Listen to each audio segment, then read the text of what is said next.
Before we get started with this walkthrough, ladies and gents, everyone, full disclosure, I did receive this free copy of Zero Parades for Dead Spies from Zom Studios themselves, so please take my opinion of this game with a grain of salt. And with all that being said and out of the way, what is up? What's going on, everyone? My name is Malcolm, also known as Baytuh, and today I'm here to bring you all a complete gameplay walkthrough of Zero Parades for Dead Spies. Finally, I'm getting to this game. I've been putting this game on the back burner for the past month because I've been busy with other content on the channel. So I finally have some time to put out some content and play through this game. I'm really excited to jump into some players for y'all today. I mean, mainly because this is the follow-up to Disco Elysium. I mean, Disco Elysium, the Final Cut, is one of my favorite games of all time.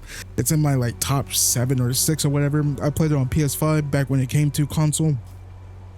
I freaking adore the game so much, and despite, you know, all of the studio issues that's been happening over there, you know, with team leaving and firings and all that stuff, I want to, you know, judge this game on its own merit to see how it is without those key people who were on Disco Elysium the first time around. So I'm excited to see how it is. So hopefully it's good. I don't know, hopefully it's good. So yeah, before we get started with this, oh yeah, I should say also, this walkthrough is going to be more of a marathon, not a sprint. So you know, it's gonna be a mix between commentary and no commentary and whatnot. But what I mean by marathon is it's probably gonna take me a bit to finish the game, since it's a really big game, 30+ hours getting through all the dialogue and whatnot. I want to really take my time with it. So this walkthrough might take me like maybe a few months to complete, who knows. But anyways, before we get started with this walkthrough, you got to please leave a like, subscribe, share. I just bit my tongue and that really hurt. Follow me on Twitter and on Blue Sky as well at Baytuh, BAYTUH. If you want to support me even further, you can do so by donating to my Patreon, PayPal, YouTube Super Thanks, leave a tip, or becoming a YouTube member on my channel. All those links are in the description down below, and as a pinned comment in the comment section down below as well. And with all that being said and out of the way, without further ado, let's get started. Okay, what kind of spy are you? You excel at physical conditioning and imply violence emotions throughout you. It's kinetic, iron mating, stuttering void, cognitive lightweight. Charismatic, an engineer of the human soul, spiritually vast, mentally undeveloped.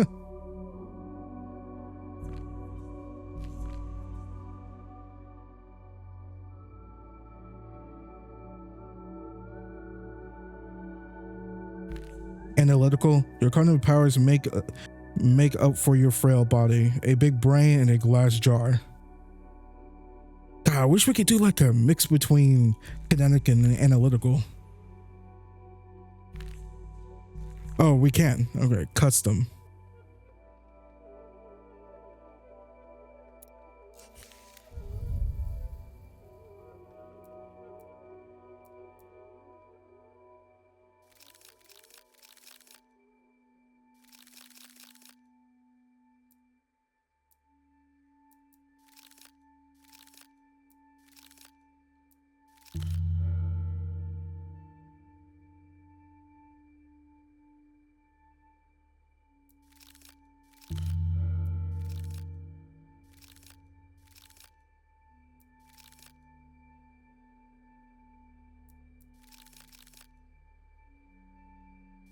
I feel like this is good. Easily bruised, emotionally illiterate, pattern noticer. I mean, we're spies, right? Okay, I think we should go 223. Easily bruised, emotionally illiterate, and pattern noticer. Ah, fuck it, who cares?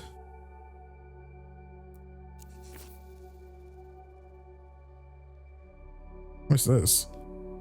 Skill, select a skill to downgrade.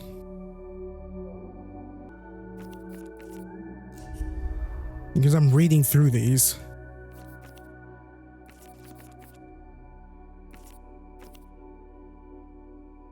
I was gonna do cold read.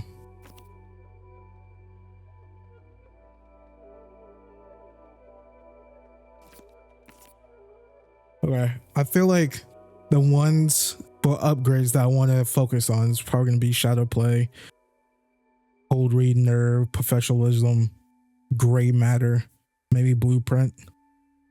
I mean, we're a spy, right? We're not like Harry from Disco Elysium. I forgot how my Harry was in that game. I don't think he was a dumb gimme gum gum type of guy.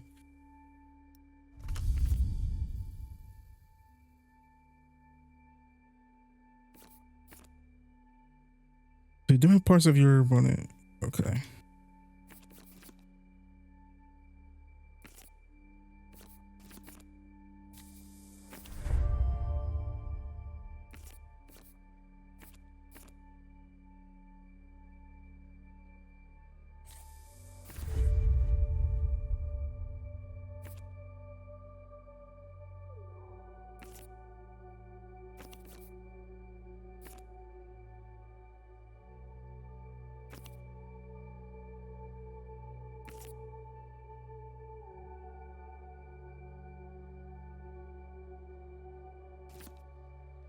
I don't know. Let's see, deductive and deductive reasoning, rational side, but finds the order and everything. Training, educate the past and the present. All of these are like really freaking good.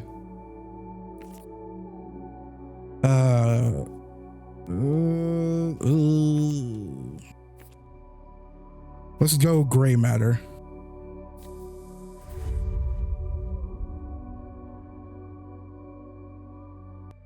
All right, let's do this.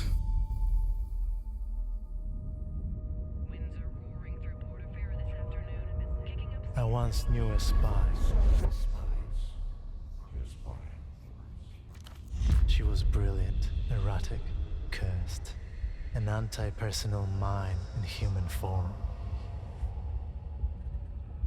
Her friends called her Hershel, but to her controllers, she was Cascade. Your name and your cryptonym. A dead limb twitches. See, I was good at my job at least. Hey, what was I to my friends? This is about last time, isn't it? Shadow play is like the super spy stuff, right? Let's go with number 3. Portofino 91. The whole sick crew. A disaster untold. A black page in the official records. My greatest failure. Let's stew in it. Reports of how it went down remain contested, inconclusive. All that's certain, it began with a phone call and ended with 6 spies lost. 6 friends gone. We were set up, dark forces conspiring. I fucked it, in other words. Actually, that's enough about that. 6 friends gone. Some say she blew the network herself. Others blame structural factors or transnational capital. Shut up, pseudopod, you don't know me. The rest just shake their heads as they look down on the smashed and leaking world. The world, how did it get that way? What about Cascade? What happened after 91? She was recalled. They put her in the freezer. Forever. Most thought. How's my anxiety already level 2?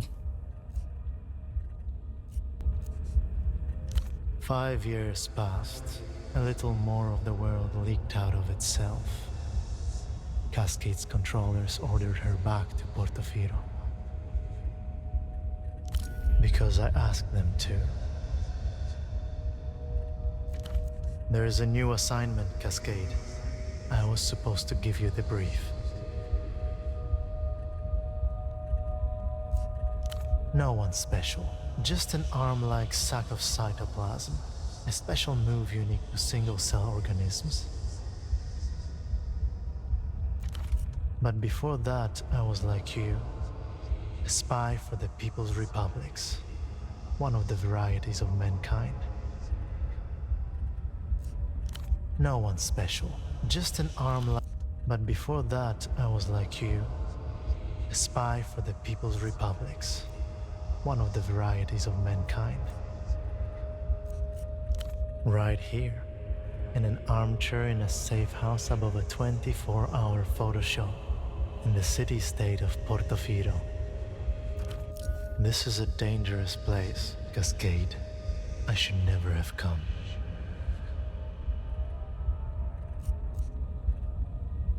One that could really turn things around. For you, of course. Independent thought and movement are a bit beyond me in my current state.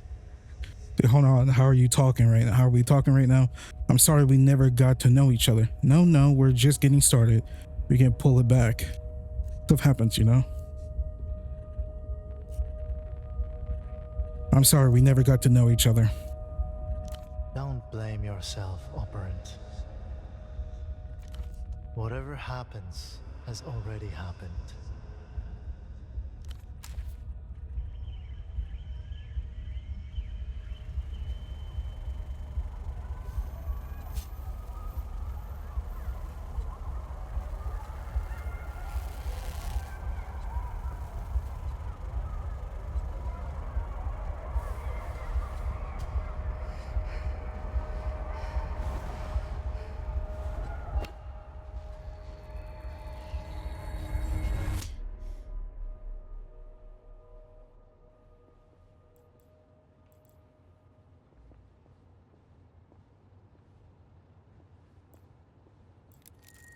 Pseudopod, you presume. Splayed on the chair before you is a man, approximately mid-30s. His chest rises and falls in steady rhythm as he stares beyond you, unblinking. Alive, yet not alive. His eyes are fixed glassily on the ceiling. How is my stuff rising so high? Like, isn't that a bad thing?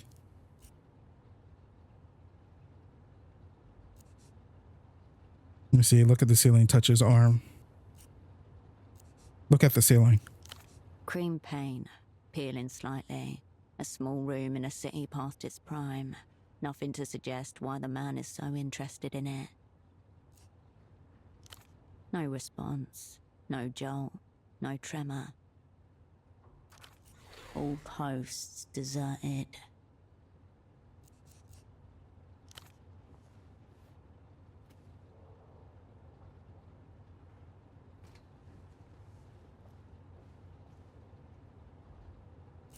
Your fingers detect a faint, steady pulse within the base of his wrist. Elevated, but not critical. Someone tried to take him out, botched suicide. Seems medical. I feel like we had something to do with it, no? Someone tried to take him out. No vomit, no discoloration on the skin, no bruising or signs of struggle. And if it's poison, it's a bizarre strain.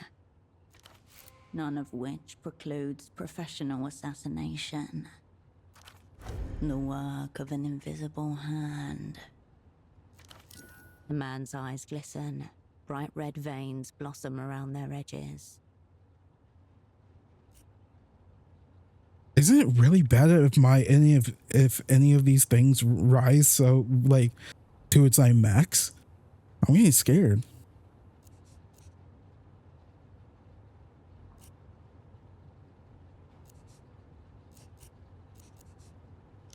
If so, he will have to become something else entirely. You both exist now in different futures. However he ended up like this, the result is the same. Operant lost. You wonder briefly how much or how little you owe him. Clipped to the inside flap of his jacket, you find a laminated badge, emblazoned with the crest of the Import-Export Bureau of the People's Republic of Kohila. The name reads, Esteman T. Below that, a title, IMX Lead Hosiery. Sock merchant for the IMX Bureau, one of the Operant Bureau's most battle-tested covers. Reliable core, though operants are encouraged to submit new proposals for in-fitter practices. if so inclined. I'm not gonna lie, the narrator voice is a little bit different. I don't mind it. It actually kind of works with with this world, even though we've only seen the inside of this freaking bedroom, this flat here. But I could feel it. I'm getting to the role play. 3 other things of note: a slip of paper, a business card, and a rock-hard piece of candy. Mm-hmm. It's a purchase order for 10 socks, made out to Carmuna Pessoa, Fashions and Garments, Bootleg Bazaar. Oh, wrong button.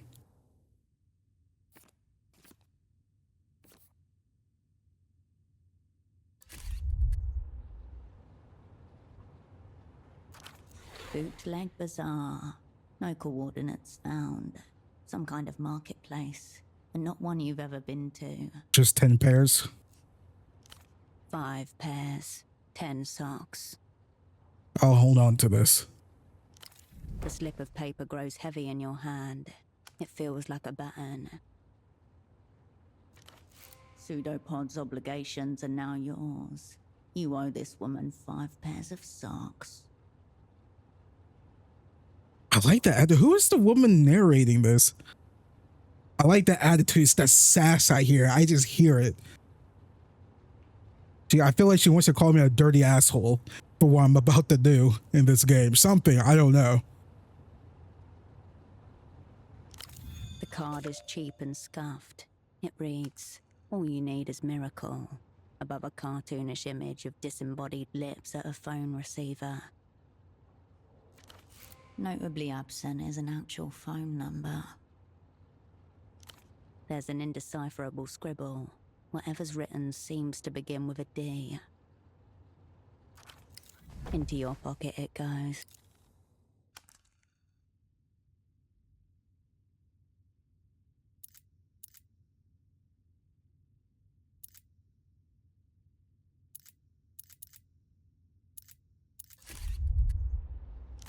A wrapped up rectangle of compressed sugar.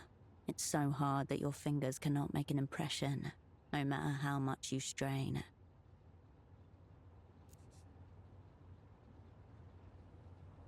Or should we eat it? Didn't know they still made these.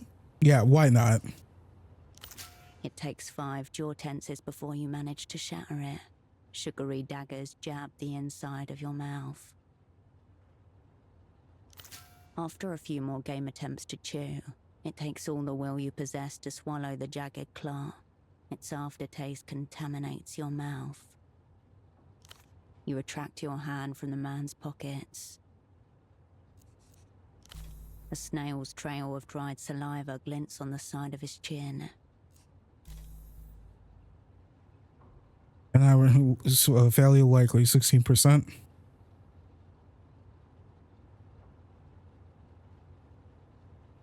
So we have a 16% chance.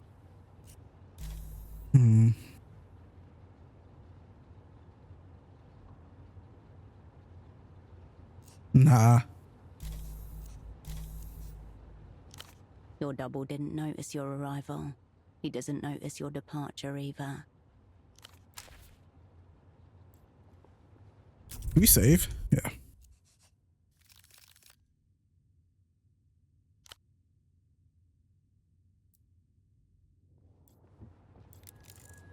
Nearly identical set of shirts and trousers, ironed and folded. The bed looks serviceable. Deformed pillows and a depression in the mattress show it has been used. Room for 2. You were supposed to lie here alongside your double.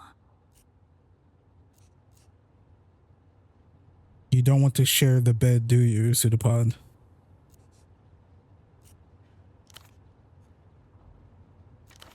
Seems it is all yours then, should you ever want to lay in it.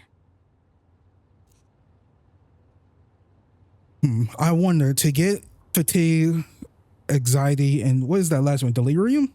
Down, maybe we have to sleep. You turn away. Daylight spills in from the window.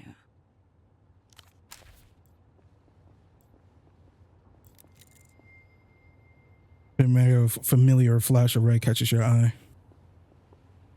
The small table has been turned into a makeshift desk. A startlingly red folder stands out against the clutter. Examine the red folder. A small label in the top left corner is printed with one word. Your cryptonym, Cascade. Cascade the spy. Your hand hesitates. We're like Lloyd Forger from Spy Family. If I'm not mistaken, in the manga, we still don't know Lloyd's real name, right? The folder opens with a whoosh. Before you in neat monospace type, your life is condensed to its barest elements. Name Wilk Hershel, cryptonym Cascade. Born Landau, former Republic of Mercia. Dependents none. Pay class D2. Years of service 14. All true. None of it useful just now. Childhood. Bourgeois, typical. History of student radicalism led to persecution by monotheist reactionaries. Fled to People's Republic of Kohila. Embraced post-historical materialism. In short, born capitalist, reborn communist. Okay. Party liner, that's me. I only said that so they let me in. Medical record. History of dissociative episodes and reckless action. Gunshot, chest. Retained bullet. 10mm. Pre-service. Sexuality. Homosexual tendencies. Unconfirmed. We're lesbian in this game? But that's... I'm just kidding. I'm not even going to say it. God. The YouTube algorithm's going to fuck my algorithm. I don't even want to invoke those people. I hate them. They took our word. They took it. Let's see, confirm, where do they come up with this vicious rumors started by extremely horny detractors? Confirmed. Suicide risk minimal. Ideation only. All indication until you commit. End of list. According to this file, that's all there is to Raw it. facts cannot capture the totality of my being. This is me, but it doesn't feel like me. Anything else in here? There's another page behind this one. It's labeled Service History. A tingle in your fingers. Your head grows lighter as you approach the crash site.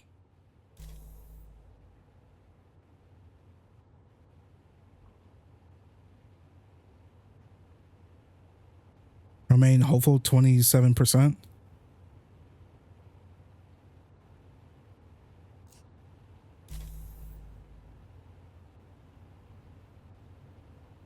What is...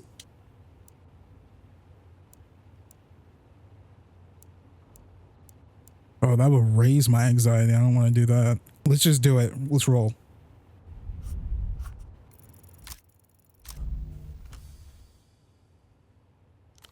Your hand grinds to a halt above the page and remains there. So we probably could have made the check, but I don't want to risk it. A full minute passes. Or never. That works too.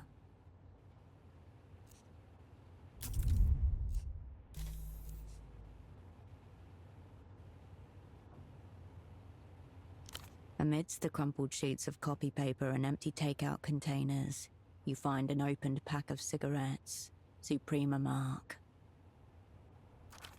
Suprema 100s. Cheap superblock export. Examine the cigarettes. There's nothing outwardly noteworthy about this pack of Suprema 100s.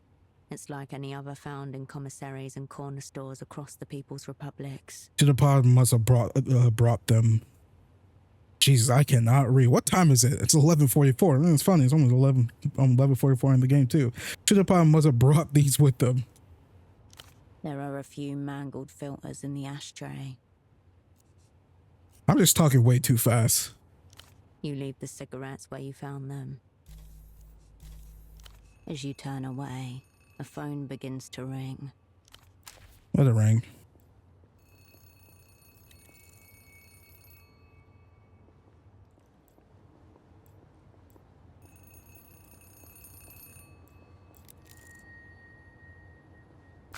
Following the cord from the unconscious man's headphones, you come to a mid-sized home stereo resting on a sideboard. Through the translucent view panel, you see a single red disc loaded in place. On the face of the disc are the words, "Ultravioletta, you but from a dream," handwritten on thin strips of tape. You don't recognize the artist. We have here probably mainstream.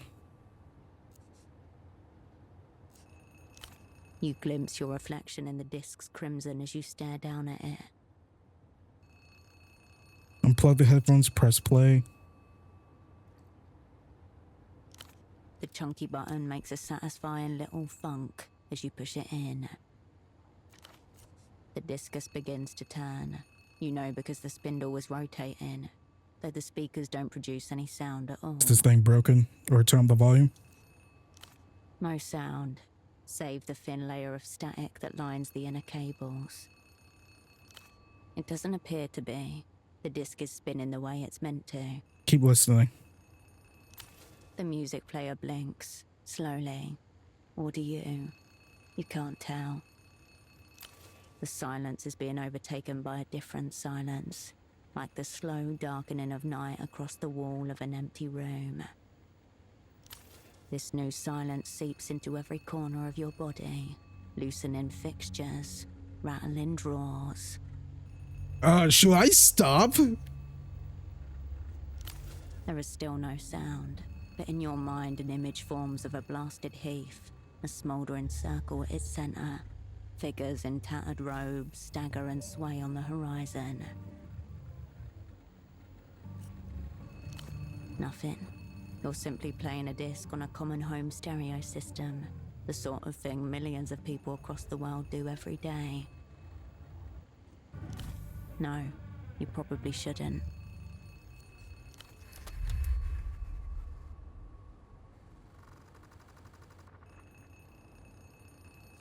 The static quiets as you reset the volume. A brief internal hum, then the disc slides halfway out of the machine and waits there like it's trying to hide from you. You remove the red disc and place it into your pocket.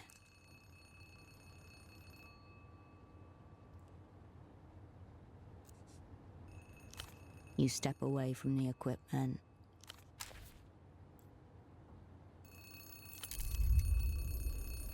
That was pretty wild.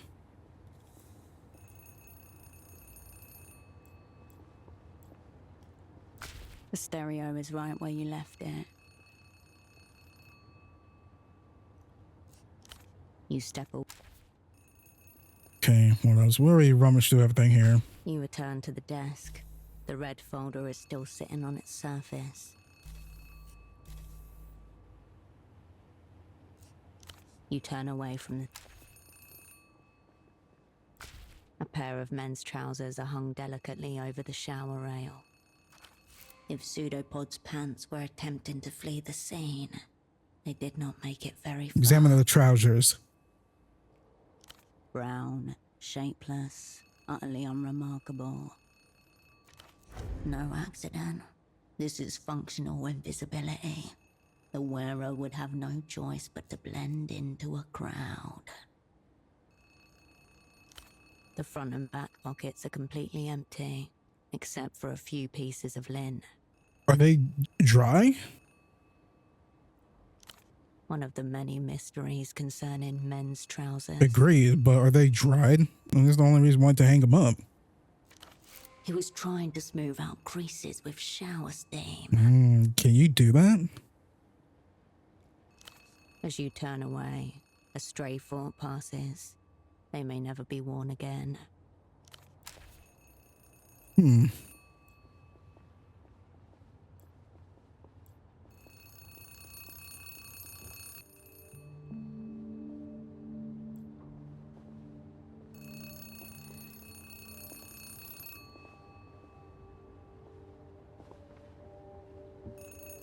The bed looks serviceable.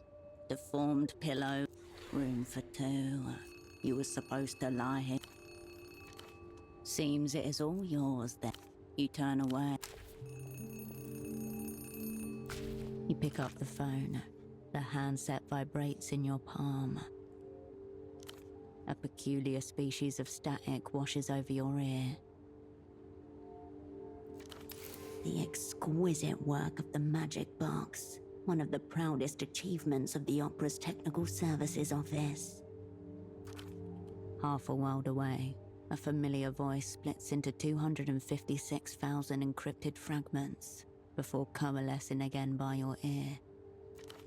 Please tell me you have good news. 5 years, 3 months, 10 days. That's how long it's been since her voice was in your ear. Operant, you made it. Your voice hasn't changed. We'll get to catch-ups later. Put Pseudopod on the line. You glance over at the man in the chair. You feel the receiver slipping from your sweaty palm. For a moment, no one says anything. There's no sound at all save for the blood in your ear and the electrostatic hum of the ultra-long-distance connection. Has he been zeroed out? Eliminated, killed, rendered inoperant. That doesn't tell us much. What else? Very odd. Why would he be listening to a blank disc? Me neither. So we're still grasping in the dark.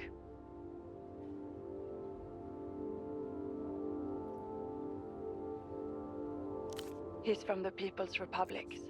Of course he smokes Supremus.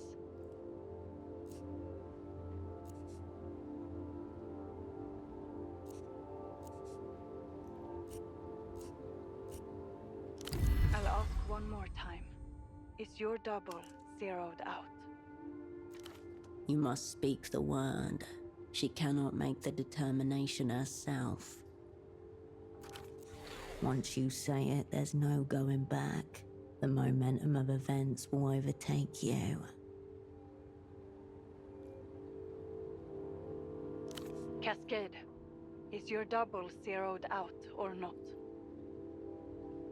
I don't know. Yes, you do. Is he zeroed out, Operant? Right. I wonder which it is. Have our enemies blown us up already? Or is this just another day at the basement massage parlor of Spy Services? Fucking hell. The opera's going to hang me by the toes. For you, it's back to Satellite Facility B.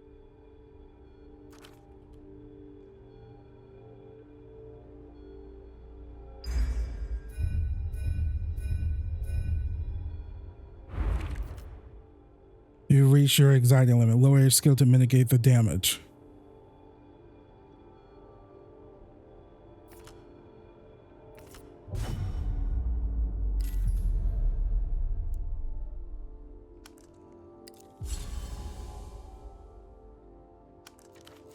AKA the Freezer, the opera's labyrinthine archival complex, where the old, useless, and discredited are consigned until they're dismissed or die of despair.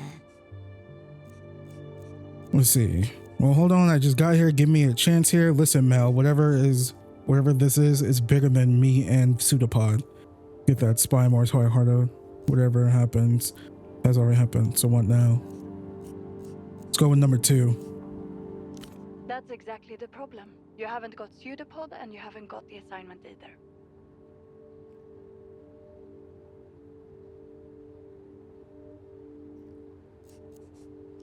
Listen to me. This assignment is over. Effective immediately. Over. Immediately. The words ricochet inside your skull. The woman in the photo shop downstairs, Constance. She's one of ours. Let her deal with Pseudopod.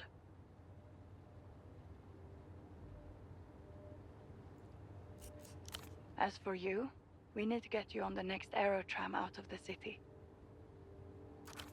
Disregard. Time for some self-directed espionage. Something about the strange red disc nags at the edge of your consciousness. Perhaps the room contains other leads as well.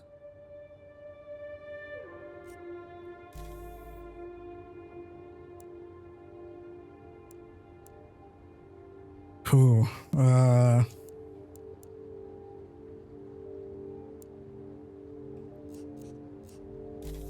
Let's do gray matter. I got decent chances. Yeah. You've been on filing duty for 5 years, out of action. The opera wouldn't rush you back in theater, unless... One of the whole stick crew reached out. Sick crew, Jesus God. A half moment's hesitation. Where'd you get that idea? Not a denial. Proceed. She's up to something. Matilda. Okay, let's see. They offer something mega intriguing for you to send me all the way here. Yes, for me specifically, didn't they? Let's go with number 2. There should still be flights departing for Superblock territory tonight. Make sure you're on one of them. Who was it, Mel? It was no one. A ghost in the wire. The assignment's over. Get on the next tram. The tram, sure, on my way. If what you're saying is true, enemies abound. Don't get yourself zeroed out. A click, and the line goes dead.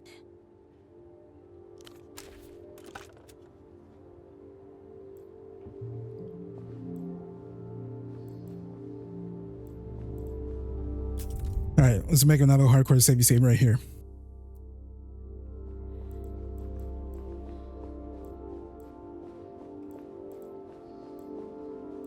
You return to your double's limp body.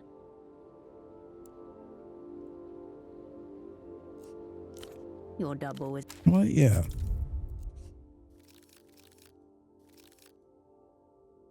It seems like I could re-roll this. Not re-roll it, but make a hardcore save, and just in case if I screw up. Trust me, you should see my Baldur's Gate 3 files. You return to your double's limp body.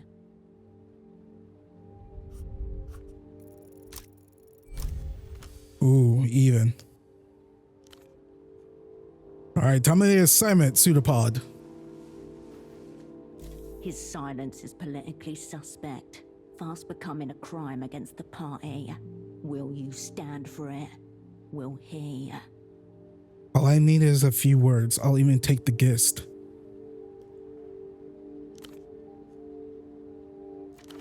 Pathetic.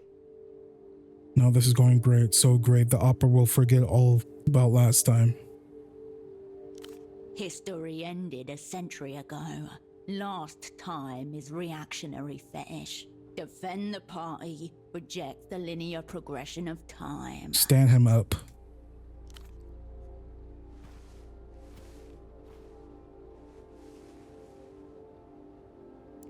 The man's breath gargles softly in his throat as you yank him upwards.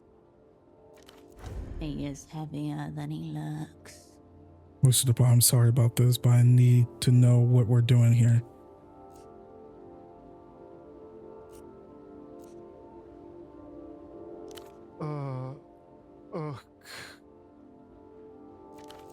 His head lolls on its neck hinge. If you didn't know any better, you would say his deserted eyes seem to be urging you in the direction of the bathroom.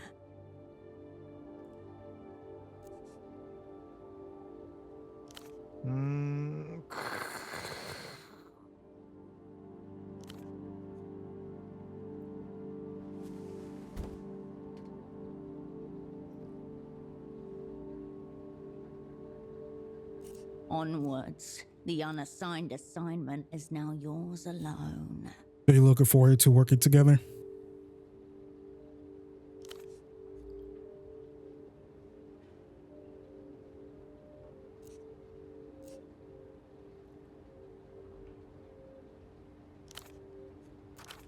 Like any good operant, he's keeping all cards pressed to chest. Kind of messed up they didn't give me any information, right? Just your name.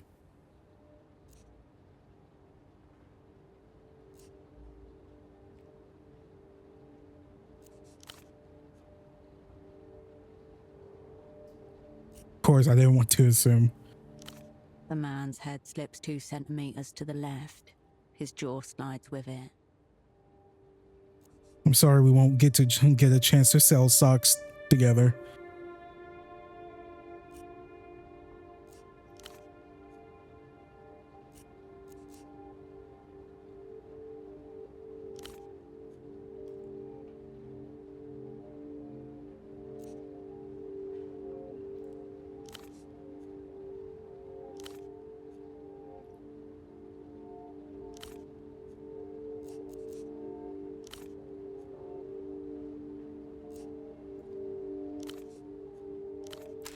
Bathroom? We already checked the bathroom. There's nothing in here except for his pants.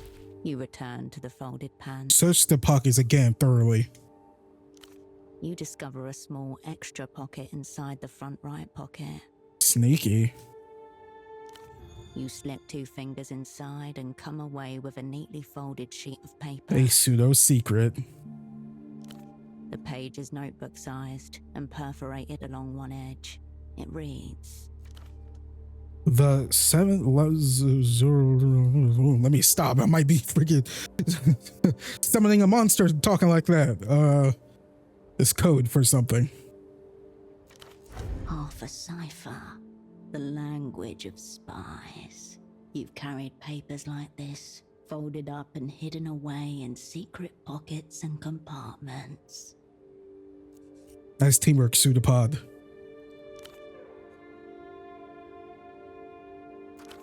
The pack of cigarettes on the desk. You missed something about them. You leave the trousers as they were.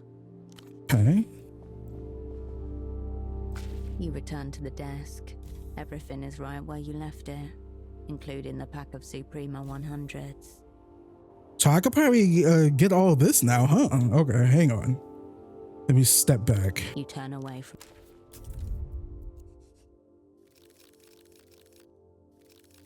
Just overwrite this because we're going good right now, man.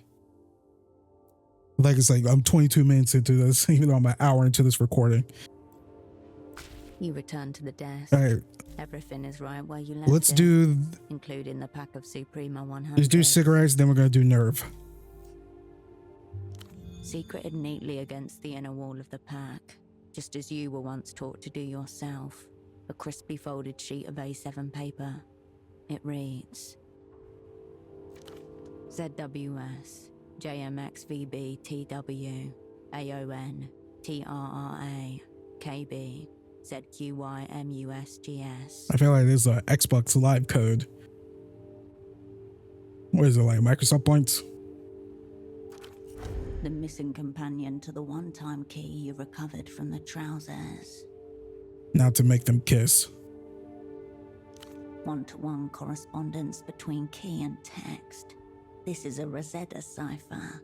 Your heart skips a beat. Take the smokes. The pack slides nicely into your pocket, as though it always belonged there.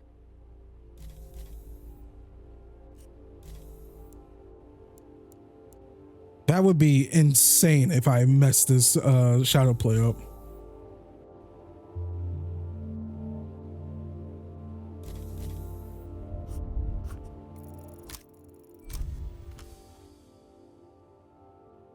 Letter by letter, 6 words rise from a dark pool, then speak to you in an unknown voice.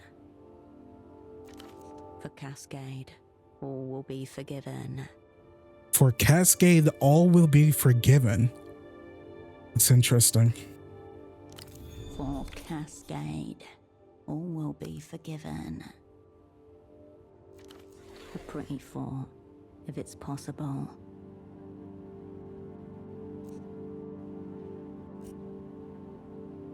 I was right. One of the old crew reached out to me for what happened last time on Zoom. Why put this in a cipher?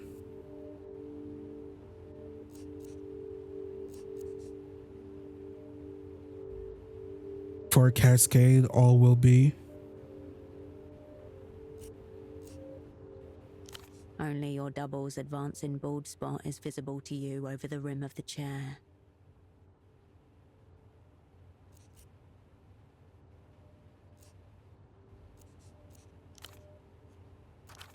The day beyond the window beckons you outwards.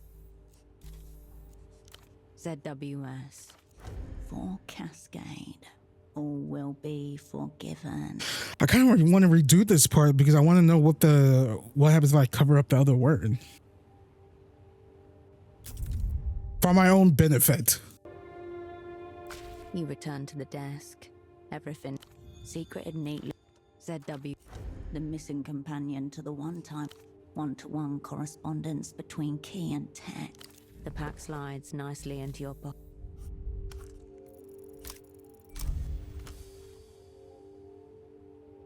Letter by letter. For Cascade. For Cascade.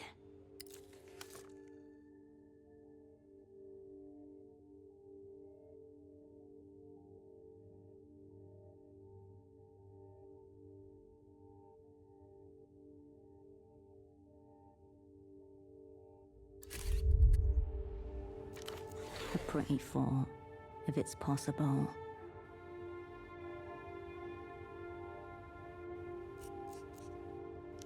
For Cascade, all will be.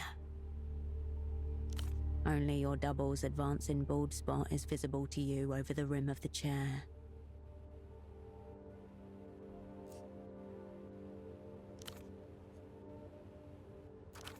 The day beyond the window beckons you outwards. Alright, let's read our surface record. You. In just a few words, the worst failure of your life is reduced to bureaucratic shorthand. Previous assignment, Portofino 88 to 91. Network, whole sick crew. Operants, Cascade. Assets. A secret the Opera has elected to keep from itself. The redactions are too heavy. The names beneath them are silent. For now. Obvious. The Opera wanted him to know what sort of spy he'd be working with. Most recent assignment, Novessa, 91 to present. Satellite Facility B. Status inactive. The folder shuts itself with a tiny sigh. You turn away from the desk. The pseudopod was looking into me, huh? You return to your double's limp. Alright, this is a good place to save.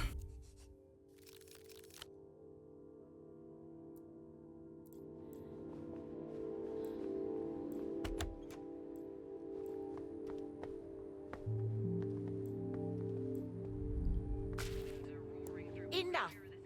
You're blacklisted. Take your sick little games elsewhere. Easy, lady. I just want to develop some photographs. I'm not trying to take your innocence. Does that poor girl even know what you're up to? You have a wild imagination. A little photo should not count as a crime. It's not like it's a loaded gun or something. Why did he pause right there? The woman casts a split-second glance in your direction.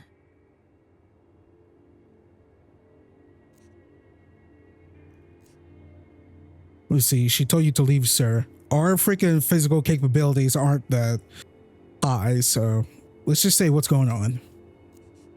Stark realities that prevent me from pursuing my interests. Also racism, maybe. A crackle of recognition behind his eyes as they meet yours.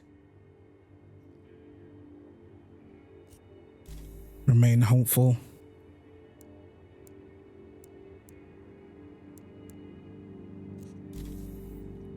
I thought we're gonna get it. Oh, we got it. Found. The passing figure in the background of an old memory with an earlier iteration of that same face. Thinner, less time-worn. The coat is a recent addition. Is he friend or foe? If you don't know, then you know. What? What? That doesn't help. She's probably another victim of your so-called street art.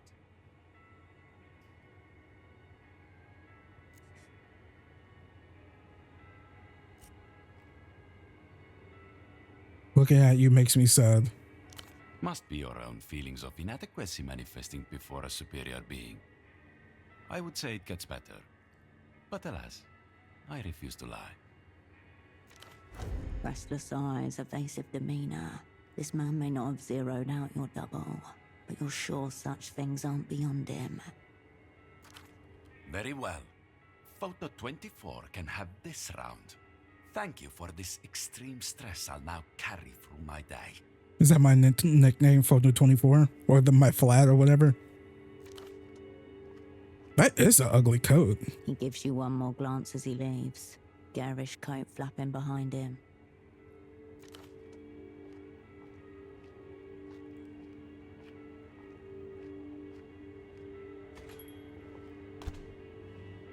That was exciting, wasn't it? Despite the flowy garments and artistic scarf around her neck, there is hardness to this woman's expression. Nobody. A seedy little oddity who likes making fantastical threats. You seem to know me from somewhere. Probably just his lascivious aura. He's a local specimen. I doubt he ever gets out of Kisak. Ah, while I have it here, this is the screwdriver pseudopod requested. For the fax machine. This toolkit looks so empty, barely usable in its current state. Fortunately, it appears highly expandable. She gestures towards the monstrous off-white plastic machine behind you. Speaking of, where is your double? This woman could be a valuable source of information if you can prise it from her.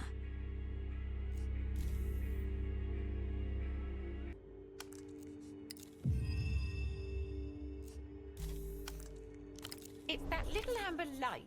It means out of order, and I haven't been able to get it to green, meaning in order. Pseudopod assured me this machine was a vital tool of communication, as precious to our work as the magic box we installed on your room phone.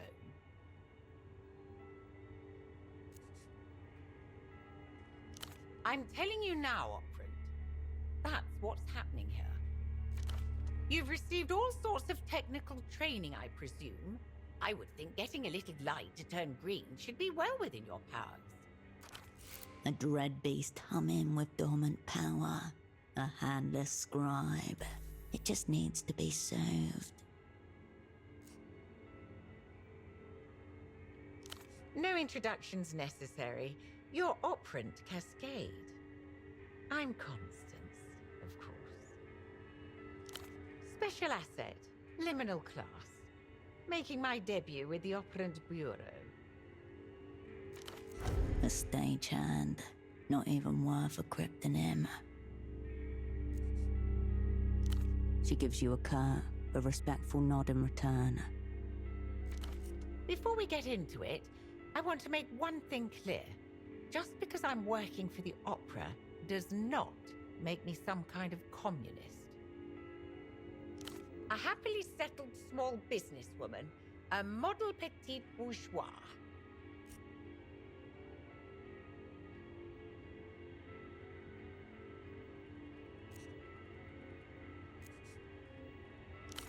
So don't even attempt to seduce me with your post-historical dialectics. Your double already tried his hardest. I'm here strictly for the espionage. No cause for worry. Pseudopod's been teaching me the basics of stagecraft. The only thing I haven't got up and working is this monstrous fax machine. She looks at you, awaiting instructions. All right. I feel like we got this.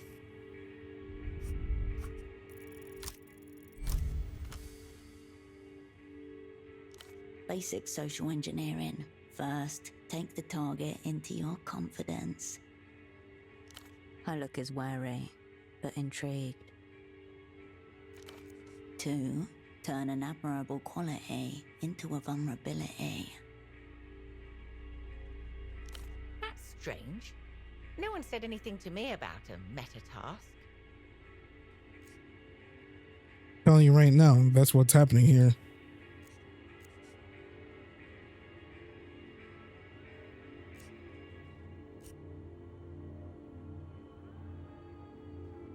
Ah, I understand. This is a test to check our information security. I'll have you know Pseudopod's not told me anything. He's kept it intensely tight. 3, exploit, exploit, exploit. Disappointing. Pseudopod assured me you're extremely observant.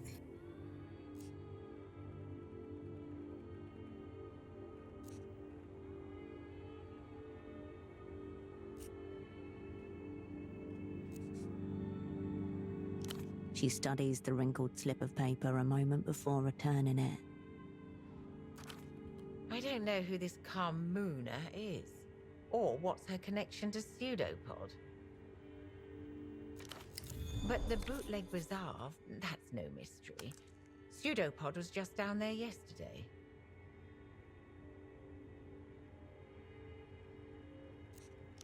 He said he intended to interview some of the vendors. I can't tell you what he was after precisely. There. 2 lines of inquiry converge. Bring this purchase order to the bazaar. That's your next stop. You can practically see it from the front door. Due south, in the ruins of the old Silk factory. Head west from the roundabout. If by some chance you find yourself in Party Alley, it means you've gone the wrong way. I hope you write Pseudopod a glowing report. From what I've seen so far, he certainly deserves it. That's some really good information. Was there anything else?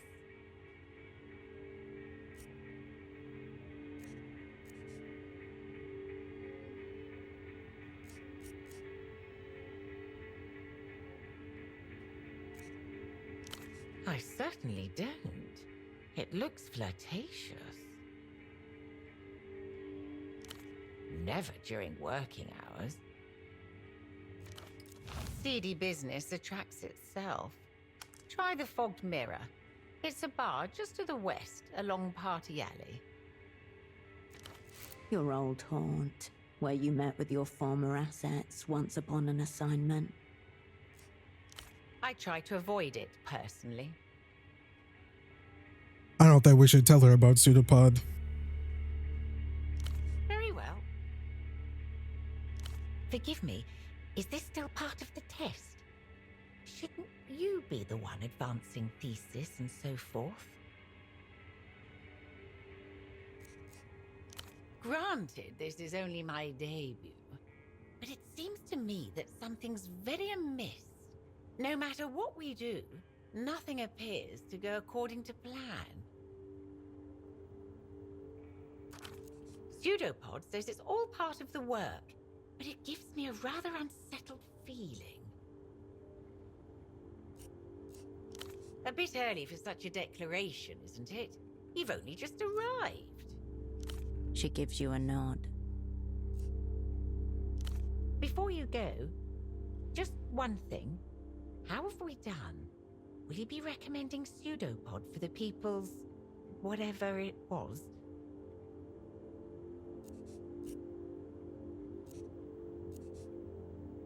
The future is unwritten. Of course. Well, I suppose I should let you get on with it. I'll be here if you require anything. Thank you for the info. All right, that was a good savey save.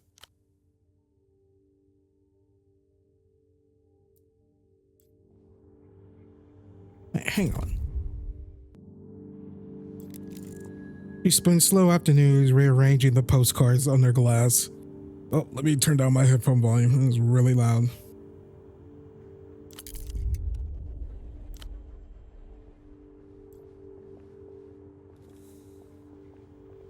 The screen flickers, static turns to black. A booming voice emerges. Did you know water covers approximately 63% of the world, but the sky covers 100%? What's the world trying to hide? Wrong. The sky is only 98% sky. The other 2% is used to cover up the fact that they replaced the moon 4 times. How does he know that? On screen, there appears a man with a paper bag over his head. He gesticulates wildly. But they don't want you to know that. That's why they're coming for me. But not before I tell you the truth. The screen warps and color shifts.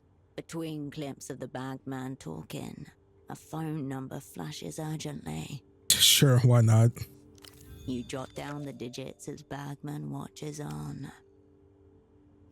I am Subcommandante Bagman, and this is the reality situation. No breaks, no filters, no cowards. Oh, basically this world's PragerU? Oh my god. A professional would at least alter their voice. This is a war, and I don't take orders from anyone, especially not reality.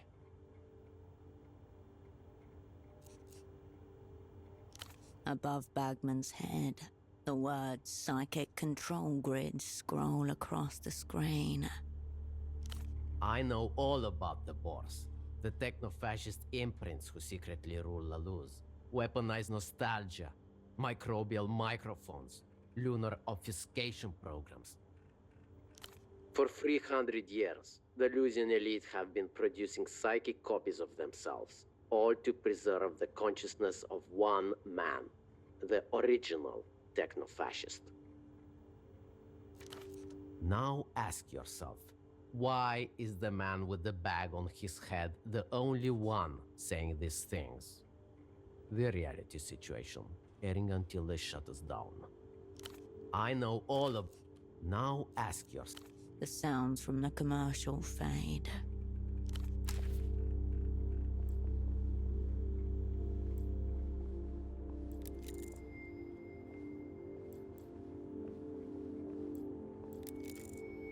I doubt we could go back there. Yeah. All right, I want to do another hardcore save. Let's see, because I bet it's going to take a skill check. Let's try to fix this fax machine. Fax machine? We recently just got a new printer. We used to just have a printer and a fax. No, just a printer. But now our new printer could fax and scan? Jesus, technology nowadays, dude.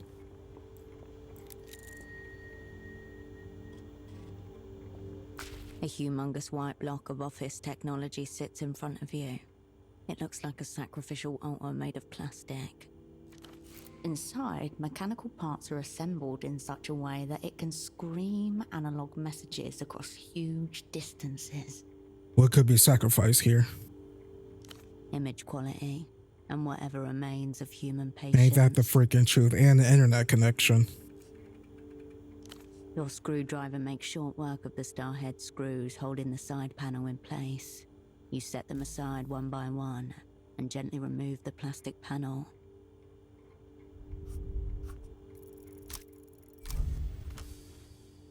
I'm so confused how this is supposed to work. The holy innards of the facsimile machine reveal themselves to you like a sacrificial animal waiting to be interpreted.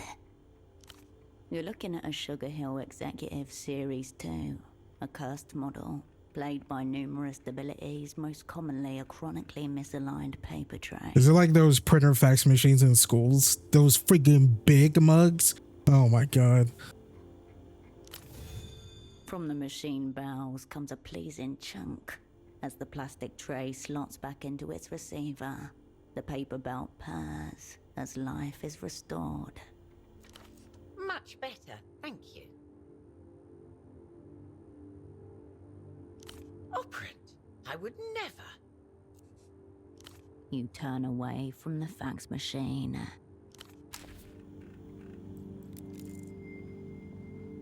Okay, gotta hardcore override those.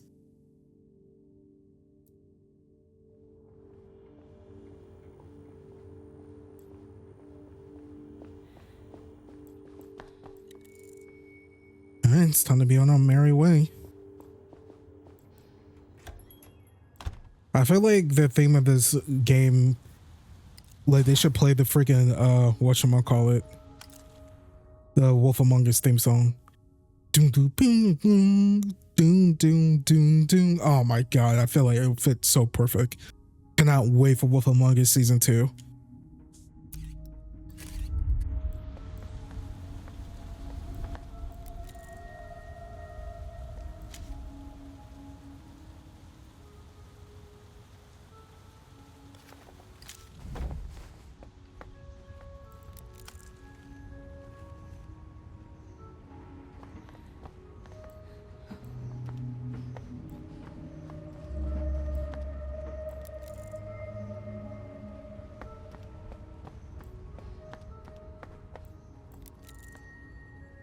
There's a lockpick that we do not have.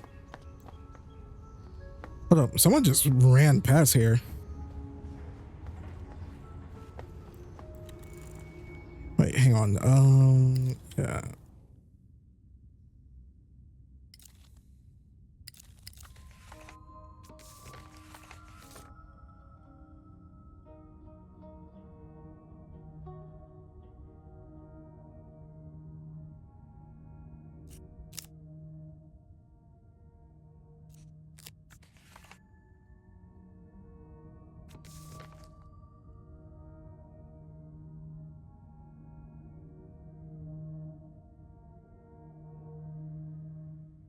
Wait, how's this tied to loose ends?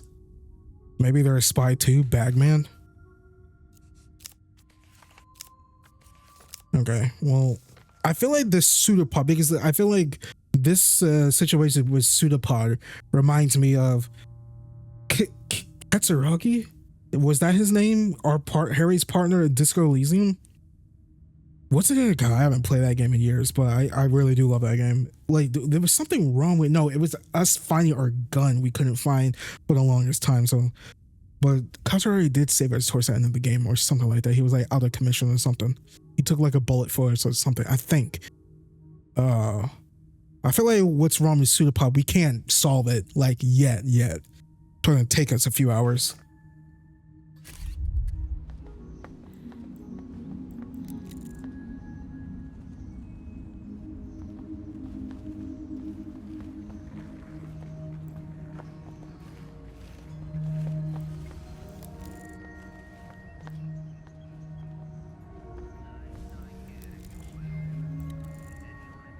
Hang on, we want to go.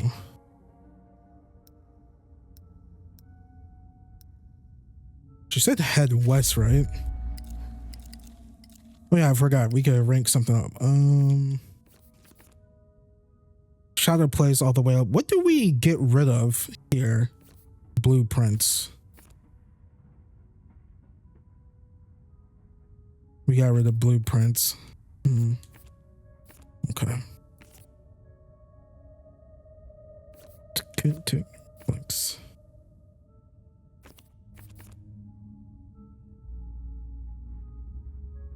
Okay, we're gonna raise up nerve. Nerve is handy. Max that.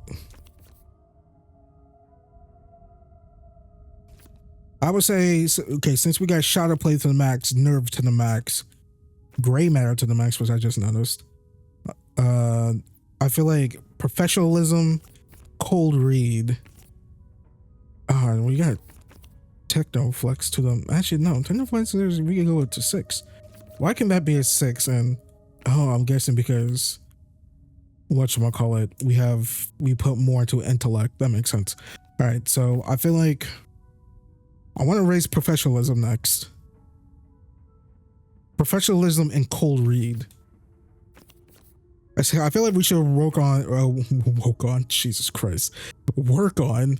Hey, I'm woke. I really am. We should work on relation and intellect. I think we got the most out, or I feel like the best thing about action is shadow play. I don't think it's a bad thing to upgrade instincts, though.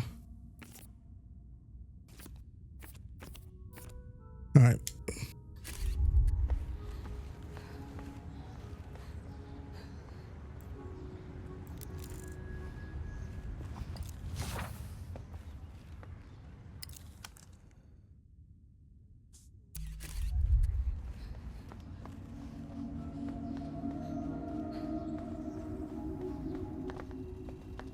There's so many places.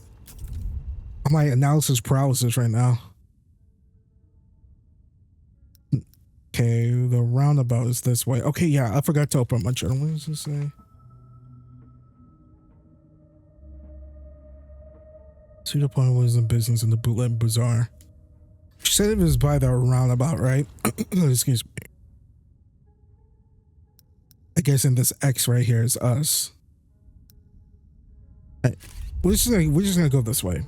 By this one dude, just go down.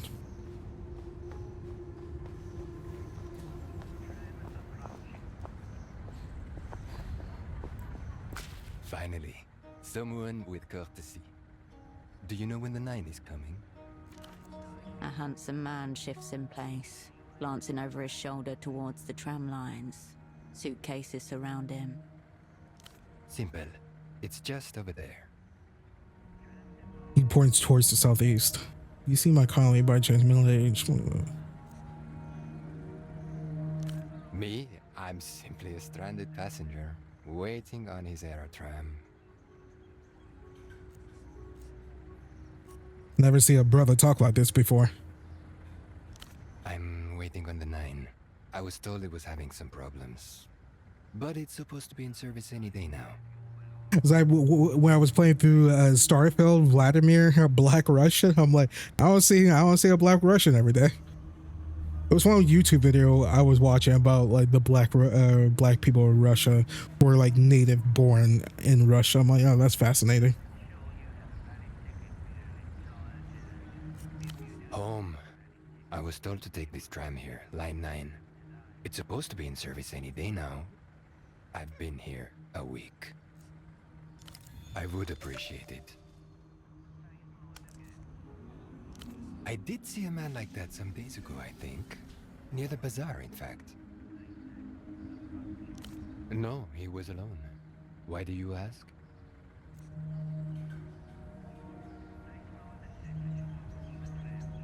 Oh, I'm sorry to hear that. I'll keep an eye out. Thank you. I'll be here in the meantime. Waiting.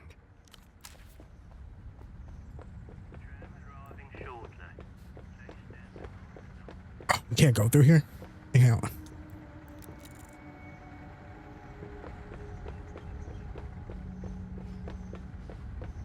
Can I ask this guy? There's no door here.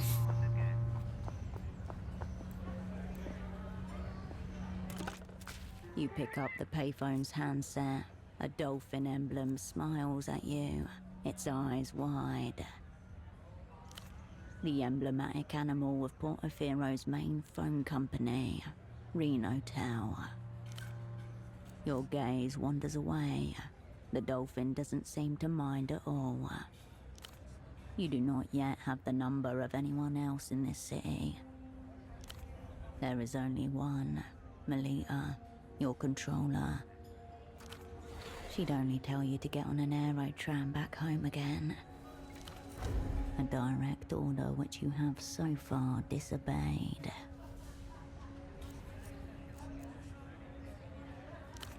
Whether you want it or not, the number is a lifeline to you. Always there if you need it. The Reno Tel Dolphin eyes you expectantly. Your finger depresses the yielding material. Up, down, up, down. Sensual pleasure. You know what? I feel that. You watch the dolphin pop back up, then squish again under the changing pressure of your finger. You lose track of time as you repeat the action. Jesus, have I been poking it for like 3 hours? You step away from the payphone. I mean, we all have those type of sensations, right? I have my water bottle over here. I'm gonna override hardcore save save. I have a water bottle over here that has like a lid or whatever, or like a small. I guess it's like a lid within a lid. The lid closes the straw hole. And sometimes I just like lift it up and lift it down. God, it feels so satisfying. What? It's not because I'm bored. It's not because I'm bored.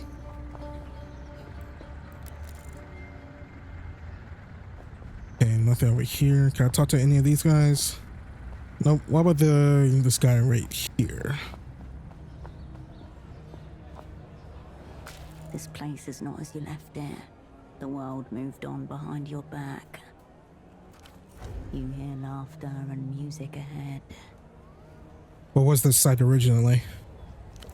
A silk number 3, the old silk factory, once the pounding heart of the city. Now its walls are layered with past identities, a patchwork of portafear and turf war. Pseudopod had a purchase order from a vendor called Carmuna. She must be in here somewhere. You also have that curious red disc to hand. A media specialist could likely tell you more. Hey, so get back here. Hey, come back here, Jet Set. When is Sega gonna release that new Jet Set game? Jet Set radio game? Like, come on.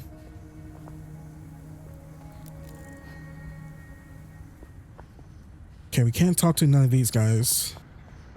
Can't talk to them. The young man leans back, his gaze slowly tracing your outline. Both of his eyes drift outwards, as if pulled by different horizons. Does this guy look young to y'all? He's at least like 30. I mean, I'm 31 and I don't look that old. I don't think so. Hold up. Before you say a word, are you single? Or is this punishment for my voluminous sins?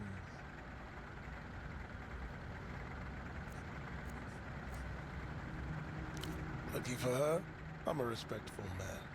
Most days. Now, tell me how I can help you today. Only if you got mole vision. People come to me for all sorts of services. Call it fate, call it timing. Me, I call it good business. The name is Gold Eyes. I am a man of many endeavors. Your name is Goat Eyes. The one and only. Are you from around here? Nah, I'm no Kizak boy. I come here to work, and then I go home. That's about it.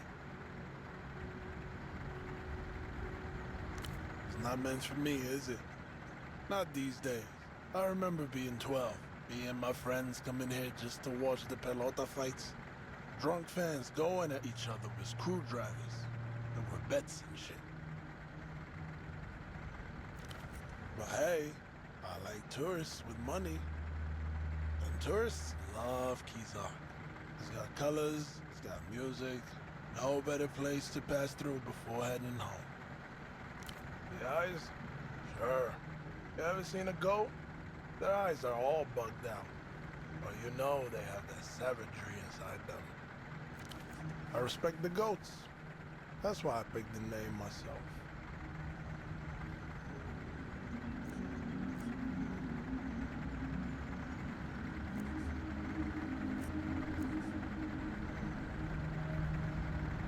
They got those little beards. That's graceful.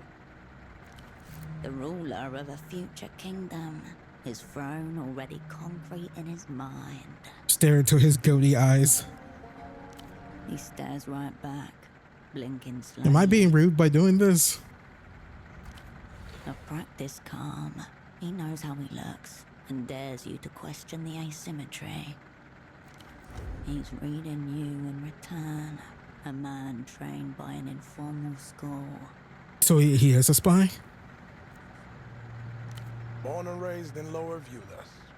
An hour away by tram. But the lines hold. My mother's a Rustam woman, inland blood. Came to Portofino with her parents when she was 11. She raised me on hibiscus tea and stories about the commune. I drunk his hibiscus tea once. My mom got it from her friend at work. Pretty good. The dream of Rustam. For 80 years, there were no kings or bosses, only rotating councils, grain cooperatives, and radio poets. As the developed world spread, the dream cracked. It's quiet. If you're used to shouting, neighborhood's made up of 14 towers. Astor had it built in the 50s, for immigrants mostly. We got a barber, Timo, with the solid tattoos, old Khalchi selling candles out the windows, best bakeries in town. You should visit, bring your friends. And you'd never know it according to those travel pamphlets they hand out. They got all of you that's colored orange in there, like it's dangerous.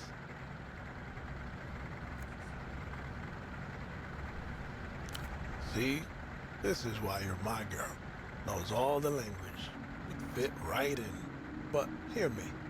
Not everyone gets it, yeah? Old people. They think low of you that's with clean up. Look decent. We're not the ones scared of poverty. Take a break. I have a lot to offer.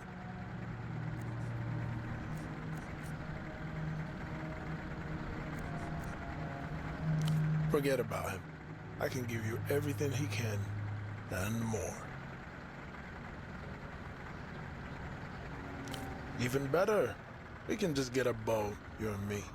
Sail somewhere tropical, get to know each other over cocktails and deep-fried tenderloin. God, this guy's I was with her, but now he's becoming a pain. I'm always serious with you, but okay, I can see that fire in your eyes. I haven't seen them, promise. Baby, not only am I a businessman, I am a purveyor of taste. I curate high-class aesthetics and deliver low-overhead miracles. Sometimes it's fashion, sometimes it's conversation pieces. And I got fresh weed, too.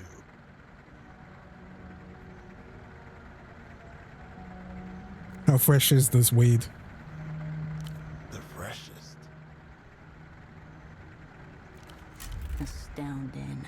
Must have been harvested just a few days ago. How potent is this? You'll be seeing lizards and volcanoes with this strain. That's not a guarantee, but it's not a lie either. Just weed, on account of it being part of my religion. Everything else is haram. My man, have you heard of Pineapple Express? You don't have to use it to sell it. I said all I can say on that. He means that. If he said otherwise, he'd be going against some kind of code. The universe provides. Theft, obviously. If you ever need to help yourself to the world's supplies, I have just the thing. Presented between his finger and thumb, a small but sturdy metal prong, a lockpick. What? With the neon bibs, Lucian snacks, all of that? That's not my movement. Here works for me, making moves on my own accord, and I don't do bootlegs. Ever. I don't mind the aesthetics. It's not about the quality either. It's the principle of them. Did he say quality? Quality? Whenever someone says bootleg, all I hear is almost. You almost got money. You almost got taste. You almost. I don't know. I don't know how to explain it. Shit is just hollow, you know? And I don't mind anyone wearing this stuff. Maybe that's all they can afford, but you live long enough and close enough, maybe you start to forget the real shit.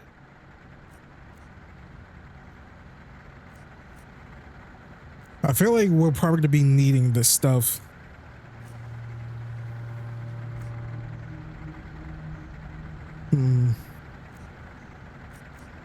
our stuff would go up. How do we get more gold or money or whatever? All right. Tell me what's on your mind.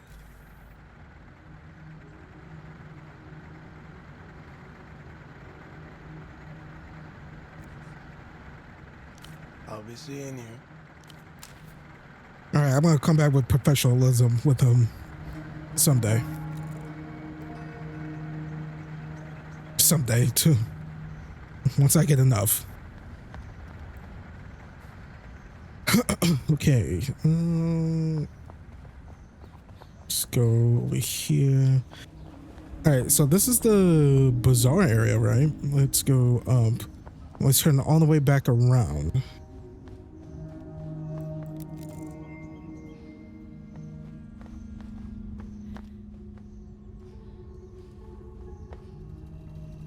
Hang on. Can I go?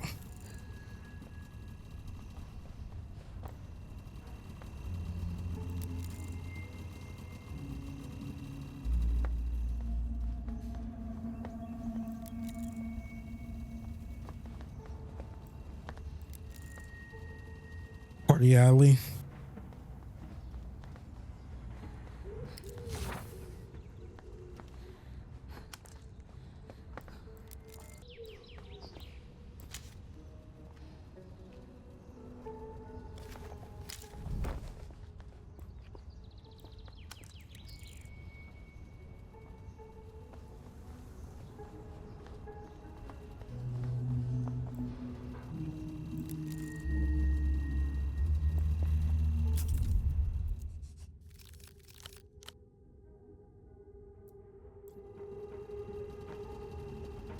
I can do this.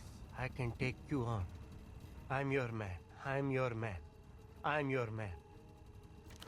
The middle-aged man cranes his neck to look at the top of the pylon.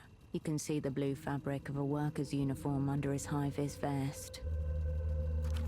A familiar dolphin logo on his shirt, peeking out above his arm.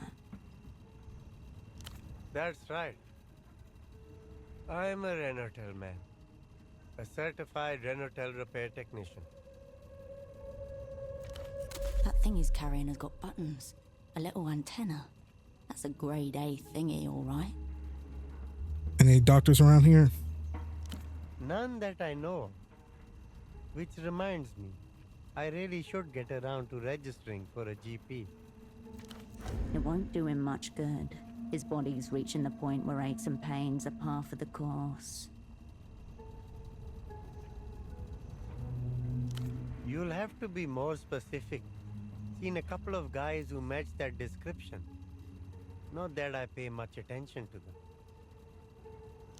The uniform of all those type of men. You'll have to give me something. He's bald. I don't think I'm tall enough to see other men's bald spots. They're quite common as well, you know? Good point. It's been a while since I saw them. Long enough that I don't remember where. Pseudopod wouldn't have been here a while ago. Right you are. I would say we're all short of one these days. That must be referring to the Miracle Line. Renotel's longest running and top performing fixed line. Technical talk for landline. It's connected to the network by copper wire. Okay, let's go through all of these. Must be just over a decade at this point. It's actually the last payphone in Portofino to still be running the old way. Now they've all gone wireless. The line cannot go down, not even for a second, which means it cannot be serviced or upgraded. First thing they taught me when I joined. A single thread. Fraying. He shouldn't be telling you this. But he is. The reason being, or so I've heard, is that Renotel would incur a bill of such whopping proportions that it could risk the whole company going under. No further details, unfortunately. It's just one of those stories that gets circulated among the staff. I thought this kid was about to do something. He just comes into frame out of nowhere. The unrealized loss, they call it. The company's big secret. Knowing a way at its foundation like a rat in the shadows. That'll be down to Duchess and the service she provides. The way he said service, like he meant... Yes, operated by Renotel, manned by the inimitable Duchess. No, that kind of thing isn't for me. It's just part of the job to know about it. Make sure it stays operational. You know why now. It's the old payphone along the back ways, west of the dock. Sure. Of course. Sure. Oh, it's just me trying and failing to do my job. Again. A feeling you know well enough.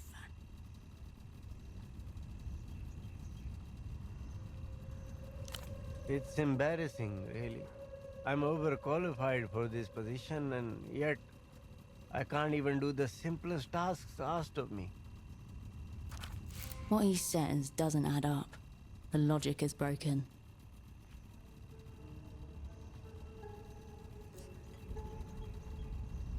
Yes, I would agree.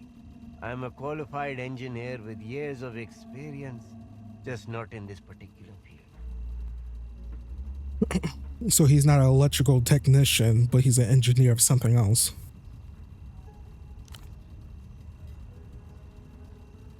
Rather not say for personal reasons, he adjusts his safety helmet on his head and looks back at the pylon. Whatever he's hiding, it isn't pleasant. It destroyed something in him. I'm hired to perform any necessary maintenance on the arteries. Technical words that only mean something to those with the prerequisite knowledge. The wireless phone network is routed through electronic boxes called arteries. They work like the old terminal boxes, except there are no cables or wires. Renotel has been upgrading its payphones across the city. They pretty much all run on wireless signals now.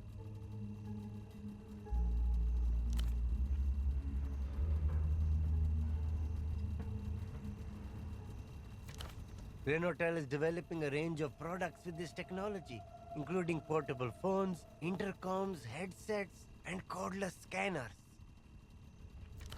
You may have been on ice for 5 years. The inexorable march of progress certainly has not.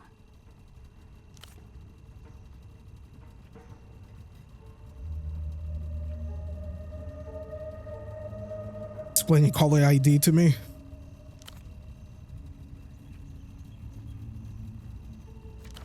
The result of non-competitive bidding and a bit of self-dealing on the part of the city's governing elite. The owner of Renotel, the rich guy at the top of it all. The company is named after him. Imagine being the one man in charge of telecommunications across the city. I don't see a problem with it as long as you get the good service you expect. Which is what I'm here trying to ensure. So you have to fix something there.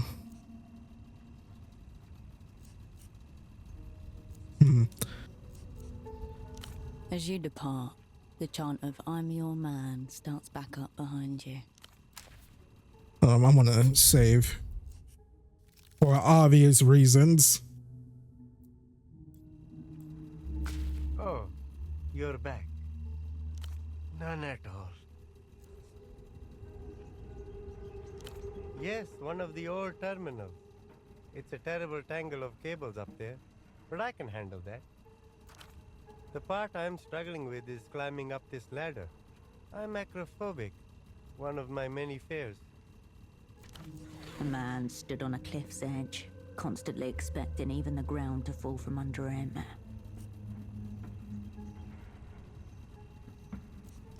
Yes, I did, but I was trying to push myself to get over it.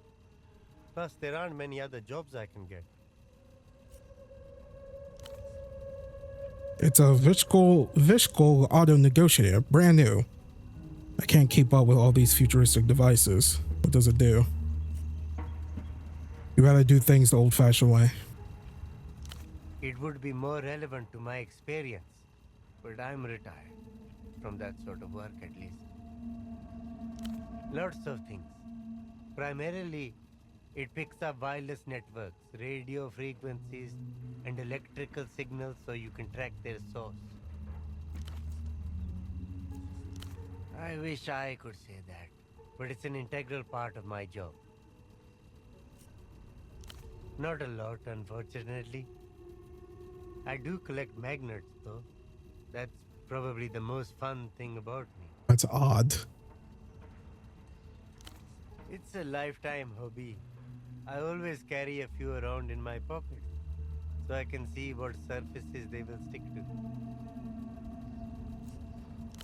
I've got some years left in me yet, I hope.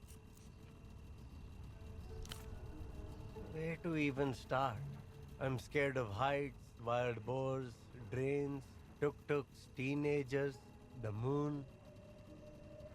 What's wrong with the moon? I mean, the one guy said they replaced the moon 4 times. You haven't been there. And you have? He doesn't answer, at least not with words. He went to the moon. No need when your body language matches a spider as it stiffly curls up in a ball to die. I've had them for about a decade. I only had 1 or 2 at first, then slowly acquired more and more over the years. He grimaces, wearing the same look as when you asked him about the moon. It has something to do with the moon, doesn't it? As I already said, I would rather not talk about it. Hmm.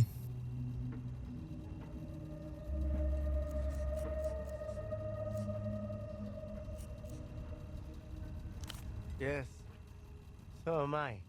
A terrible thing to live within the ruins of the self. But we keep going any way we can.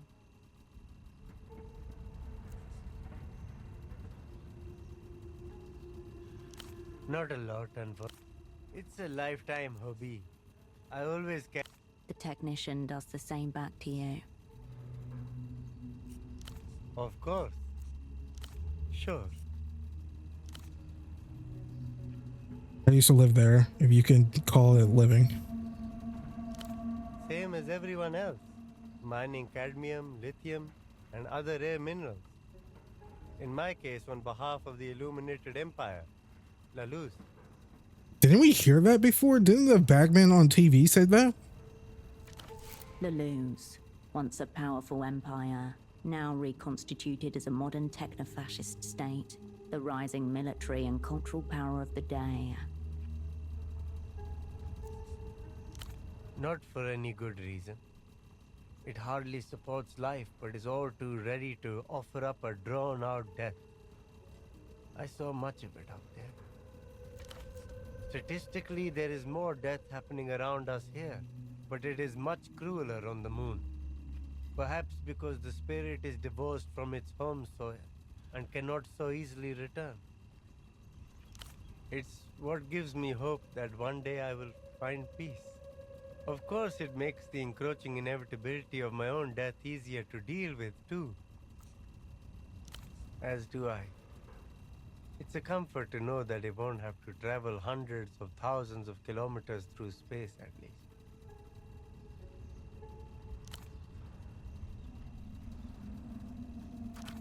Either you're still thawing out from your time in the freezer, or this guy is much better at disguise than he would seem. Yep. This is by design. I got rid of my X on purpose. It's much easier to fit in here without it. I really like getting to do, suffice to say, there's nothing left for me up there. Very much. It's fairly peaceful. Though I will admit, I'm getting a little bit sick of shrimp.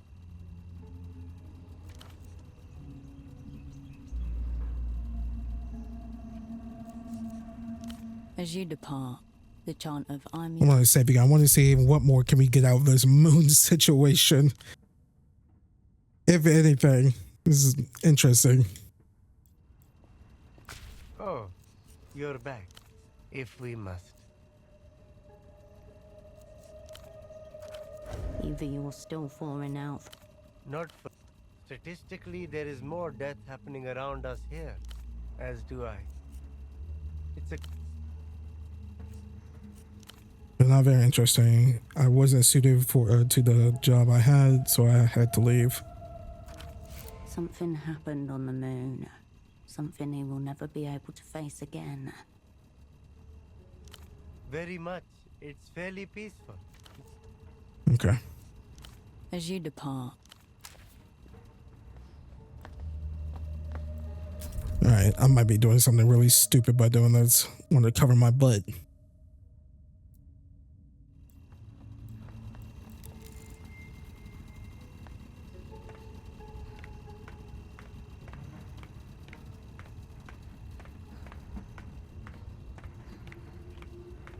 This still in my left hand? It looks like it. A slanted aluminium box is bolted into the pylon's spine. The word Renotel is etched into the metal. A familiar dolphin grins at you. Poke the dolphin. Cold and hard, but the playful smile remains. Open the box. Inside, a slab of beige plastic, an old terminal. Behind a clouded sheet of polyglass, the screen remains blank. Look for a way to activate the terminal. No buttons on the outer housing that you can see. No glowing standby light. Run your fingers alongside the underside. Along the underside. Your fingers find a steel drawer. It slides out with a creak, revealing a keyboard designed for gloves. Press. Each key a chunky slab. Press the on button. A low wavering whine. Behind glass, the cathode ray tube flickers once, twice, then flashes white. System waking. Please wait. Mem check 00016 KB. OK ports. COM1, COM2, AUX, trunk. Diagnostic mode enabled. Welcome to Renotel Control version 1.2. Copyright 87 Renotel. Enter command. I honestly thought we would have to pass like some type of skill check. I guess not. Available commands. 1. Line diag. 2. Trunkmon. 3. Network. Based on the available options, this is a maintenance terminal. You might be able to get information on the Renotel network from here. Ooh. So the name suggests. As for what kind of diagnostics, there's only one way to find out. You know, for monitoring trunks. The terminal clunks as if it's exhaling static. The screen flickers, awaiting your input. Line diagnostic mode. Enter landline identifier to proceed. Line ID. 77777. Oh no. The machine's internal speaker beeps sharply. A random array of numbers line up in horizontal formation across the screen. It achieves nothing.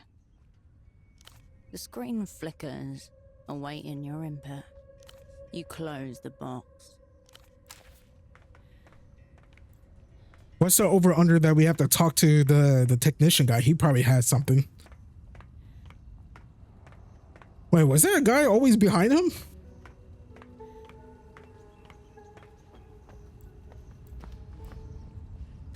Oh, you're back. Of course. Got nothing. Sure. As you depart. Okay.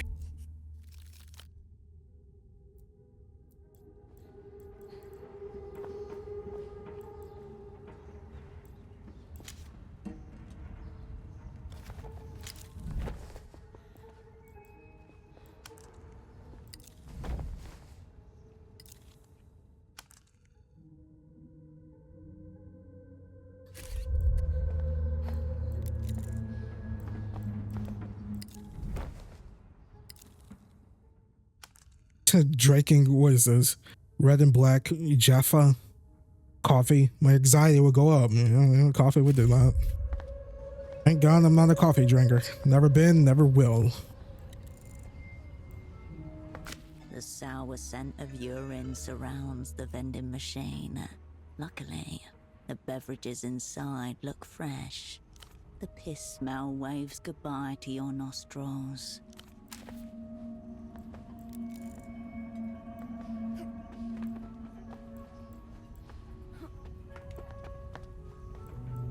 Nope, hang on. Nope, I didn't want to climb up.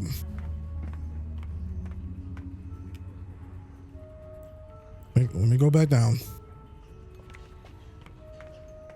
Maybe it's easier if I play this game mouse and keyboard.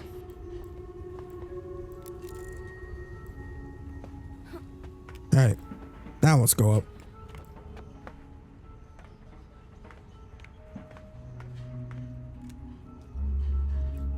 No. No, God, Jesus. Yo, I'm getting Ezio'd in this game. What's going on?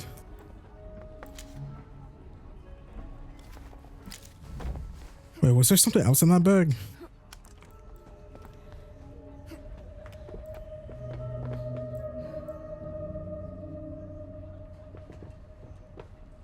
Oh, we can't get over here. This is it. All right, let's go down. I'm like exploring. I don't even know like where I'm going. I have a poor sense of directions, but we are so good. Alright, so we can't talk to this guy. Okay. All right, let's run all the way back down. We're on this side.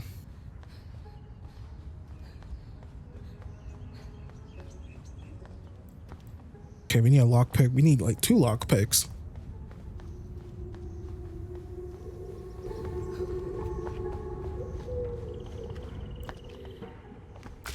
The store has been left unattended.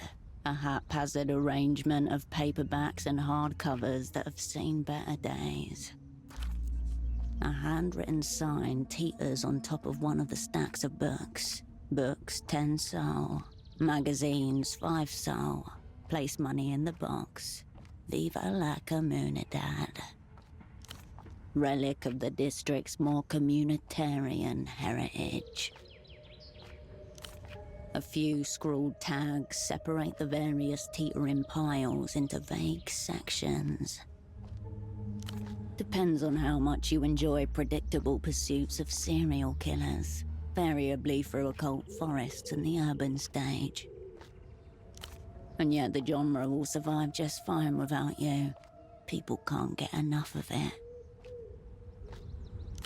By far the largest collection, you see a wild range of material, from an anti-aging guide to a series of books all by the same author, Vitor Kampf.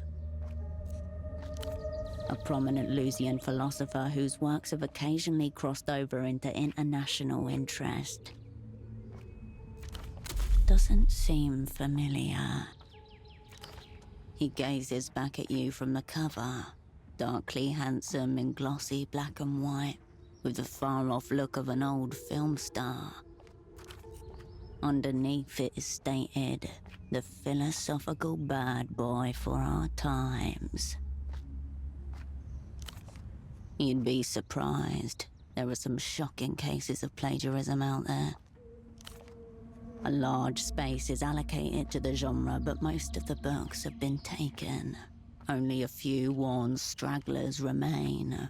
One of them doesn't even have any pages, just a dust jacket. A shelf of scuffed books are united by their preference for black and apocalyptic reds. On their spines, a series of grandiose words large enough to fill the universe. 2 of the titles stand out to you above the others. Blight March of the Chosen and Greed in the Inner Zone. Pulpy space opera, not at its finest.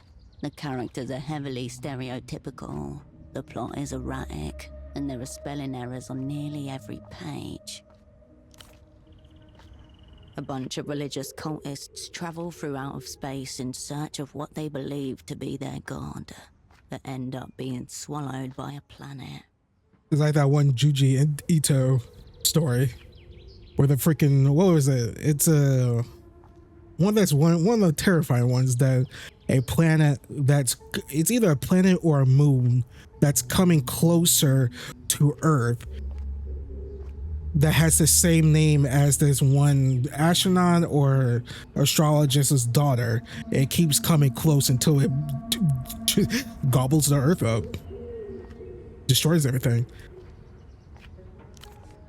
No, it turns out the planet is their god. They end up inside the belly of paradise and live there forever. Oh, okay, never mind. Because that's not how that story ends. Totally. It's a shame the word planet is mistyped as plant on the final page. And maybe they got gobbled up by a plant. You don't know. Despite its dull cover, it seems to be an outright attack on the current state of reality, realized as an adventure through a futuristic city that thrives on depravity. Is that the bag dude wrote this one? A notorious Lusian novelist and heroin addict. The author photo shows her sat on a disheveled bed, about to jab a needle into her arm, biting a tourniquet wrapped tightly around the target limb. Between all the gay sex, violence, and drug taking, there's a serious point about how we're being held back by the unfettered impulses of the ruling class. It's not much different to a modern-day city, except the laws are much more lax, and what would be considered immoral now has become fairly normal. None, so far as you can tell. It's just episodic atrocities and gratuitous acts of obscenity. If anything, he would object to labeling it fiction. The book resumes its place among the others, its degenerate content perfectly camouflaged. Hundreds of printed materials, well used, slumber before you. You flip through the stack of slim, staple-bound periodicals, faded fashion catalogues 6 years out of date, softcore adult mags, a gun magazine, and a lot more. Most magazines tend to be, especially those that people donate to a project like this one. The more recent issues focus on the emergent Lusian styles. The oldest among them feature Portaferan clothes, local-made textiles from the famous silk factories. Masked models stalk glossy pages, unidentifiable yet distinct, in monochromatic pieces with striking silhouettes. Your eye wanders to another Lusian cover in a less austere register. Teenage figures boast digital visors, baggy jumpsuits, runic charms. Holographic animals circle their bodies, projected from gadgets clipped to belts or bracelets. A headline beside these gadgets prompts readers to find your soul animal. Take it wherever you go.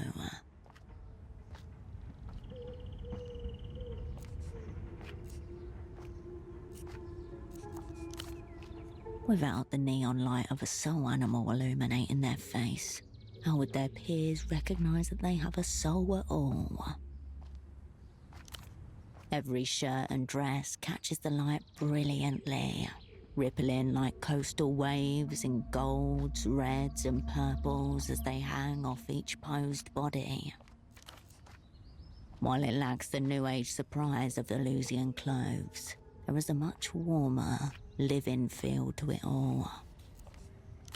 Men are posed clumsily, clutching straw fedoras. Women who are obviously not mothers hug unstained children, mirth bursting from their faces. Hundreds of magazines beg for your attention with their colourful covers. You're bombarded by cheesecakey photos of grinning nude and semi-nude models. The occasional coy shot hints at full bush. If they take them without paying, then they will be marked as dishonourable. It's pretty clear how it works. More and more of the smooth, young flesh passes before your eyes. It quickly starts to feel repetitive as you glance up and down the bikini-clad bodies, page after page, tens of them a minute. More and more of the smooth, young flesh passes before the lineup of promiscuous. Turns out, it's not a magazine at all. The Wang Guide to Improvised Firearms Volume 2. Reloadable pipe gun with push feed.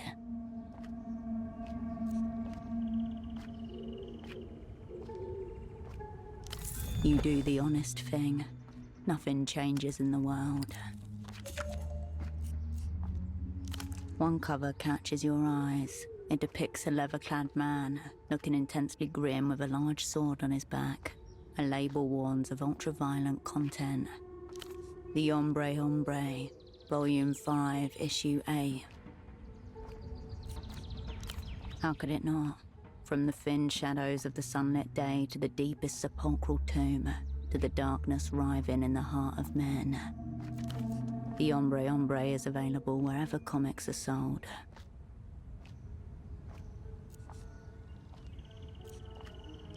You slip it back onto the shelf between the other magazines.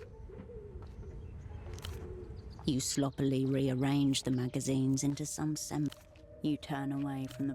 That was a lot.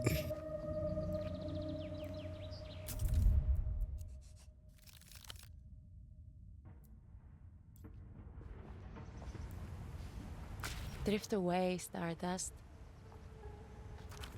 I'm a second-hand dream dealer, but I'm the only dream you got. You don't recognize the song.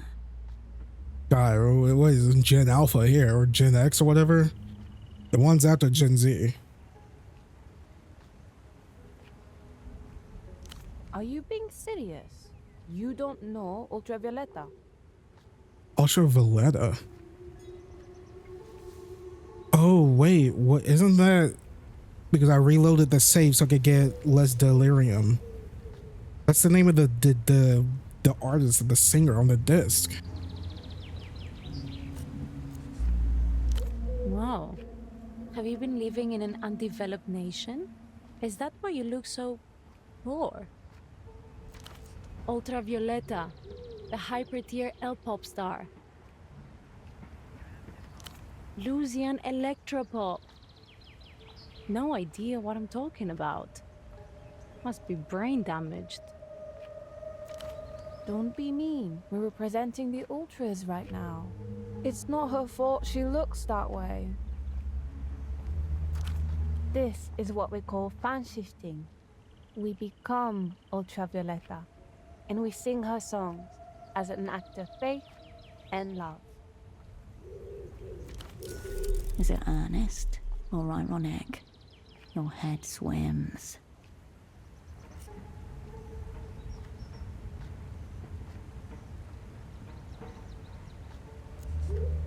Yeah, we're fan shifting right now. Not surprised you've never heard of it. We like to do it together. It's fun to make the costume. And it's nice to sing to the world when it listens. Starting on their personas at such a young age. Impressive.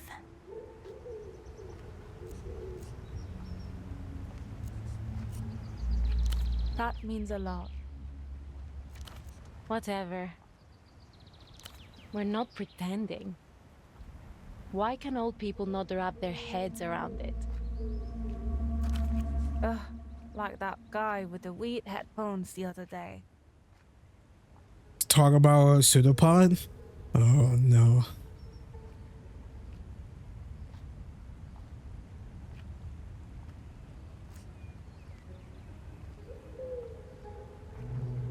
No, maybe? I couldn't tell. He was so weird. He came up to us out of nowhere and said, in some territories, impersonating the monarch is a crime punishable by death. Death. Wait, the guy with weird headphones.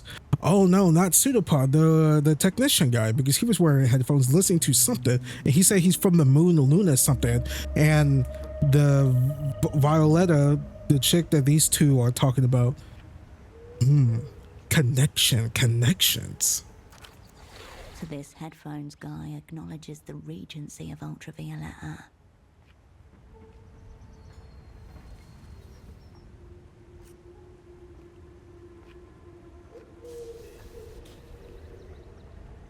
He wasn't. You didn't see his face. It was like he wanted us to die. Oh, maybe that's why Ultravioletta's been missing all this time. Maybe the weird headphones guy kidnapped her, and he's keeping her songs all for himself. Interesting theory. A pop star of that magnitude is a powerful piece on the board. No, that's it. Case closed. He was obsessed. No way. But he looked so old. Wait, no, actually, that's so chic. That fits. That's so chic? What does that mean? I don't think I have any Gen Alphas, Gen X's, or Z's watching on my channel. What does so chic mean? Is it like on fleek or something?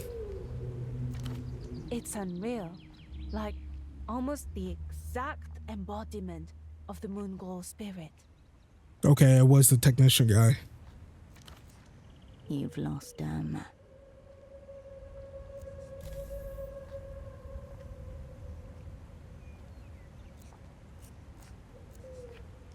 Why do you have that? How did you get that? That's secret UV lore, not for someone like you. The adolescents will only open up to those they recognize as their own. This may call for a disguise.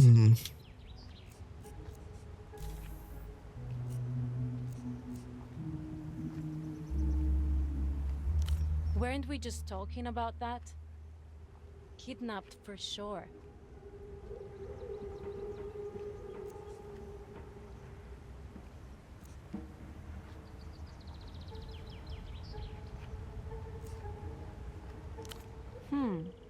What kind of aliens?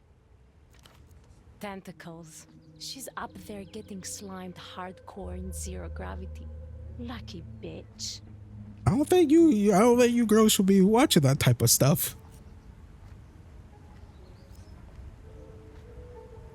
Ultras are ultra fans of Ultravioletta. It's a lifestyle commitment. Some of us have even died for this. Respect for the martyred ultras. They both strike the same stiff pose and V-shaped salute.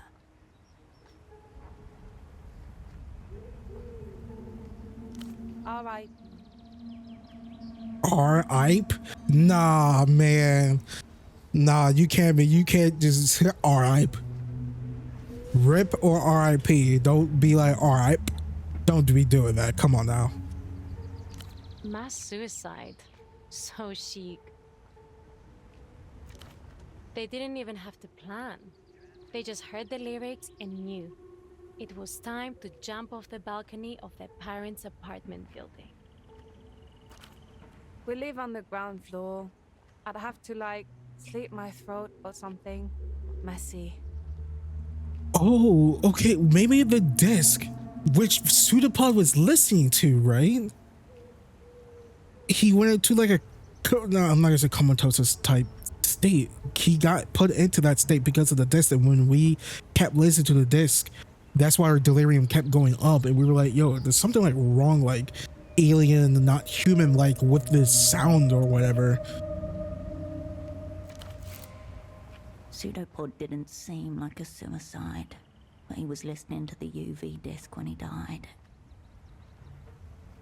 Pseudopod's not dead though. He was talking.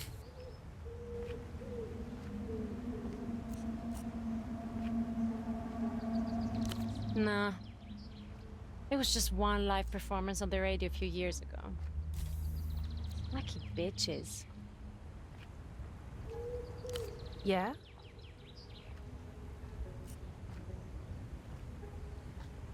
Yeah, there are some good ones. Nobody's on the same level as UV, obviously. But Kyla Roja is cool, Bianca Cruz Blanca. Dia Domino would be sexy, but she got a boyfriend, so... Mimi Serafina's pretty okay for an old lady. Luz is literally the only place making good music anymore. It's Sonido Futuro.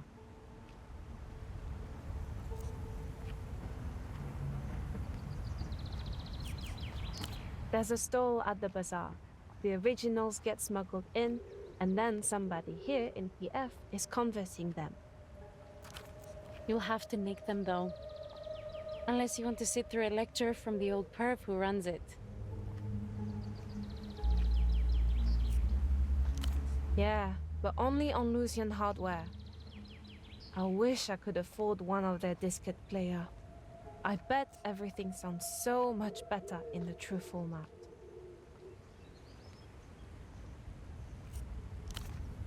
The girls fall quiet, an invisible string drawn taut between them. The one without the mask? We don't talk like that.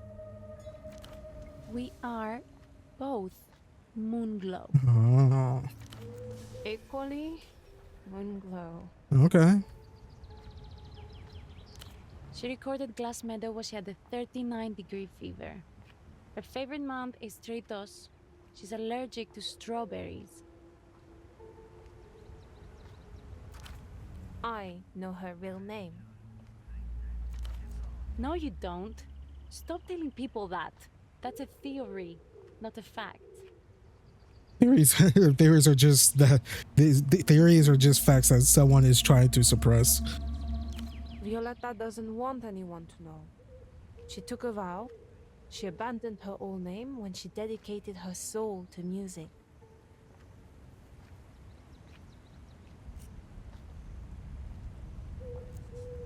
It's not like that. It came to me when I was listening to El Lugar Donde Nací, right after the second verse, when the mellotron beat kicks in. I just heard her telling me.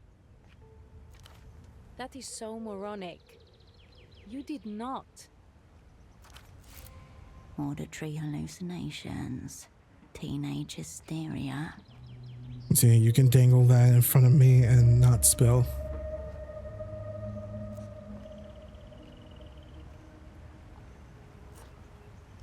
It would be wrong. What? You want to talk about the weather? You guys are very mean. You need it. You deserve it. Look at your hair.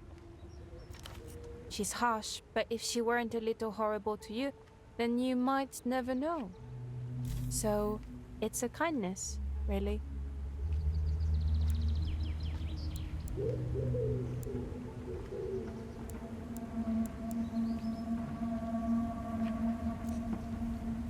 Sure.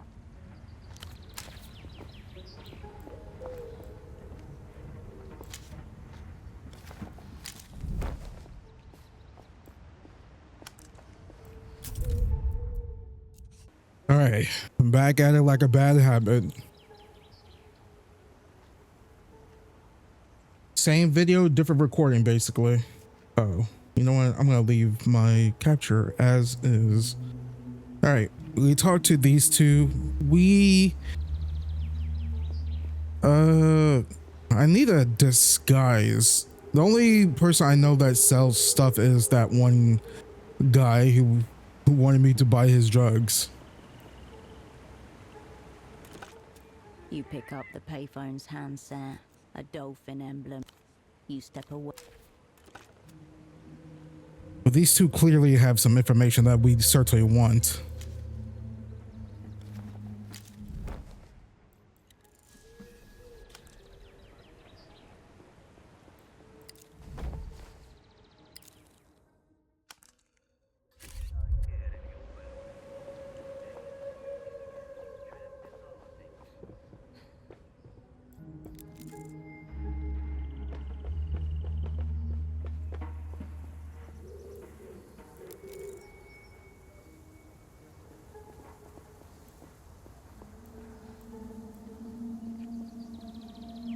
The tiles of this plaza seem to radiate outwards from the strange tree at its center, unlike any other you've seen in this city. Wait and watch. Time passes, but you take no note of it. Sleep is available. Nothing much happens. You leave the mysterious tree to its business. It's like the big brother, the tree from Disco Elysium with the guy hanging in it.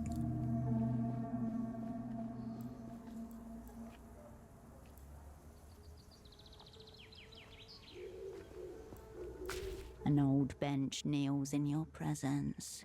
Its planks are bowed and scarred.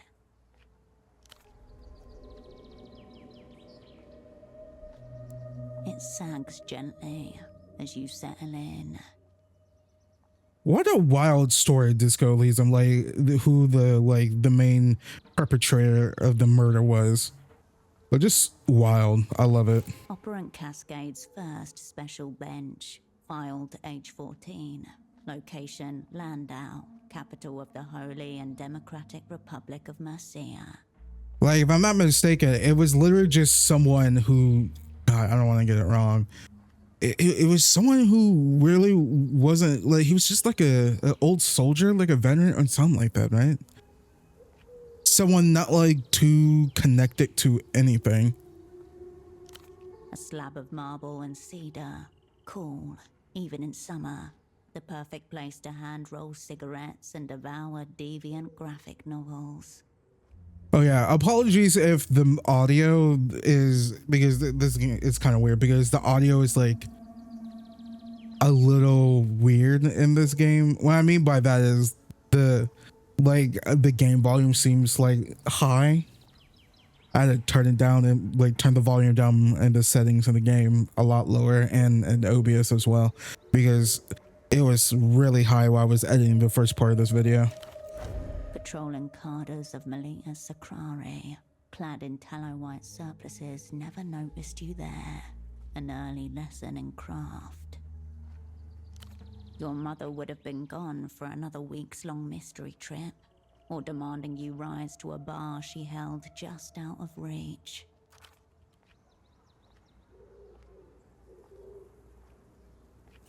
After some time, the present seeps back in. Your limbs don't feel as heavy as they did. Gently, Portofino coaxes you back into its rhythm.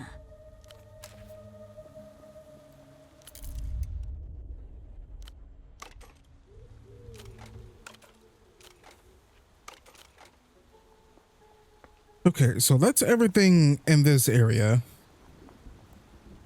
You're back. And you still look like that. Sure. Okay. There's only one person we could go get a disguise from. Oh, the game's lagging. What is going on?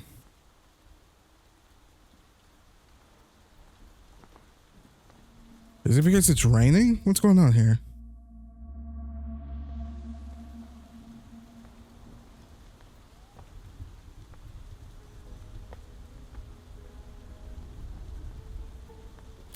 Here, can we... I want to make a new save. And I'm going to load a previous save just to see, because I think it's because the rain is messing it up.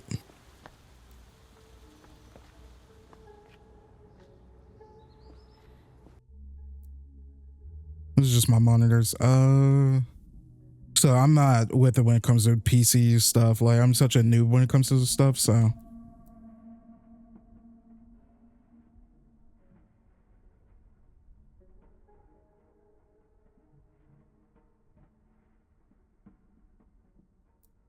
Maybe switch it to window full screen.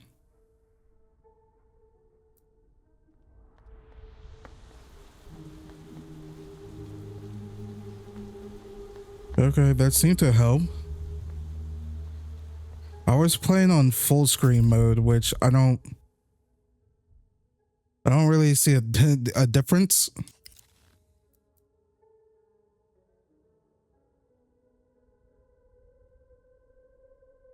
But if it's not lagging, then it's not lagging, I guess.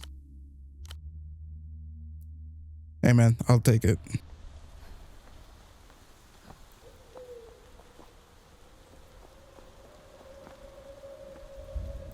Whoa, what is going on? Wild boar piglets snuffle through the city's trash, still wearing the stripes of babyhood like halitosis humbugs. Behold, the cloven-hoofed effect of urban administrative collapse. I'll recruit them, the fascists would never see it coming. You underestimate the nutritional value of a well-trafficked alley. Plus, with noses that adorable, there will always be kind citizens to leave out some kibble. Yeah, there's a lot of stray cats around my place, and yep. But where there are bullets, there are boars. An adult can be up to 500 pounds of bristled, pitiless hog with tusks.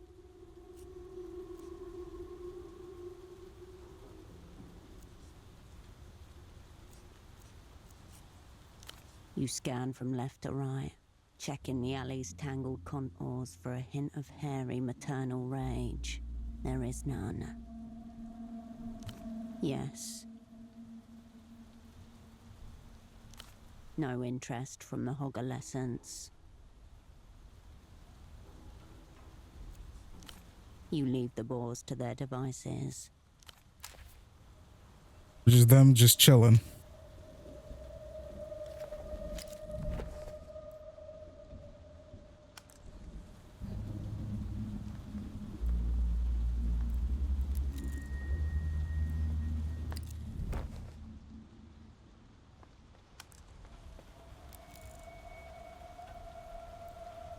Something catches your eye. Ooh.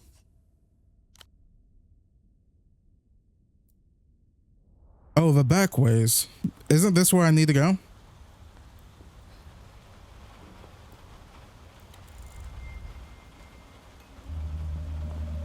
Okay, I need to remember this.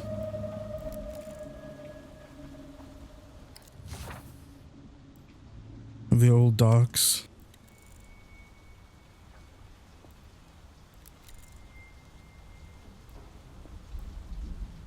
The Guardian Municipal officer is intensely scratching at his neck.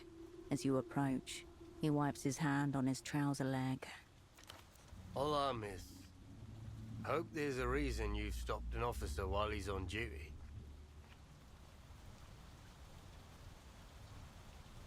See, just enjoying this stroll. I'm in the socks trade. Thought maybe you could do with some. Socks are the one thing I don't need. Too many elderly relatives for that. Officer Morito, agente coordinador for the Guardia Municipal. Do you need help with anything? You can tell me about the bazaar. I can tell you Petra the music vendor's a major arsehole. I asked him about an old Blood Golem disc, and he told me he'd rather tie polystyrene blocks to his feet and jump in the canal than look for it. Jesus. A little extreme if you ask me. Doesn't make sense. Why not go for something that sinks? I told him as much. He said that was the point. His demise should be slow, so that I'd hear him scream for hours. Sounds drastic. Does he hate you or just your music taste? I suspect he mostly hates himself. I think it's the music. I don't get why he brings up all this violent stuff all the time. If he ever goes through with it, there won't be any shock value. All right. Just be sad. Sorry. All right, let's go through number 1 and number 2. Blood Golem is a band. Blood Golem heals all wounds. It's the sound that raised us from shit-crusted upright apes into humans. Primal, filthy, slow, all ending. Like an army of giants growling underwater while smashing cliffs together. None of these words make any sense to you, either singly or even less in combination. As a matter of fact, too powerful for most Portofirans. It's like nobody cares about our own music anymore. Or art, really. So this is the second time me not listening to a sound music, but like the Ultra Viola UV soundtrack that Pseudopod had. That music kept raising my delirium. This guy with his lyrics of this any band or whatever, not any band, but this band, it rose my delirium a bit. Is there something with the music in the game? We've had instances of theft around the docks recently. All the crates were ripped open in strange ways. Yeah, messily and without tools. Seems like the work of kids, if you ask me. Must be trying to scare people too, as weird noises have been heard at night. Screaming and howling. How much you guys want to bet is the Boars? Apart from that, it's quiet. Just how I like it.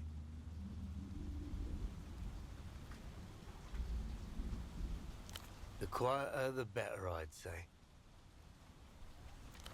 Really, the hardest part's keeping people away from the Boars. That's the big one.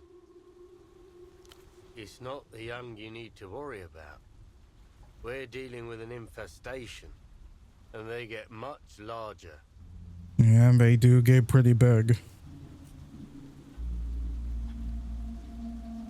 Not his neck. I'm looking at his portfolio here. I don't see nothing with his neck. It used to be a seasonal problem. Every autumn, some adults would come down bold and hungry. But lately, it's more of a permanent residency. The hills up north, as far as I've heard. Valle de Suspiro. You've got thorns, ferns, old trees. A nightmare to patrol. At best, they're a nuisance. The little ones are fine, but the adults could take off a kneecap if you're not careful. And then there's the really big one, the mother. I don't need to answer. I already know how big a boar is. The papa and mamas. They don't seem so bad if they're alone, but they're never alone. Get 5 or 6 together and they can take down a grown man. Oh, 100, 150 kilos? Easy. Enough to stop a tuk-tuk going full speed. But even they got nothing on the mother. Massive. Furs all matted, covered in scars, territorial too. Preys on drunks, stumbling back from Party Alley. Tusks, claws, knives, bullets. Take your pick. Every few years, some brave moron tries to take her down, but she stands undefeated. You got a weird glint in your eyes. Let's not do anything stupid, all right? You back away, slowly. If you get a whiff of it charging, find something to climb if you can. And then, come find me. How bad does it look? His hand claw-like hovers by the large patch of inflamed skin. Scaly reliefs and cracked plates, like some diseased armor.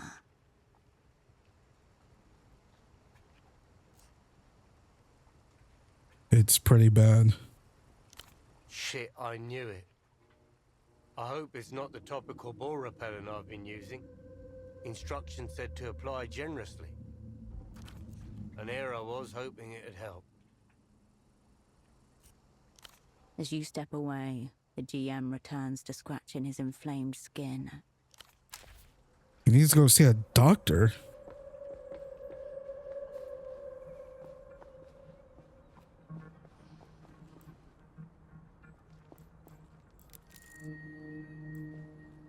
Okay, this is a place inside here.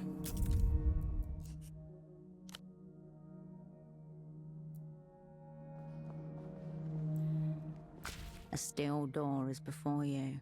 Faint oxidation halos bloom across it, like algae on a sunken wreck. No response. It's locked. Try one of the many doors that are not locked, or the open-air black market, which happily doesn't feature doors at all. You step back from the door.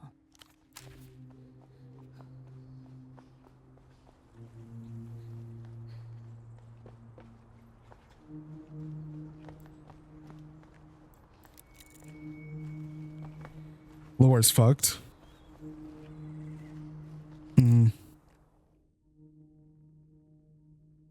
Okay, we're at the excuse me. There's a backways bootleg bazaar. There's two places I wanna go. There's that one hidden place at the bottom, at that where we went to that, like an alley, the backways, that one place at the bottom. And there's that one, there's like another area as well where we found the guy who was waiting for the bus. There's that. Okay, we got a few places to head up.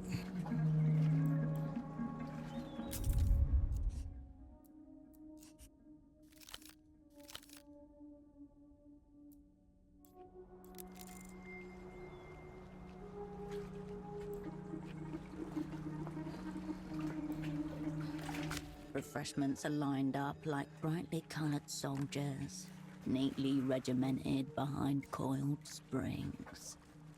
The refreshments remain.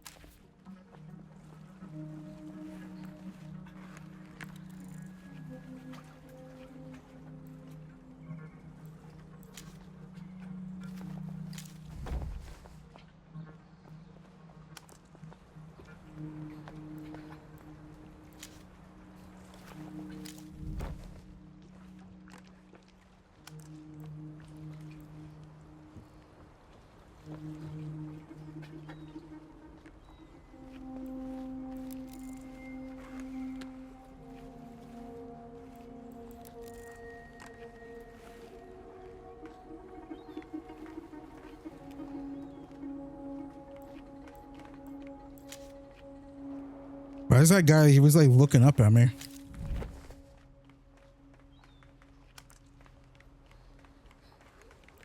I feel like that crane is going to come into play somehow. I don't know. I'm just guessing.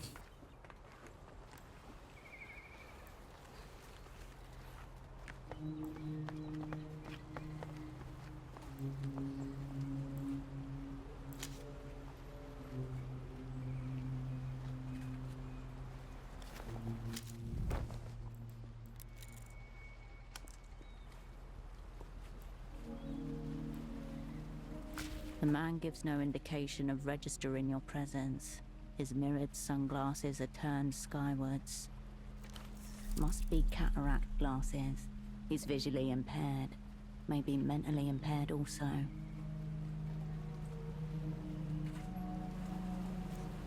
Are you a man of the sea or a man of the land?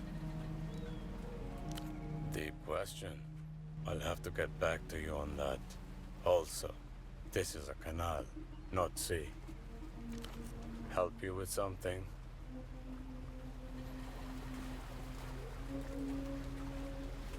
A collie. Go on. There's a lot of coming and going in the bazaar. I don't get paid to keep track of it. I'm sure. All right then. Unless there's anything else.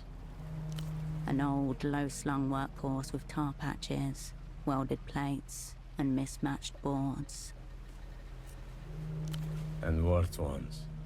Just happen to get through them. He's got a few more years left in him. Old man.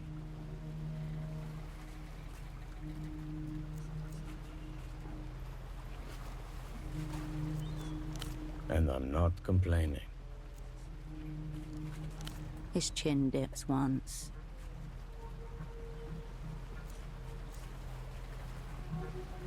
Depends. Some are produced locally.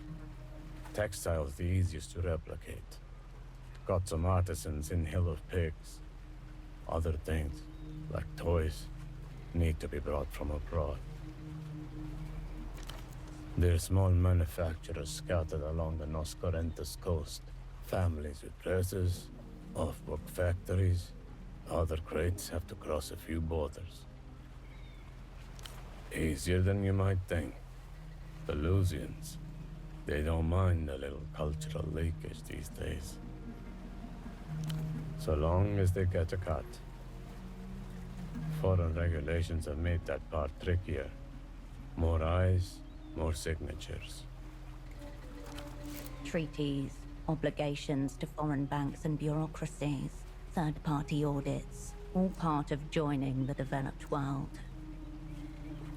At the hands of some enterprising people, a few tarps in the dust, and word of mouth. I'm sure there's more important things for us to discuss. Most ships are named after stars. In Rustam, we name them after lost sailors. Carve a name into the prow. The dead will watch the waters for you. Long dead hands carrying the hull, white fingers in the brine.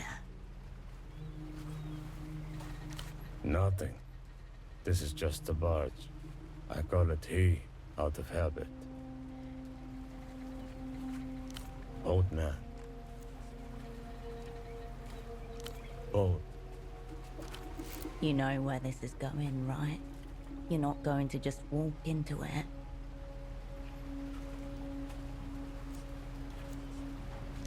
And here we were starting to have fun. Boatman. Boat. You know where this is going, right? You're not going to just walk into it. He stares at you and keeps staring at you. Man. Touché, boatman. I enjoy that. Anyway. Sure. I'm listening. Sure. He lowers his head in brief salute. Interesting character.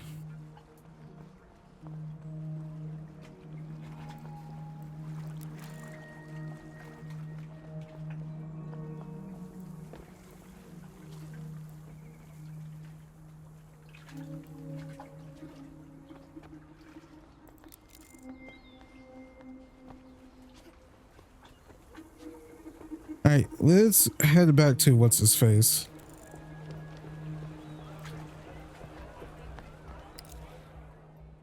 Okay, we're in the bazaar.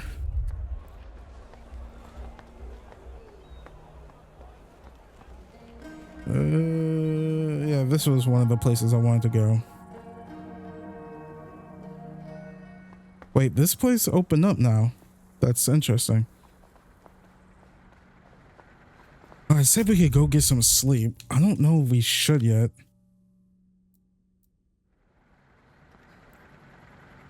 Baby, these return visits make me think we should be exclusive.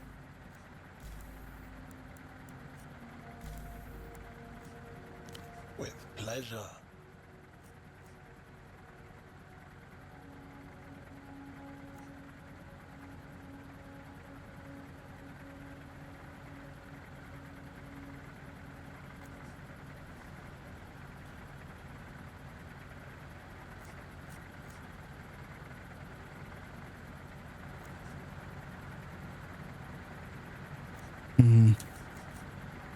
All right. Tell me what's on your mind. I'll be seeing you.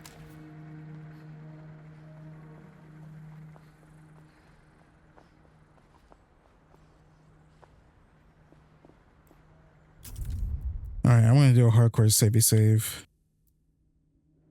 I know I'm doing a lot of those.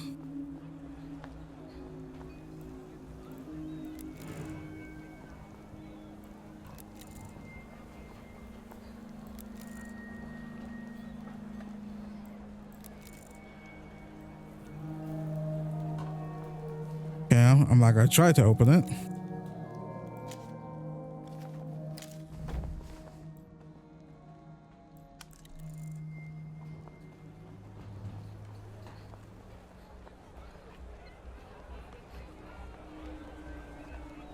Does she got a fishing pole? What is that?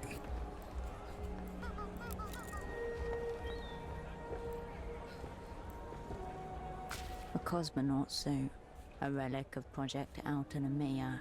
Its shoulder patch reads, "The stars are ours, 77. 5,000 soul. No wonder it's still here. People with that kind of money don't shop in the bazaar. If it is, then it's one of the few things for sale here that isn't a knockoff Lusian electronic disc or toy."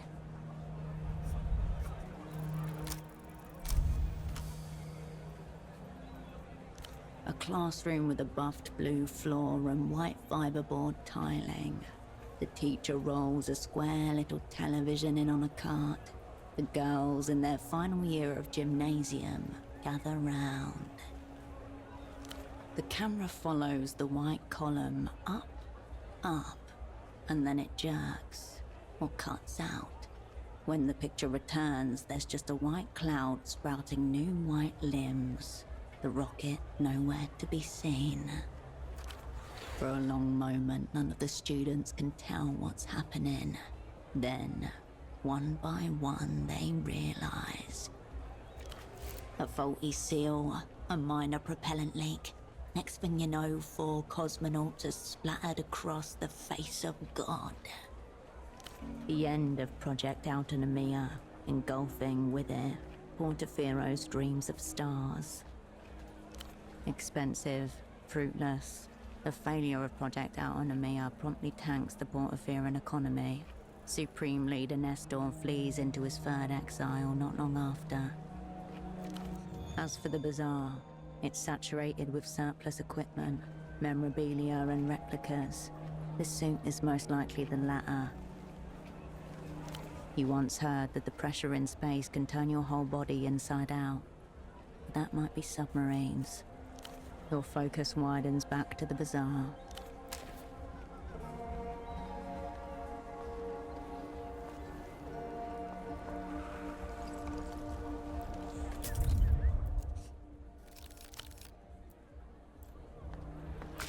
Excuse me. Can you take a look at this? The young woman turns from a store of party wigs and beaded necklaces to thrust a photograph under your nose. Oh man, I'm already not trusting her. Her hood a burrow, she the mouse within. The photograph shows a robust man well into his 60s.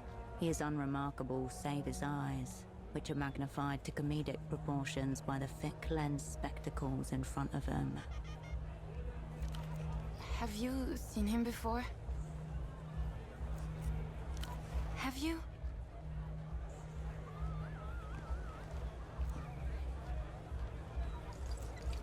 Mi viejo, my dad. He's been missing a few days. Does your dad have a name?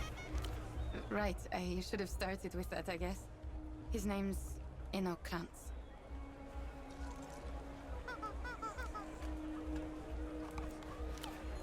He's kind of forgetful sometimes. Not a lot, but I'm just worried. I told him watching too much TV was making him crazy. She raises her hand to bite her nails. A new habit. They're bleeding. No, I mean, that's the most likely scenario, right? Ugh, this is kind of embarrassing. My dad developed this insane theory about the payphone to the western exit of the bazaar.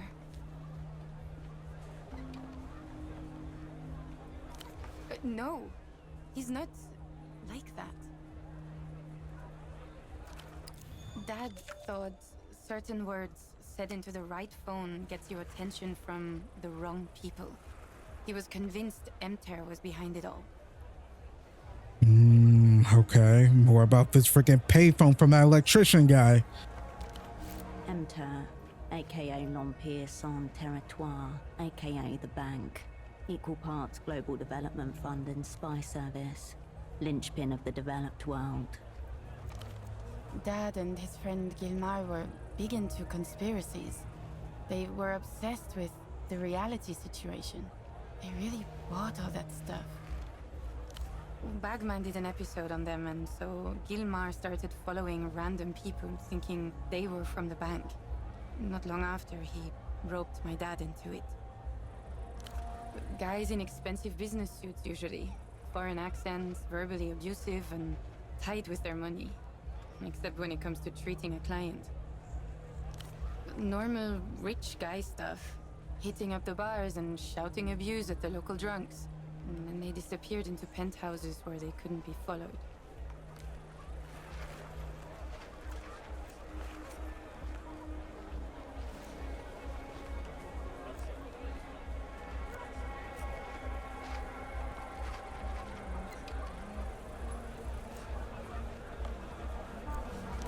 Mi viejo did, but Gilmar stayed out. And then he called my dad around 2 in the morning. He'd overheard something and was explaining it when the call just cut off. My dad went by his house the next day, but Gilmar wasn't there. Yeah. He looked for Gilmar for 2 weeks, reported him missing to the GMs. Nothing. Why would Emter care about a couple of impressionable old men?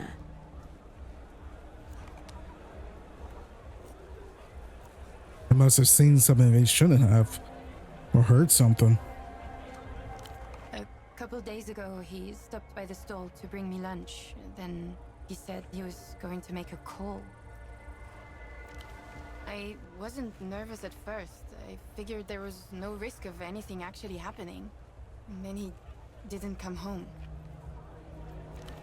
Washing out the container that carried homemade rice and beans.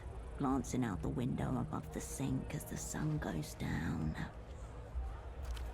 Don't look at the clock. Don't look. Don't.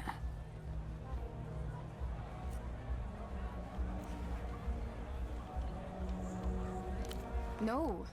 I mean, he just can't leave things alone when he gets an idea into his head.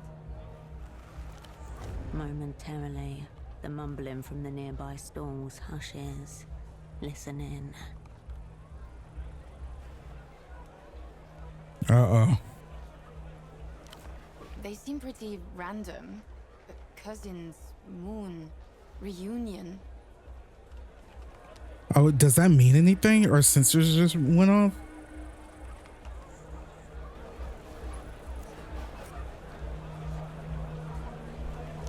On their own, sure. Together? Gibberish. I guess. When he tried to tell me, I wasn't really paying attention to him. He had those written down on a pad in his bedroom. He told me not to say them if I used the phone. It all sounded so silly.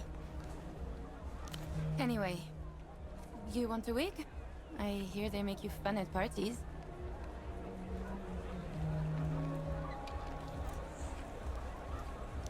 Oh, that's Ultravioleta, the Louisian pop star. Always thought that type of music was too young for me, but I've been enjoying her stuff recently for some reason. No, but it's definitely her kind of title. She peers at the disc again, blonde hair falling over her face. Weird disc, that. Oh, you should ask Petre at the music stall over there. He'll know more. Doubt he's an ultra, though.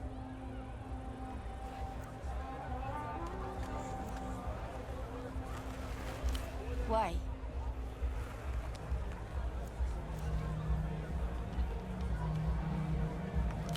Really?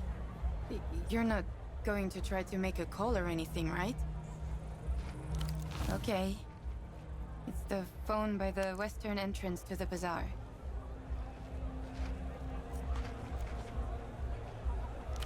Oh, yeah, he came by.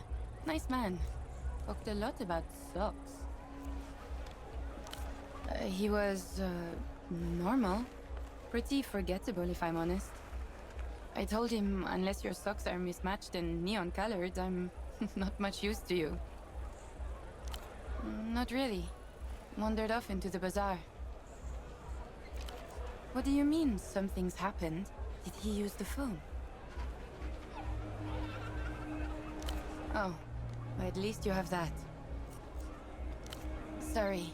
Yeah, I was kind of distracted when he showed up. Wig topiary, plastic tiaras, novelty sunglasses. A burst of colours and textures vying for your attention. All of them losing. Behind it all, you see an oddly familiar shape. The tailored shoulders, the sharp collar. The shape is robust and clean, with an architectural asymmetry, like a knife. A cape, but nothing like the other costume pieces around it. It's a Carabinero outfit. Carabineros are Portofiero's sanctioned police investigators. They report directly to the Prefectura and deal in actual crime. Murder, grand larceny, rape.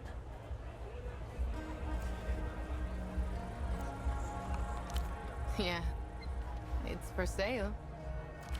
Local law enforcement is far beneath you in effectiveness and influence. No need to lower yourself, Oberon. That'd be illegal. That's not a no.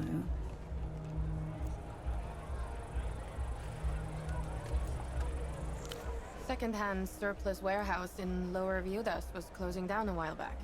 Big clearance sale. No, I told Officer Morito, he said it was above his pay grade. He kicked it up, and they kicked it right back down. The whole set's back here. Just let me know if you're interested.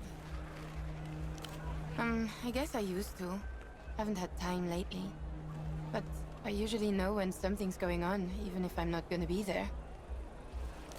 There's a show somewhere in the Hill of Pigs tonight, but it's already sold out. Hey, we heard that before, right? From that one guy with the rash. Dead. Still a few maggots writhing around in the corpse, maybe, but looking at them just makes you sadder, you know? 10 or 15 years ago, there were feedback parties in the backways. Anyone who played loud enough could jam. You'd hear the distortion 3 canals away. Now, if anybody plays around here at all, it's just covers of Lucian stuff. Blood Golem? Her voice explodes with enthusiasm, a register so long lost to her that it crackles a little as it erupts. Of course I've heard of Blood Golem. I was at their last show here. Haven't thought about them in ages. Petro should have a disc of theirs if you want to listen. They fucking reap. Reap? It was at the War Drum in Slang in this world is insane. Used to be evil gigs in there. Shoulder to shoulder every night. Edge of violence. Until the GMs came and shut the electricity off, nailed planks over the door, said there were noise complaints. Bullshit. It was a sanitization campaign, trying to make Portofino look like a mall, hoping the bank would give us more money. But that night, the crowd turned up same as ever. We ripped off the planks and partied in a hollow shell. Blood Golem played their set on portable amps, sounded like shit. Best show of my fucking life.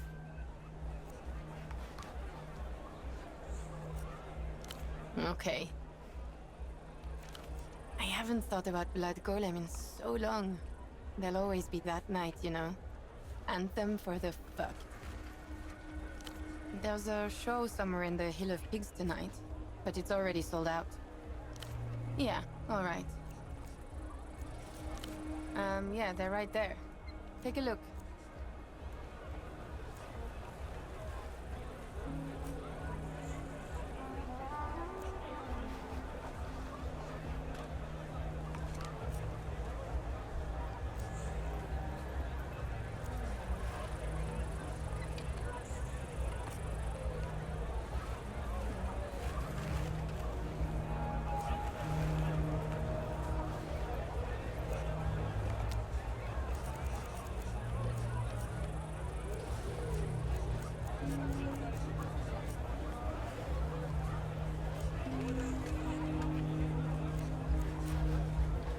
Cool. Okay. Anything else?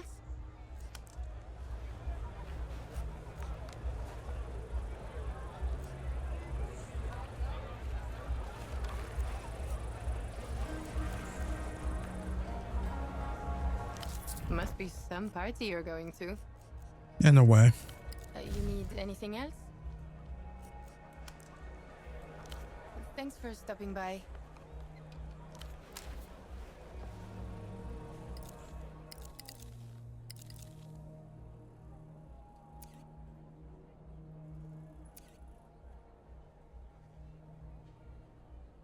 Wait, what are thoughts?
Bagman gestures wildly on the television screen.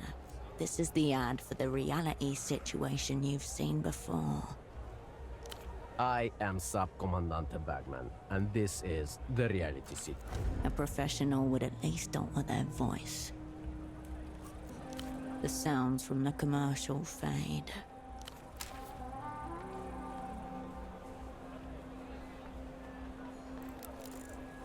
All right, let's move forward. You know what? I made a hardcore save here.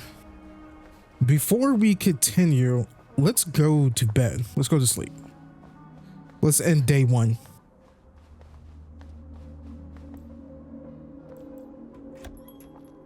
If me sleeping messing something up does something, then we just reload the save. I just wanted to get a lot of stuff out of the way and over with.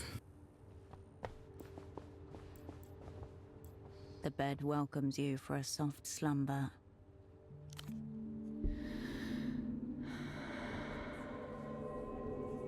The anticipation of a decent rest pulls you towards the pillow.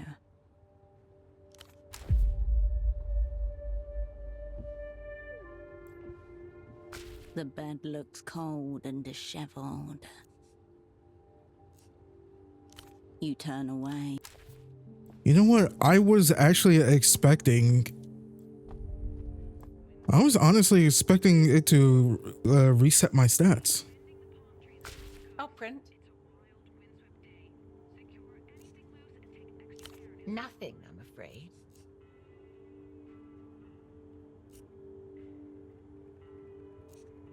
I'll be here if you require anything.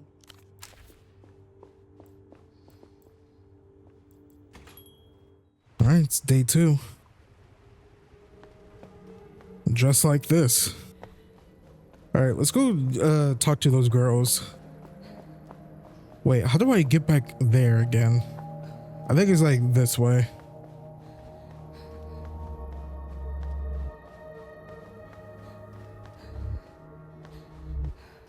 I think they're up here. Wait, what? Oh yeah, we could go inside there. That's another place I wanted to go inside.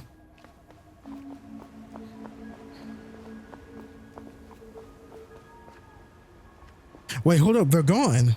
Were they right here?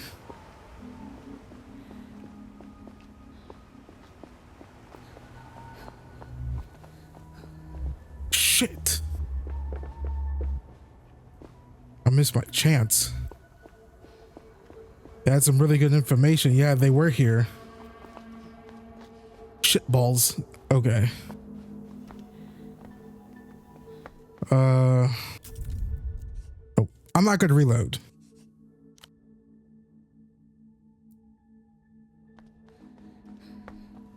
I'm still like deciding if I should actually like wear this.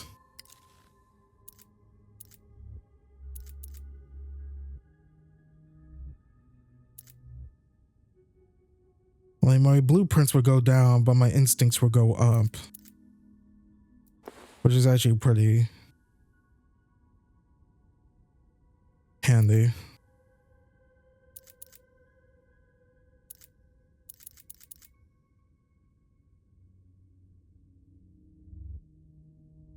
If I switch out my shoes, my poetics will go down. Cold read will go down 1, but my coordination will go up. I might actually, you know what? Probably not yet.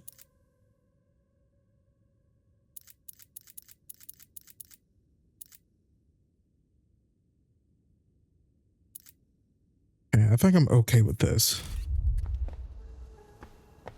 Still gotta find a way to like earn like more money. All right, so we got in here and that other place in the bazaar. Let's just do, we're right here. Let's just go see.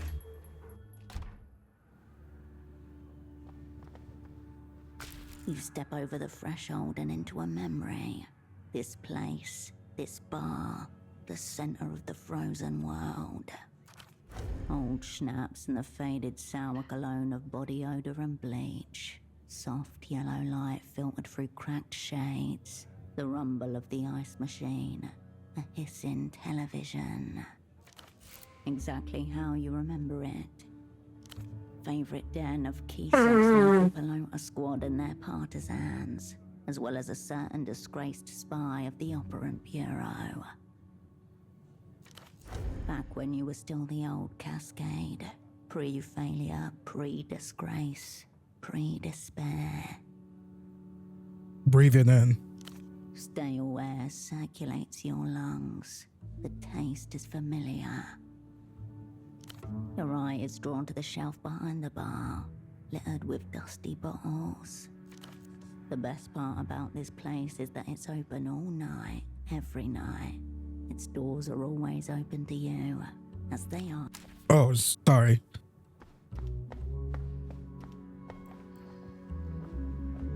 Is that a toilet bowl? On the wall above, mounted like the taxidermied head of a bull moose, is a toilet. Scratched and yellowed porcelain, a notable smudge on the lip of the sea, brownish. The smudge is not what it appears to be, not the most obvious suspect at least. I'm a student of the unknown. I must know even if it caused me psychic damage. From across the room, the bartender notices your gaze and the expression on your face. Don't worry. The smudge on the rim is just blood. 83. Kisok versus Recreación. The referee sent Peña off on a bullshit call.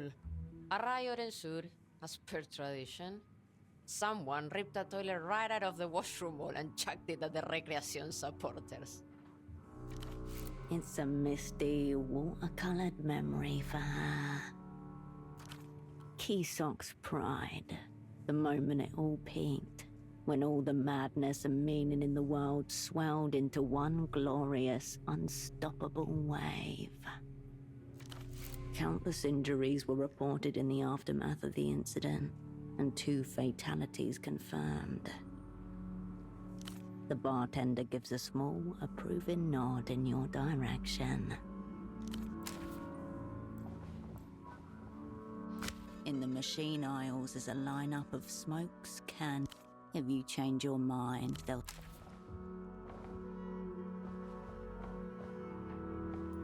Something upstairs. I'm gonna hardcore save you. Say sorry. I mean, if you guys don't know, I'm gonna be doing this a lot during this playthrough, man. Okay, who can we talk to? This guy. An older man, heavy-set, looks up as you approach. On the table next to him is a large plastic box. An accordion hose runs from the side of it and disappears between his shirt buttons. Operator, bon of you to drop by. Though a bit earlier than I was expecting. It should be said that you've never seen this man before in your life. No matter. You're here now. That's what counts. Ooh, should we play along? If this is some lame pickup attempt, I'll smash your face in. The man gives you a quizzical, slightly offended look. I'll pretend that was meant to be flattering for one of us. Some reputations precede. I heard a notorious spy had escaped from the freezer and was running amok in theater. Had to see for myself. This man must be part of our welcoming committee. The gang's legend spreads far and wide. He's not, though. Now here you are, in living color. Cascade, known to some as Hershel Wilk. Your stomach tightens. Predator, caution. Exactly.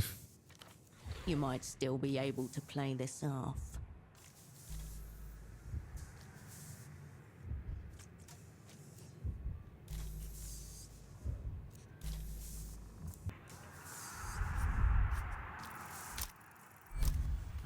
Let's go, baby. You've been here before. This is your home pitch. Act like it.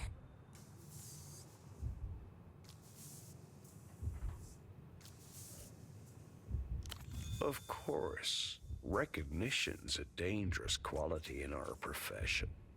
Still, most would say it's preferable to being a null entity.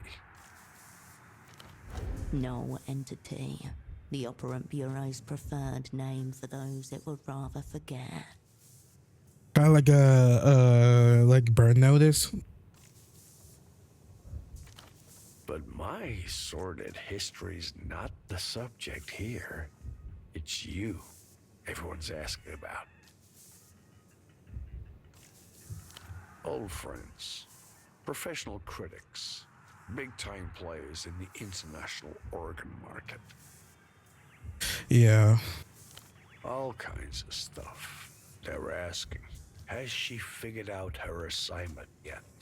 What's going on with her double? Does she still have it? Thrilling questions all. But mainly, they're concerned about your heart. Size of a fist, weighs about a quarter kilo. They want to know what you'll take for it.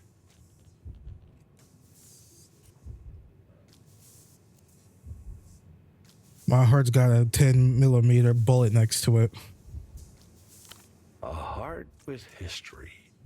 There's connoisseurs who'd pay a premium for that. Reminds me of a story in the paper. An Azuri cannibal pays another man for the pleasure of killing him and devouring his heart. Gruesome scene. Features a frank hand and all sorts of unprintable details.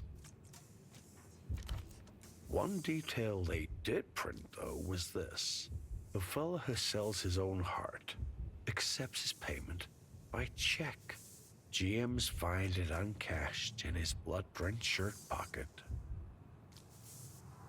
How much would the check for? If you believe what you read in the newspapers, our cannibal paid about 200 sol. That seems very low. The cost of a new set of tires. Yeah, that's what I thought. Plus the life sentence, of course. Sounds expensive. Like, what? Whatever we know, we pay dearly for it. Knowledge. Exactly what you're lacking just now. The opera have dropped you in a river of shit. Maybe I can help you get yourself out of it. Ooh. Should I take the, I feel like this is a good, I feel like.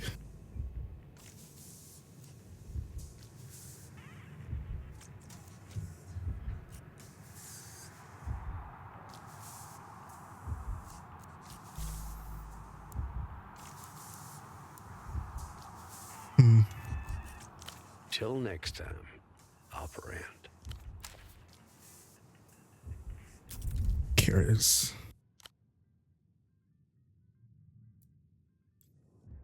Operand. Brand.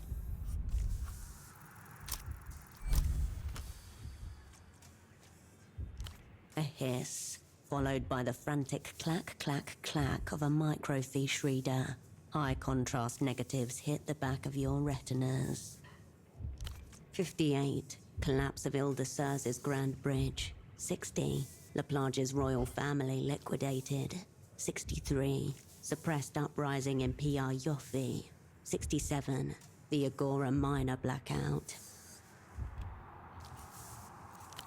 No direct attribution possible. Cross-references simply point to one figure, skipping in the margins of history. Cryptonym redacted. Date of birth redacted. Nation of origin disputed. Joined the opera late 40s. Declared null entity in 69. Whatever happened in 69, it must have to do with that box. Maybe it's not just a medical necessity. Maybe it's something more. The microfiche reader clacks a final time, settling on a monochrome picture. Beneath it, a nom de guerre. You're the one they call Hausman? Hausman? His fleshy cheeks pull his mouth into just the slightest approximation of a smile. The name passes through your skull like a ghost, a shiver on its tail. Warms the heart to know people still talk about you when you're not around.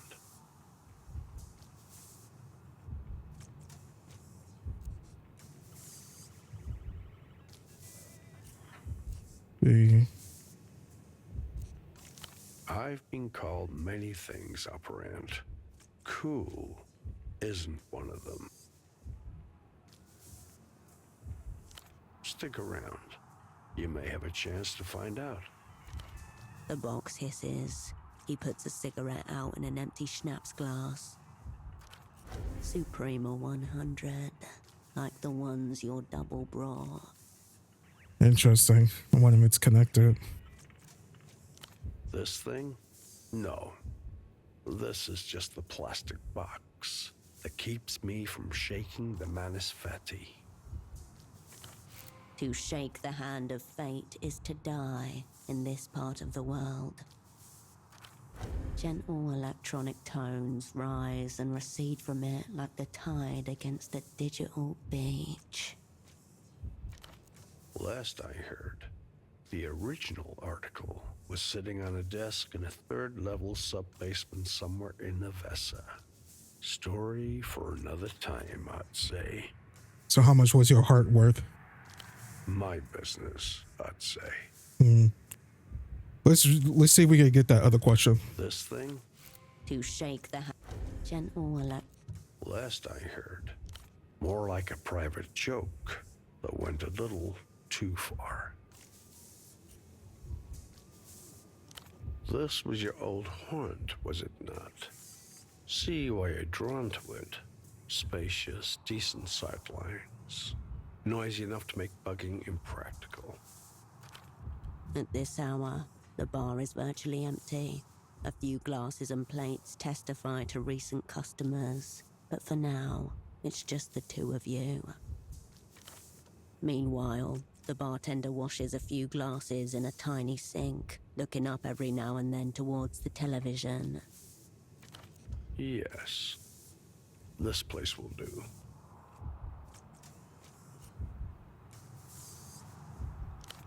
As I said, wanted to witness your return to live action myself.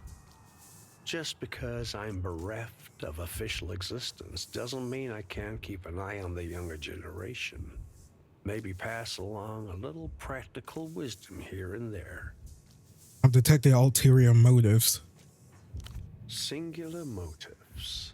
Never understood them personally. Your double was similarly suspicious. Hold on, what do you know about my double? Strappy coat, glasses, look of sorry bewilderment, gastropod, something like that. Even worse. How's he getting on? Haven't seen him for a few days. Okay.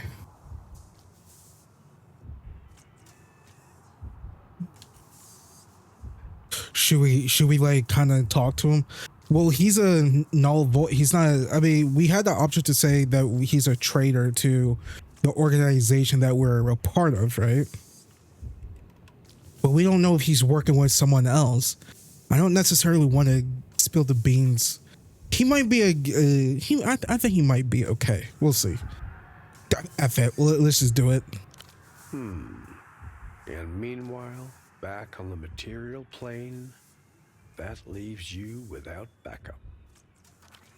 Unfortunately, that seems to be the modus these days.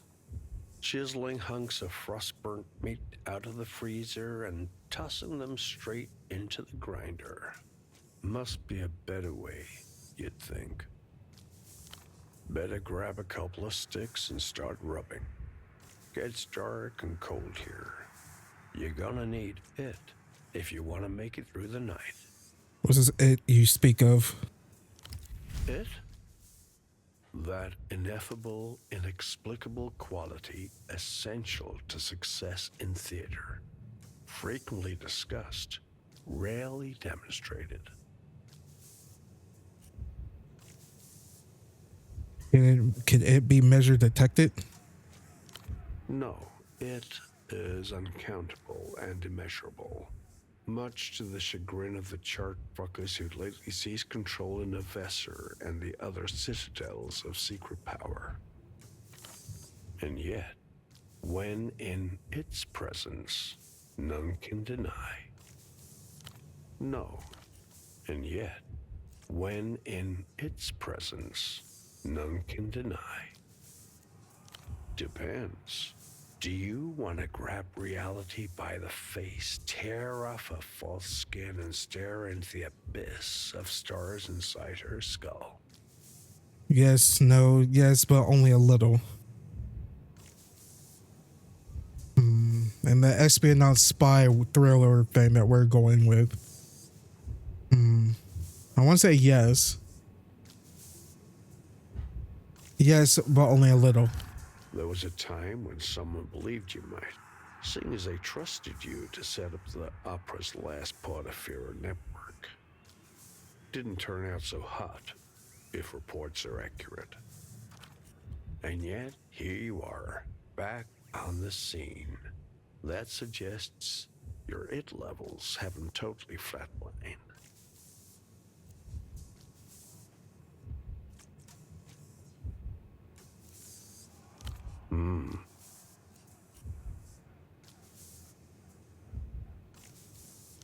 Call it your look of haggard perplexity, assuming that's not just your normal expression.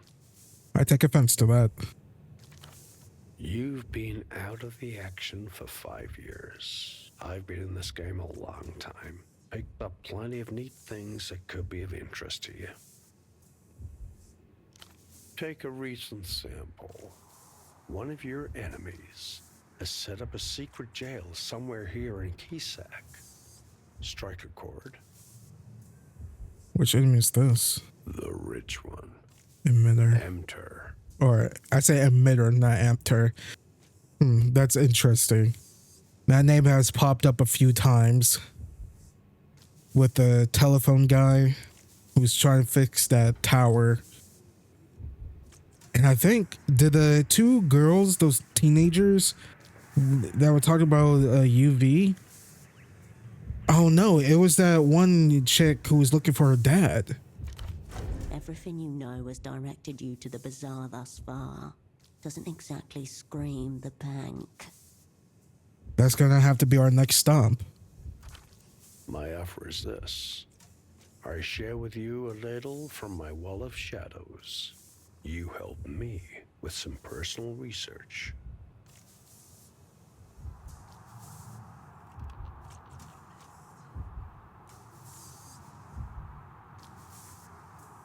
Because I've been in a few, and set up a few others myself. Enough said. Maybe this rendezvous was a bit premature. Tell you what, let's try again once you've gotten a bit more up to speed. I recommend Carmuna, personally. Runs a second-hand clothes stall right by the canal. Terrible gossip.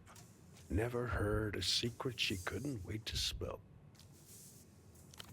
I'll be here if you want to talk more. Till next time, operand. Okay, that's a lot of information. Carmina, that's the one. Hold up, can we? Do we have like a? I think journal.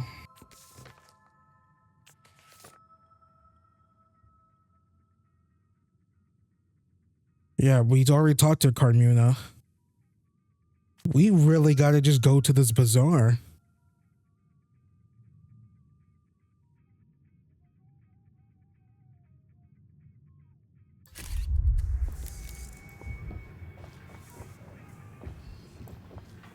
What do you have? No, I don't think we have. I'm Lucia. What brings you to Kisok?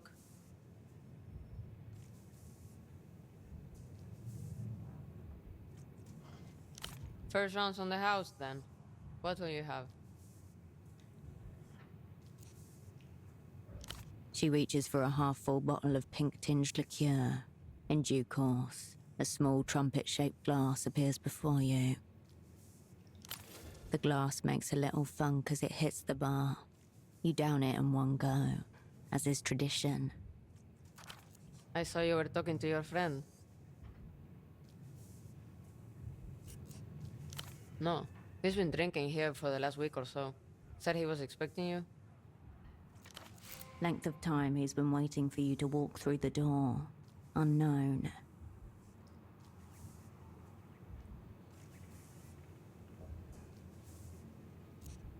Yeah, one other guy.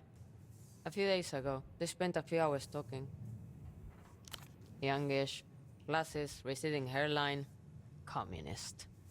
Is the posture. Dead giveaway. Your double. Pseudopod.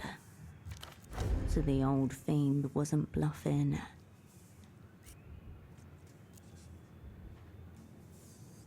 It was earlier, but most of the night's over now. I'm starting to clear down. By myself. Again. Yeah, we have a couple of kids who come in and clear tables. Sometimes I let them serve. But they're unreliable. Could be a quick way to make a bit of money.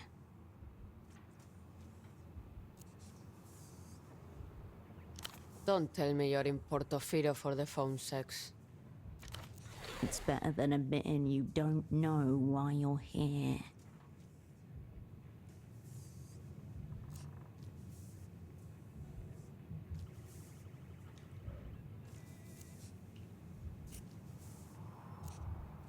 Well, I'm glad it's not our only draw. It's a payphone to the west of here. It overlooks the water. You'll know it from the group of excited old men nearby. Is that the same payphone that what's-her-face was talking about where her dad went? Close by. I grew up about 5 minutes from here. I tried living in the Hill of Pigs for a couple years. Didn't suit me. Came home. If you're born Kisok, you never really leave. You know why they call it Party Alley?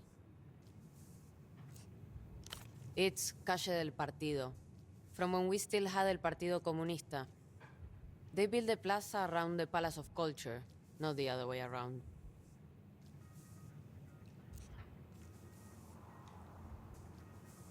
The bartender shrugs at your developmentalist outburst.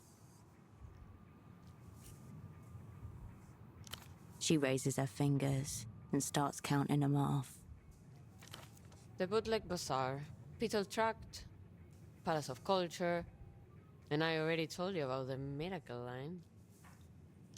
Cheap tat is usually popular with tourist types.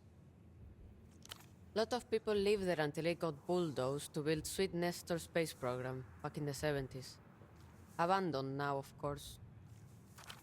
Sweet Nestor, Portofiero's supreme leader from the years 28 to 80. He fled to an unknown location after being exiled for the third and apparently final time, though a small collection of loyalists await his return.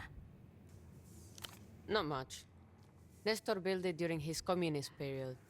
Building's still impressive from the outside, but it's been falling down slowly. You can find it at the top of Party Alley. She nods, happy to stop playing the tour guide. Have you bar-backed before? You can only remember being employed as a spy.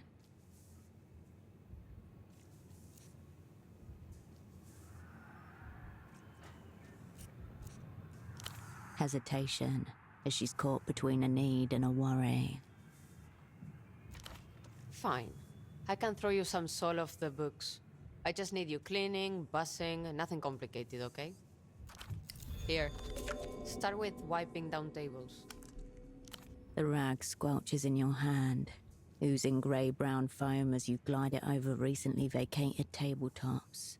Should be easy. Fresh soap smell mixed with the sweetness of sticky mull, the sharp tang of alcohol. Okay, that's done. Wait, missed one.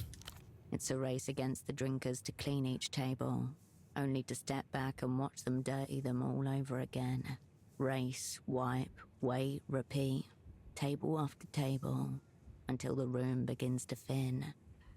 Wait, what's that over under? We're probably gonna get like a skill check for like coordination or something. Hey, it's been 4 hours. Take a break.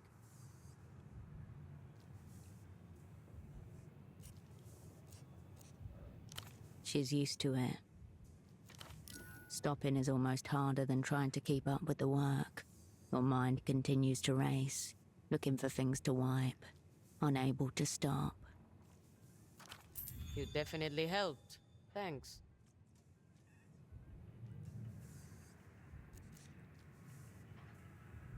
Drink up. We close soon.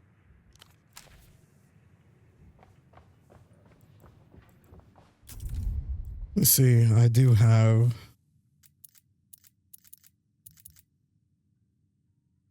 But my delirium would go up.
Okay, not so bad.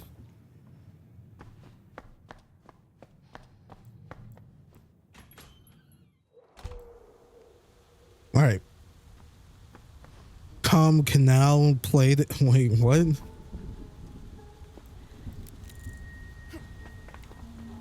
Good vantage point over here.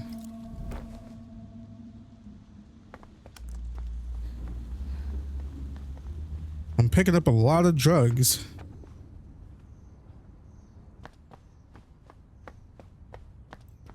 Okay, let's check under here.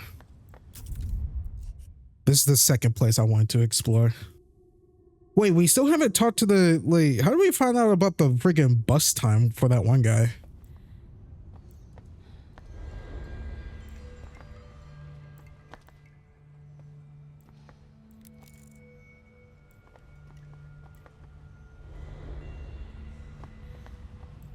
Wait, what?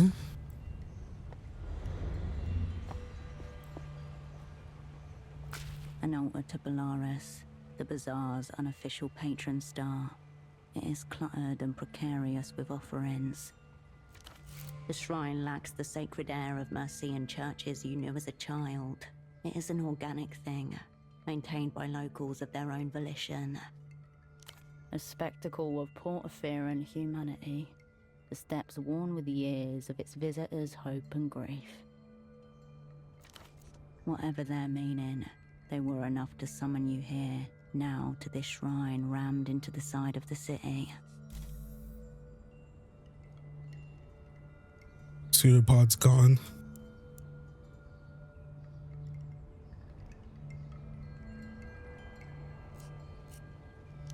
Ink stains and knife scratches adorn the shrine. Jagged words cast toward the flickering skies. In your guiding, we learn. Do you envy our brief, searing lives? Marco loves Puss. As you fade, we follow. A collection of cheap plastic photo frames, haphazardly arranged on a red checkered tablecloth. Each heavy with significance, all of it lost on you. Between them lie offerings and totems, a necklace, some out of circulation coins, an old packet of smokes. There's no sign of the missing vendor. Ouroboros Black, an imported brand. As soon as you pick it up, you feel that whatever's inside it is not cigarettes. Uh-oh. Outslide a few staple pages folded neatly into a little cuboid, almost exactly the dimensions of the package. Rite of passage. It's an exit visa. Permission to travel freely out of Portofino. Examine the papers, or some type of job. Hush falls over the shrine. A wisp of smoke tendrils into the air. More smokes, more secrets. Nearly everyone in theatre learns this trick eventually. An elderly man stares back at you from a printed headshot at the document's apex. Long black and grey hair swept back in a wave. Augustino Dante, according to the name on the pages. Born in the year 27 in La Luz. The name, who knows? The document, yes. City issued. Holographic stamp and all. Interesting. You're screw. Let's take them. You refold the pages along their elaborate creases and slip them in your pocket.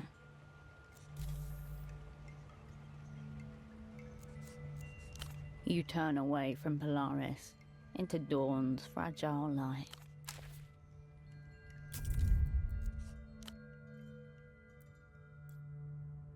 With awkward reverence, you approach the shrine again.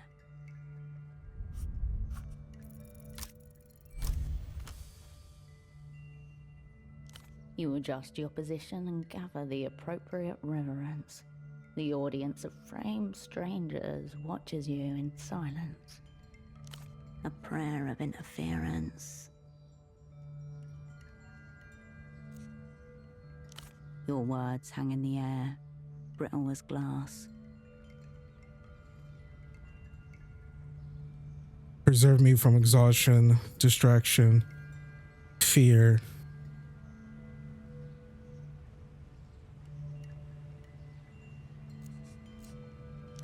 The noise of the world beyond the alley dims. Sunlight flickers, casting jagged shadows across the photographs. Preserve others from me, shield me from extrasensory interference. Your words are gone as they are uttered, careered upwards on the air's invisible wires. Dock workers' voices carry to you on the breeze, breaking the shrine's strange peace.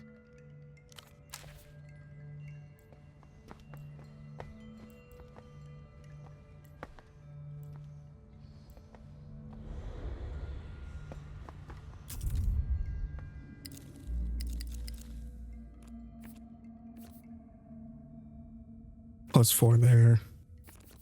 +4.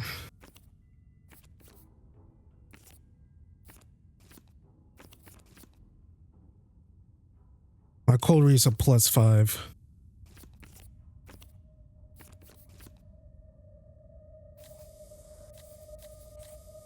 Gray matter entanglement is 4/4. Poetics. It's not poetics, potex. Anyways, we should do professionalism.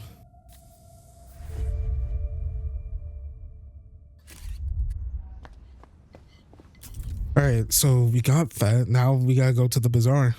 Check that out.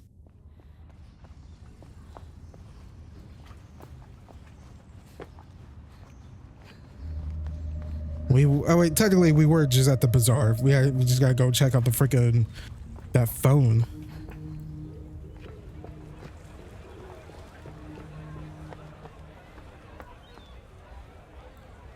Who's this? Who are these kids?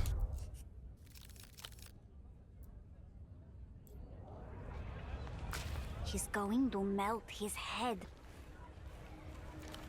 On the TV, a giant wolf-like creature stands up on its hind legs and howls. Its fur bristles gold. Dangerous, mythical, electrifying. No wonder the kids are watching this. Shh. Suddenly, the beast roars and light floods the screen. It's followed by a wet, pulpous sound. Ecstatic Wolf is awake. LED lights are distributed evenly along the blade. Durable PVC hilt with textured grip. Impressive armament. It's from the best show ever. 66 wolves. They make it in La Luz.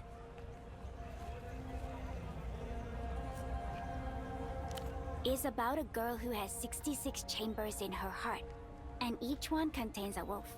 And the wolves come out to make war with the angels because they want to take over the world. I feel like that's a Ghibli movie. And the wolves have sick weapons and really cool attacks. This is Pathos Wolf's flaming claymore. Yeah, my auntie brought it back with her from a trip. Everyone loves it.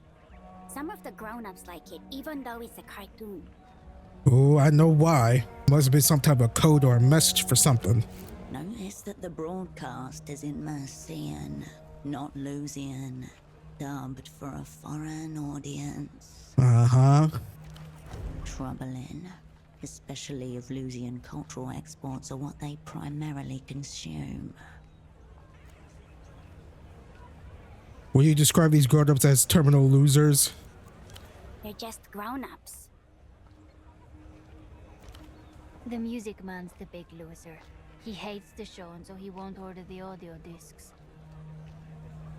Gets a glance at the nearby stall. A neurotically organized stall, about 10 meters west. A morose man stands there obsessively cleaning a disc-like object. Oh, is that the guy who could help us with the disc probably, huh? Yeah, him.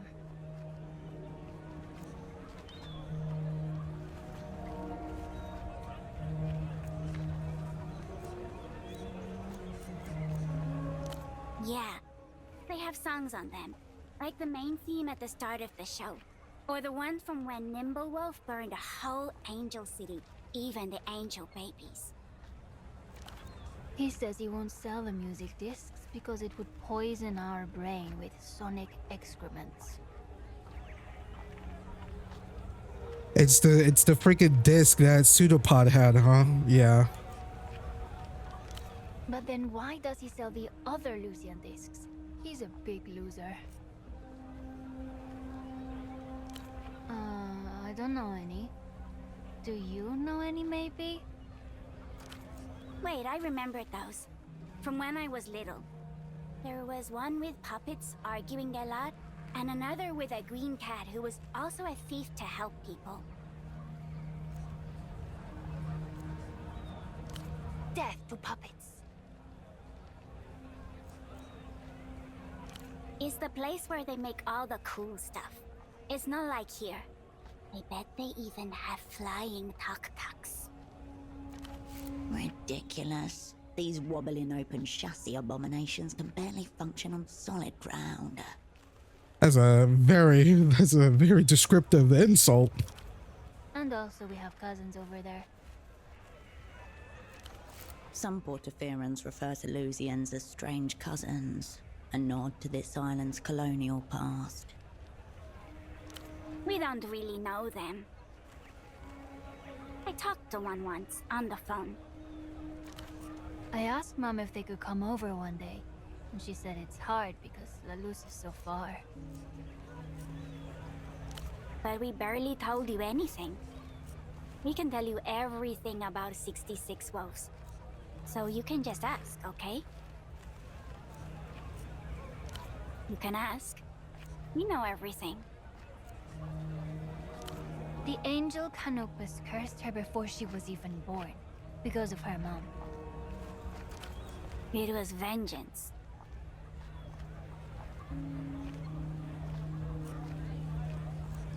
The wolves killed her. That was like the first episode. They all have their own powers.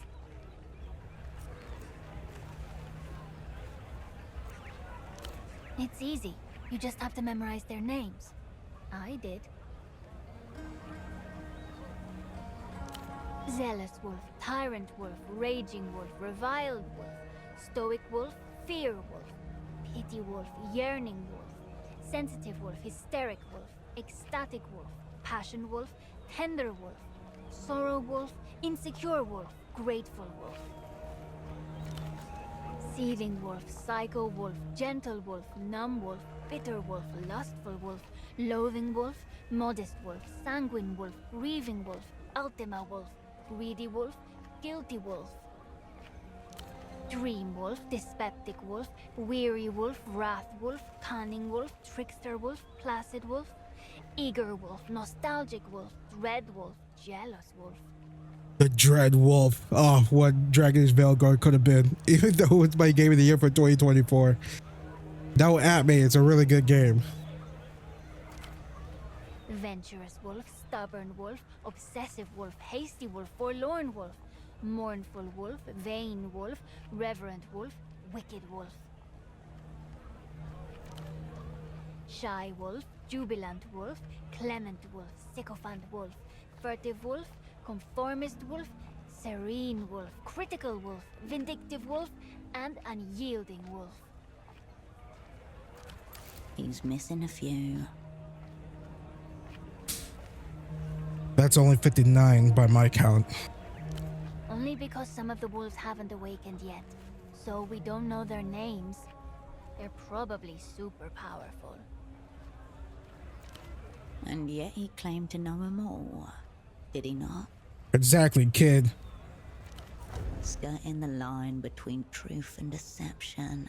If anything, the boy should be commended. You know, if on a technicality, you got potential, kid. Thanks. EB's revealing head gape too.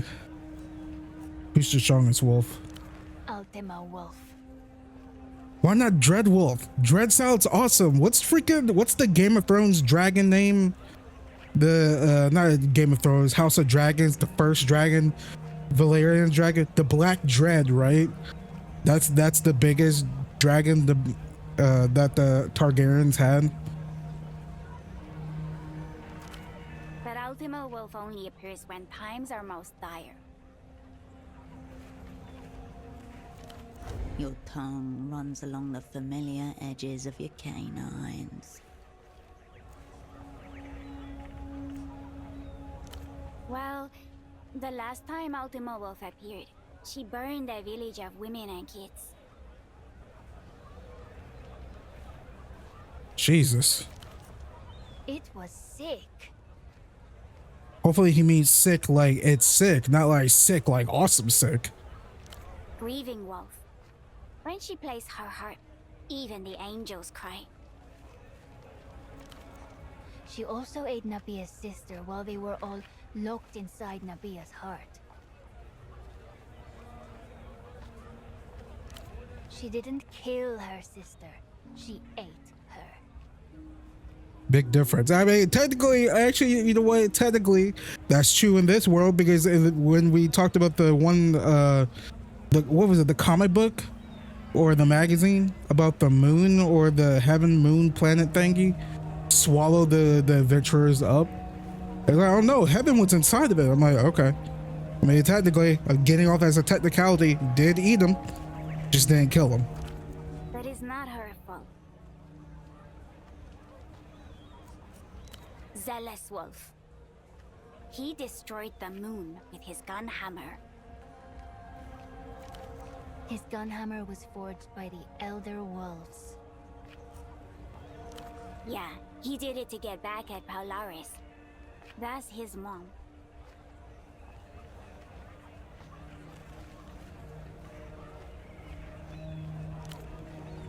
Zealous Wolf is only part wolf.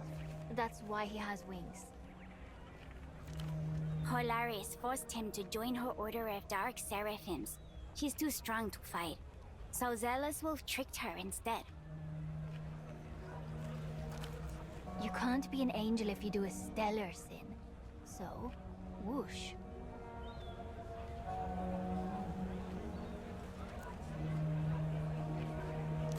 They don't talk to him. They like the moon more. Yeah. There's so many more wolves. I'm good on that, kid. Not really. They only come out when she gets in trouble. Why do I have the feeling that this has something to do with UV? Or that freaking telephone that worker guy? Or when they get hungry. If she doesn't feed them, they try to devour her heart. The phantom weight presses on your chest as you picture this girl, waking up each day to a world of wolves and monstrous angels.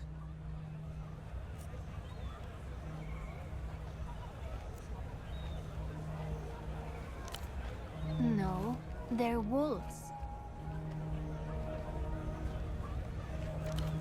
He doesn't know what that word means, but also what he said.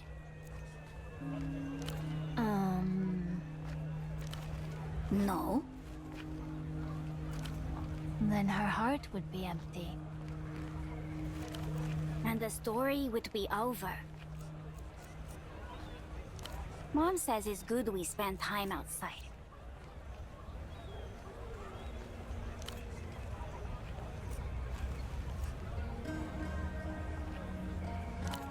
So many. There's the weapons and action figures and t-shirts and stickers and backpacks. But the best are the drinking cups. Everyone wants those.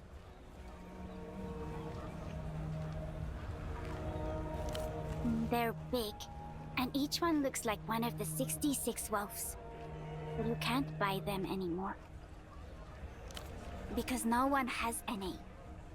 The boat people brought some cups once, but then the adults went crazy and bought them all.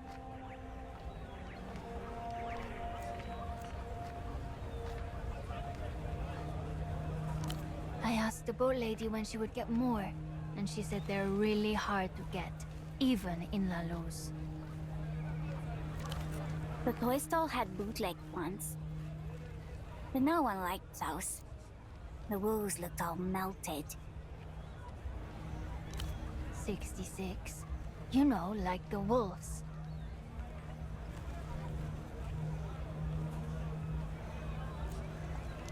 No, it's real. Our friend Sebastian has like 20 of them. He's rich. We've only seen the ones from the redemption arc. All the others you can only get in La Luz, I'm pretty sure. The redemption arc has 6 cups. There's Tyrant Wolf, Placid Wolf, Dream Wolf, Critical Wolf, Stubborn Wolf, and Eager Wolf.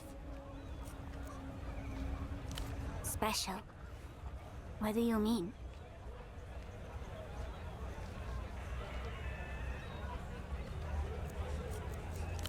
You can drink from them. That's a straw. I mean, come on now. We see those people, as you know, I'm talking about that. Well, why do people at theaters get those popcorn bucket thingies with the faces? And they look like wolves. Alright. So, what now? You can ask us about whatever. No, remember what Mom said. Okay, you can ask some stuff because there's people around, and I can scream real loud. It's been years since you interacted with children, so a reminder. Be nice. Be normal. Easy. The girl's instincts are commendable. The boy's a disaster in waiting.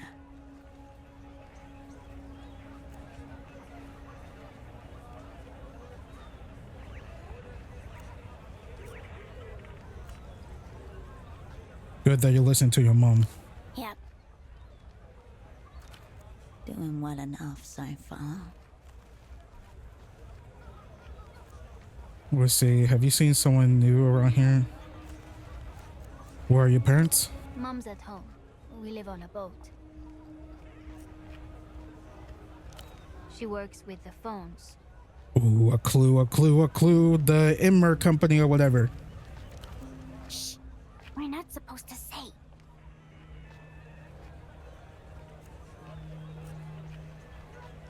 Why aren't you at work?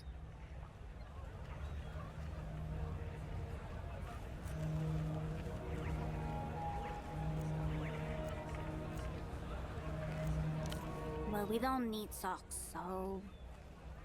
And there is no school today anyway. Or tomorrow. How come? Well, I should say good for you. Now let's do how come. That's how it is now. We have 2 weeks of school, and then 2 weeks of nothing. Does it like go back and forth? 2 weeks school, 2 weeks no school? Portofiero's rampant privatization has hit its public infrastructures too. Antonio's mom said it's because foreign politicians. He's my friend.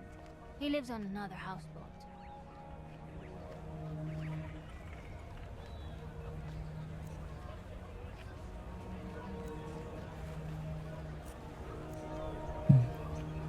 A houseboat, that's I pretend you didn't hear the other part. No school for 2 more weeks. Yay.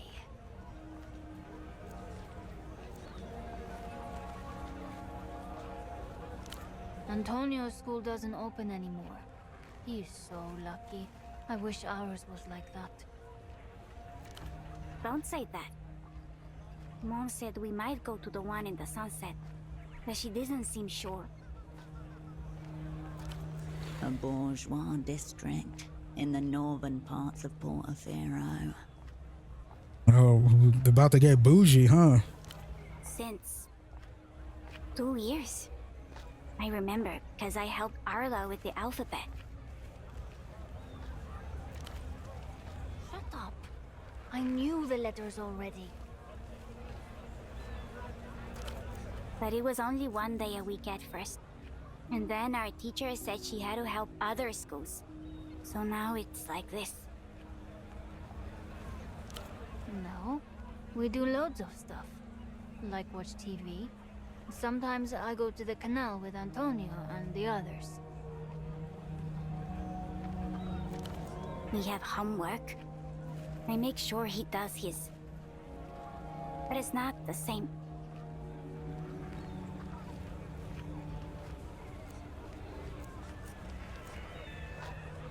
That's really nice. Maybe it'll be okay.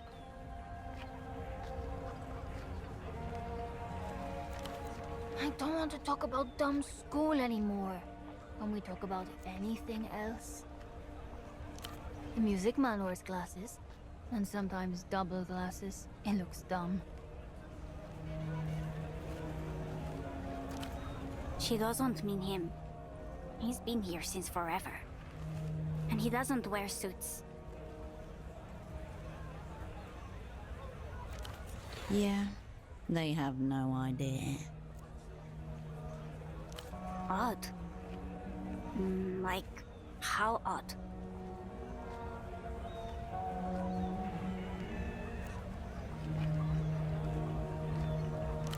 There's so many accents here. The boat people have their ones, and the music man, and also Carmuna. We know Malen's dad is missing. She's been really worried. So you heard. Perhaps they can confirm the woman's story.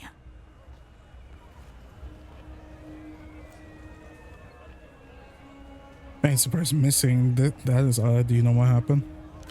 He disappeared because the phone ate him. Phones don't eat people. But her dad's still missing though. So the phone definitely did something. We know what her dad looks like, because he's been here before. That she's been showing everyone else just in case. The vendor's concern is genuine then. Okay. Guess we can trust her. For now. Are you going to find her dad?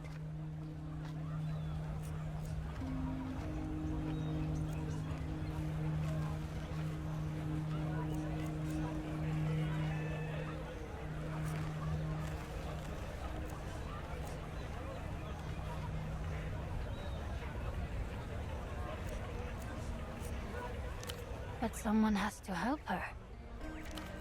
Can we talk about less sad stuff now? Okay. They have to be nice ones. Okay. My sword? But it's my sword. I need it. A child stands no chance against your training.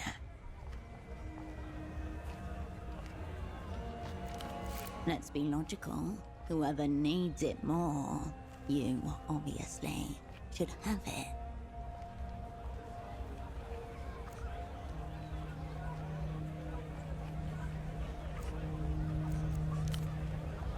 For fighting angels and other monsters?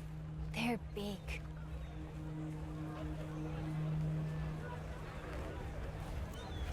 I can't fight angels with money. Our aunt got it for him for his birthday. He can't just give it to you. If you want it, then it has to be fair. With honor.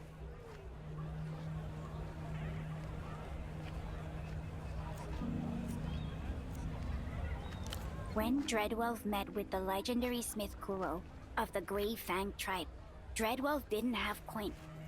So she traded her Eventide pendant that she had since she was a pup, so Kuro would make her a dagger. The Phantasmal Stiletto. It's so sick. So you have to offer something big, or else it's not fair and he keeps the sword.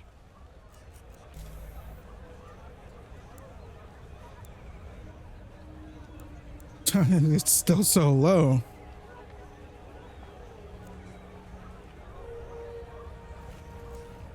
The children ignore you, entranced by the television. That was a lot of information, but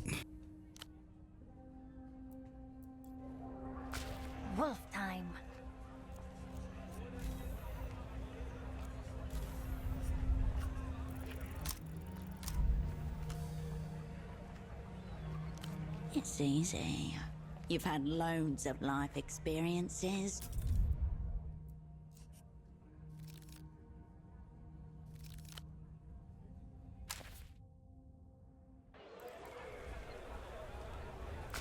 Wolf time.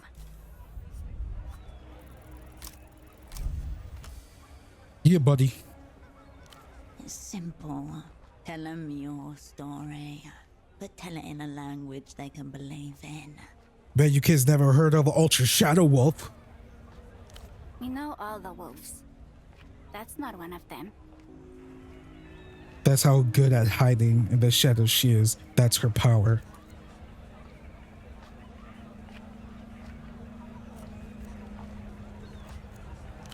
What's the curse?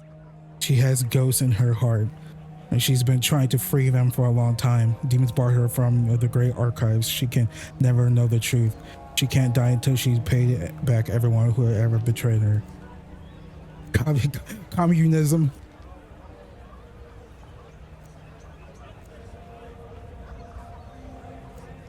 Wow. So how can she get rid of the curse? Only the sword of redemption wielded by a human boy can help. A weapon to break the curse.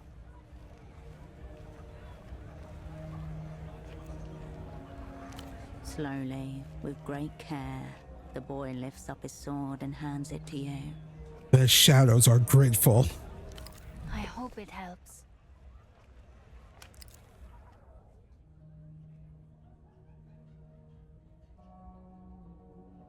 Not like there's combat in this game. The children ignore you, entranced by the television. Did we really just freaking swindle a kid out of his freaking toy sword that he got for his birthday from his auntie, grandma? Not gonna lie, I feel kind of bad. Not really, but it's a little funny. All right, let's go talk to this one guy over here. Hey, before we do that, let me do some more looks. The one chick should be like right here, right? She's still right here? All right.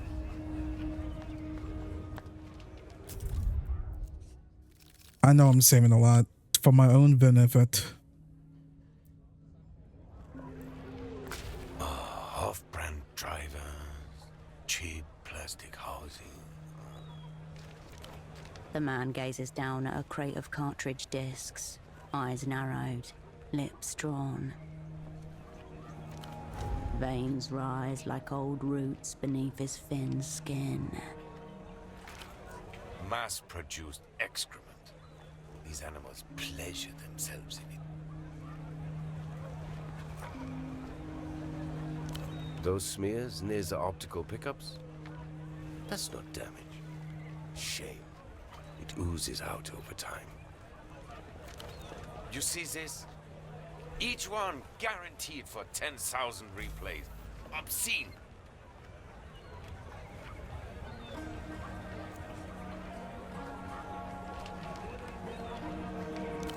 No. I'm talking about cultural ephemera. Speciality. Burden.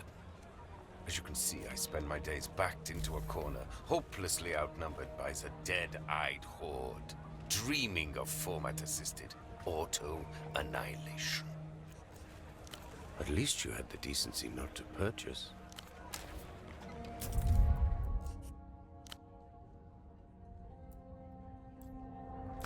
Well, let's get to it. Commence ritual of cultural debasement.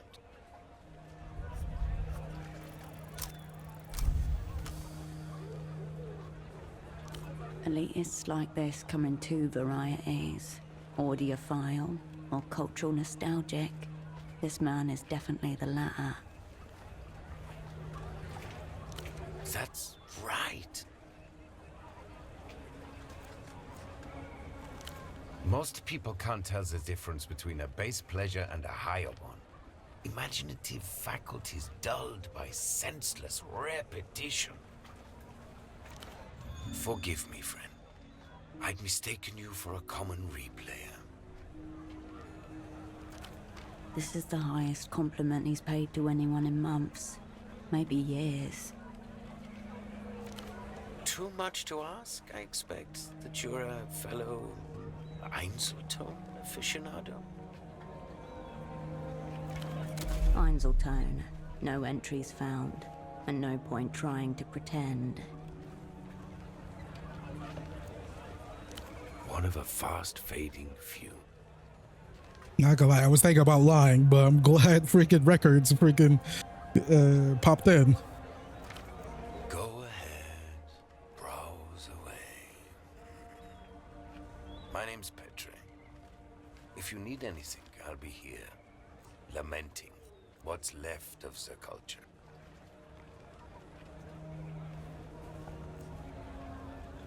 Sure. Okay, let me do another hardcore save just in case. If you guys don't know, I'm a save scummer. How goes it? The vendor's eyes narrow behind his orange lenses. This is a media store, not the missing persons division. Also one of the GMs with questions like that. The Guardia Municipal. Street cops.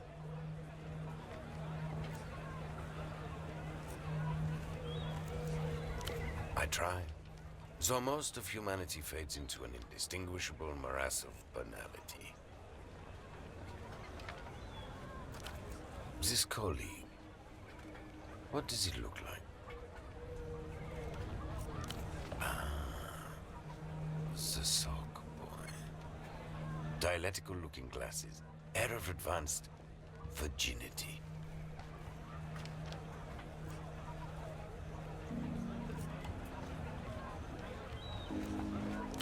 He definitely had some on when he darkened my store. Small mercies. Yes, he came by here. Little communist lost. Adrift among the many wonders of the free market.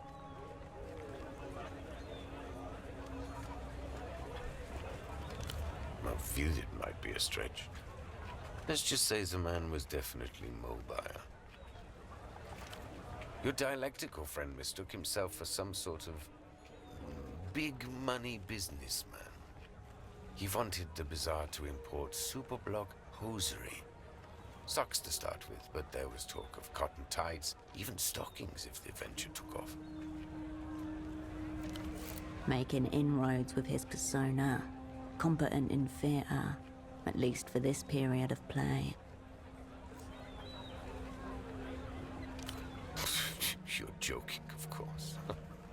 He didn't even know what a velodisc was, let alone an Einzelton. At a certain point, I'm just debasing myself. No. And to be honest, I wouldn't have wasted the stock. He seemed immune to music. Of course not. I don't sell socks. So is he all right, your man? Or what?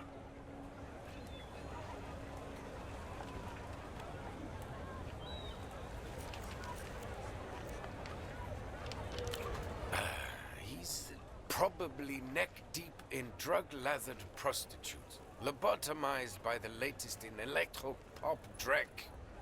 Wonders of the developed world. The vendor gauges you behind his colored lenses, tongue skimming teeth. All across the city of Petra, there is silence. People peer out fearfully from the slivers between curtains. I'll be blunt. Are you with a weeping eye?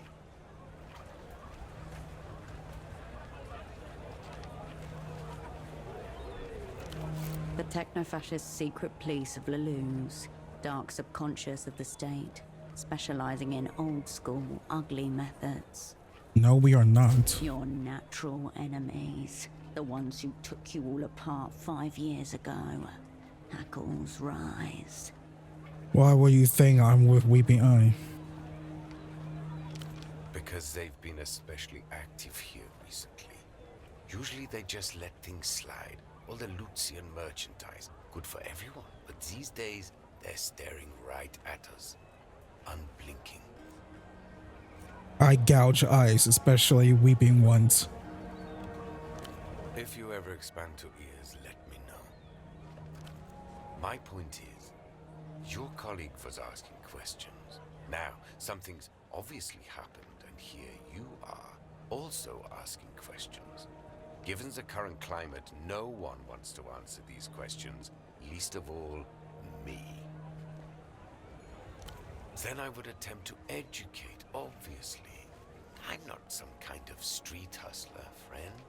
My merchandise is mega premium, the best this side of the big blockers. I'll tell you what I told your sock friend. Speak to the boatman down by the Vest docks. We talked to him like an hour ago. He's the one who knows the underground goings on around here. We're just the vendors. Like I said, no one is going to take kindly to being interrogated these days. But your friend was there. I guarantee it. Talk to the boatman a good half hour. After that, I know nothing. Wonderful. Now for all our sakes, please say no more. If you want to talk media formats, I'm your man. This other stuff. Culture. Portopheron. Scraps. This new Lucian mania is all-consuming. Nobody wants anything that isn't techno-fascist trash, including, apparently, their own souls. Provincial, but honest. Silk, sad national poetry. Music, the same kinds they play in the so-called developed world, except a couple decades late and desperately effortful. Incapable of competing with Lucian media on the most basic neurological level. Fuck this. You want blood, dopamine, wolves.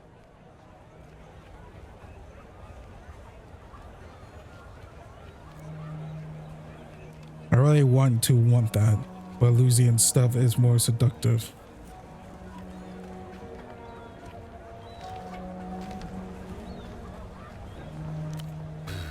You could, at the very least, consume the propaganda they produce for adults, you know.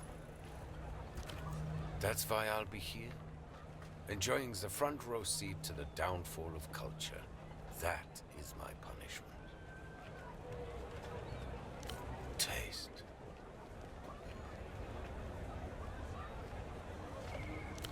That would be preferable to the truth of things. There is no politics to it that they can see. They just want something they can idiotize themselves with. You'd think we had run out of brick walls. I take it this means Luz hasn't managed to make it into wherever you're from. Good for you. Financially tolerable. Morally abhorrent. Every day there's new formats, categories, each one more depraved than the last. Of course, I can't say that out loud. Customer, you know? That's what I'm here for. Well, it isn't. Anything we once had has been consumed, overwritten, digested, and shat out by Luz. And the worst thing is, we know it. We just don't care. Goodness gracious, this sounds very familiar in America right now. The culture blockade was designed to prevent this, but now anyone with the wits to create anything new just spends their time devising ways to get past the signal blockers and access Lucian drivel. Whole thing's a myth anyway. Failed project. Most of the crates I get from Luz come stamped by the Ministry of Mass Culture. They want it all out there. This merchandise isn't smuggled at all. They're government sanctioned from the Lusian Cultural Ministry. Yes. It's not like talking about it will make any difference. Well, there was a certain period in the early years of Portofieran independence when everybody on this cursed island was holding their breath waiting for La Lutz to invade. But nothing happened. Instead, a few years later, the radio signals began coming in. Pop music, radio operas, later television shows.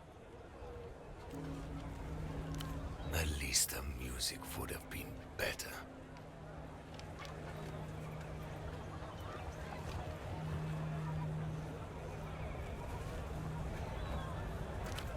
I can't be sure, but I have reason to believe the media they let reach us isn't even the same one they broadcast to their own people. It's made for us. Export-only propaganda. Imagine what they reserve for domestic consumption.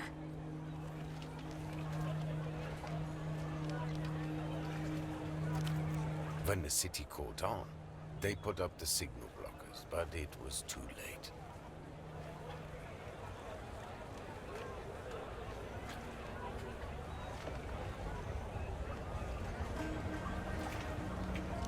Hopelessly.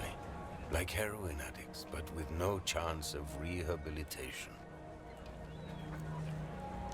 Picture a dog that shits, then eats it, then shits again. That should give you some idea.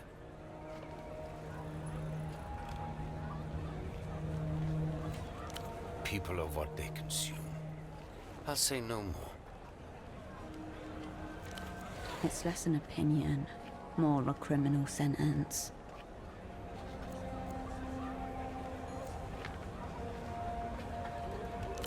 Oh, there's no sense in hating baser life forms. They know not what they do. I'm a man of peace. I haven't met a customer in a very long time who even knows what an Einzelton XR is, let alone appreciates the format. Tells you all you need to know about the current state of the home media world. Which raises an intimidating question. Einzelton XR, to give it its proper title. The one true format. The apex of auditory technology. A high-fidelity yet dynamic sonic experience that self-effaces after a single play.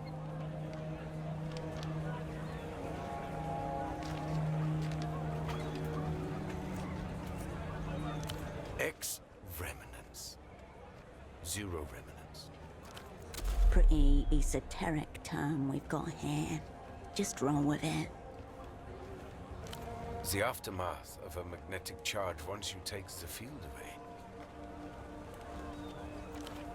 The Einzelton magnets are so potent that the erasure is absolute. The X is meant to represent the negative, the complete absence of sound or vision.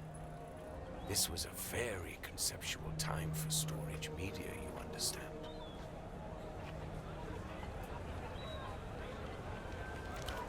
It was a very beautiful time, too.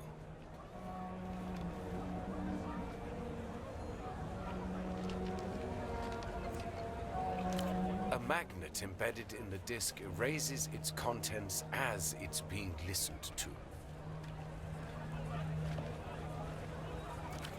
A technological muscle flex. Reproduction and erasure just millimeters away in space. Milliseconds in time.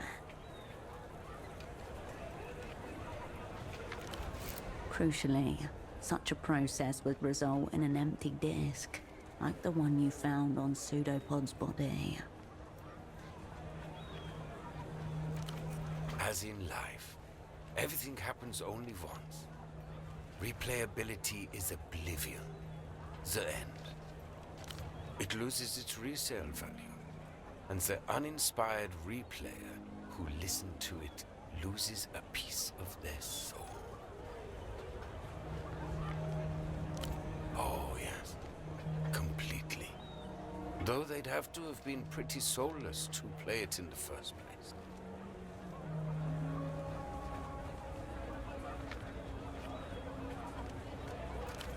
Mystery solved. Pseudopod listened to a priceless tape and lost his soul. You can imagine the use cases yourself. Rental markets, promotional copies, that sort of thing. The technical origins are trite.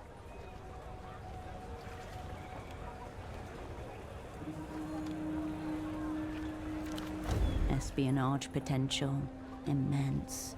The burn after reading function built into the medium itself. It would spare many an operant the stomach pains associated with having to devour documents to dispose of them. Its deeper purpose is simply to exist, to remain in a rarefied realm of pure potentiality and infinite beauty. Don't forget, we too are single play only, erasing ourselves moment by moment. What do I look like to you? A common replayer? The way he pronounces that word reminds you of old religious women, spitting out curses before sanctifying themselves. Oh, so you're a semiotician now. I own several, if the word ownership applies to such a delicate relationship, but I would sooner molest myself than an Einzeltone XR disc. Correct. It erases acid plays. The inherent idea being, of course, that you never play an Einzeltone and have a more profound experience because of it. Some say that was the intention behind the red color scheme, a warning, so you would never misplay it. I think it was an aesthetic choice, personally. Did he say red? With Einzeltone XR, the first time is the only time. An Einzeltone XR. Where did you get this?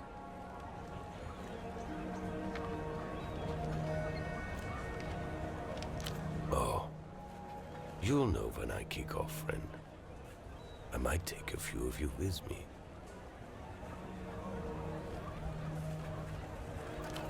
Einzeltone hasn't been available to consumers for a decade. A disc in good condition is worth thousands of sol to people who appreciate its wonders. You played it?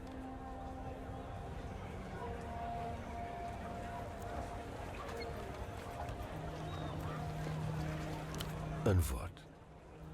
You thought to defile a corpse a little more just for fun? I expected better from you. Better they recalled them all years ago. Better a mass manufacturing fault than this, to save them from this humiliation from being passed around like... The vendor deflates before you.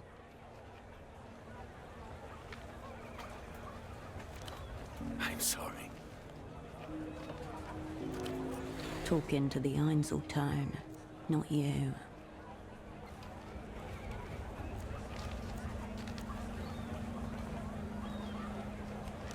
Degenerate, Lucian, Electrodruss.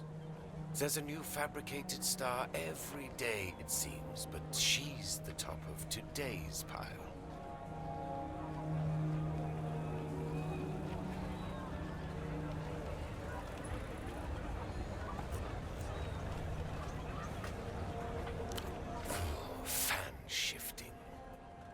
Wait, he's the guy that those teenagers were talking about? Okay. The fact that it's committed to Einzelton suggested some kind of promo copy. Some new advancement of degeneracy from across the Nos Correntes.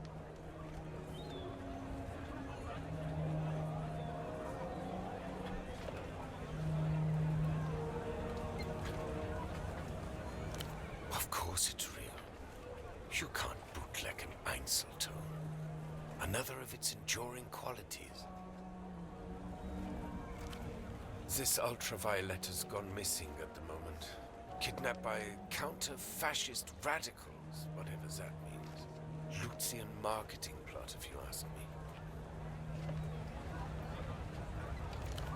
Could be the work of the militia Ruben Rouge, extreme communist fringe group.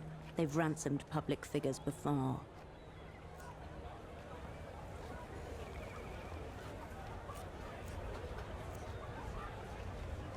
Don't try to brighten my day. Optimism is slow-acting poison. The vendor looks at the red disc and runs a thumb over its surface. None of this is the Einzelton's fault, of course. They can't control what gets seared upon them.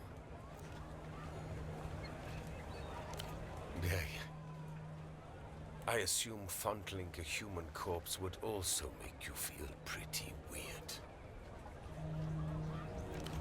You did a little of that too, but no need to mention.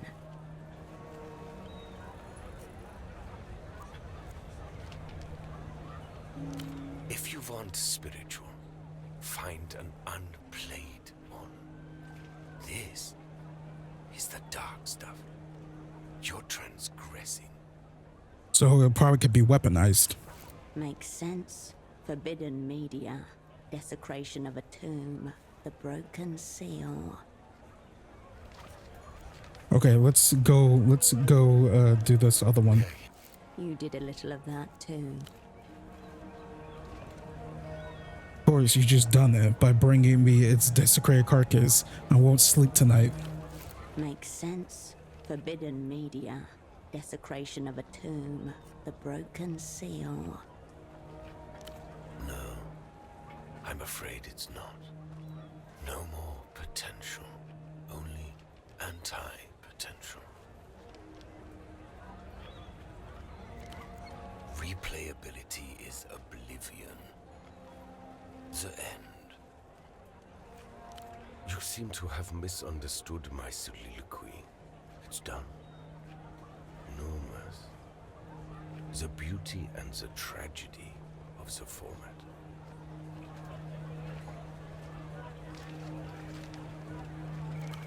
I hope you dispose of it with dignity. I think a private ceremony would be most appropriate.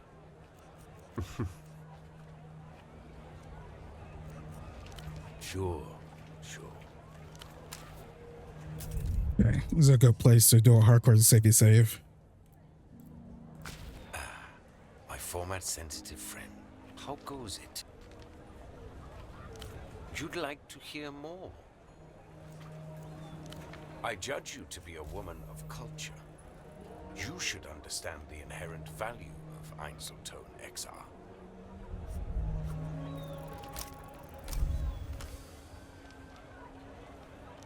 Nothing is ever truly gone. Everything leaves a residue. Everything with a charge can be summoned back. I'm afraid not. The format is near obsolete. Einzelton is the past, yet it contains the future. How exquisite. The vendor recoils, as if you just spat at his feet.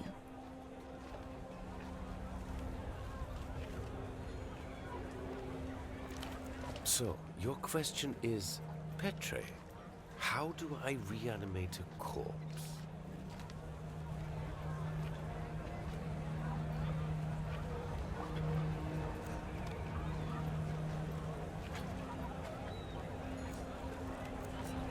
I would class it as necrophilia, actually.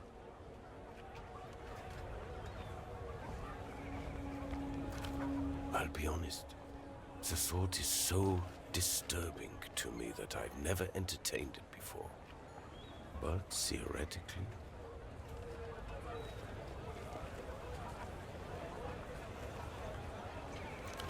Breach warning. You are now hacking the firewall of techno-philosophy. You would have to repolarize, re-remnants processing, probably a concentrated magnetic flip, neodymium grader. It would involve some custom gear, no doubt, but my answer to your distressing question is yes. I think you could.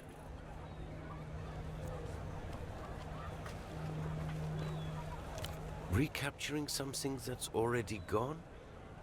Hopeless, I think. And grotesque. Don't ask me about this again. I feel unclean.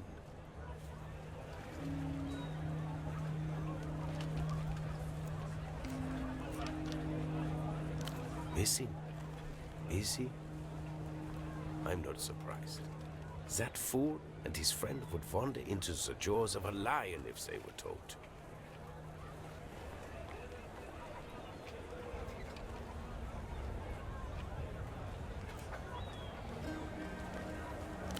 That TV show. Idiot with a bag on his head. Your regular stop for hysterical lies, paranoia. Every night at 9 p.m.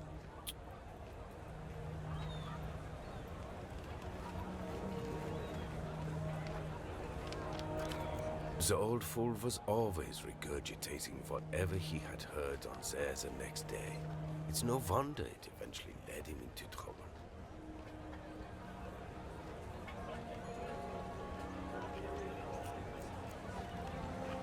Only doctor I know is Hugo.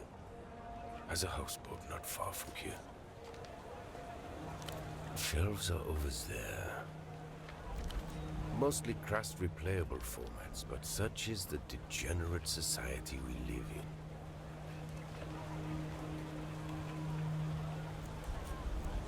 Sure. That was a lot of dialogue. That was a lot, but we got a lot of information as well.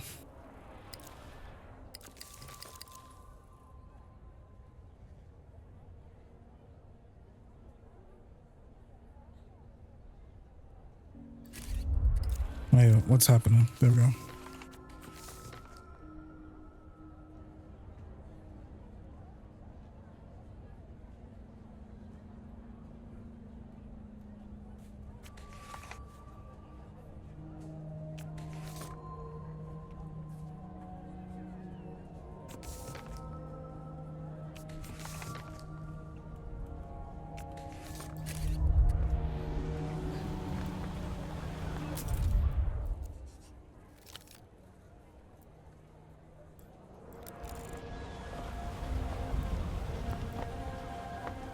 A low, tilting shelf marked in heavy block letters.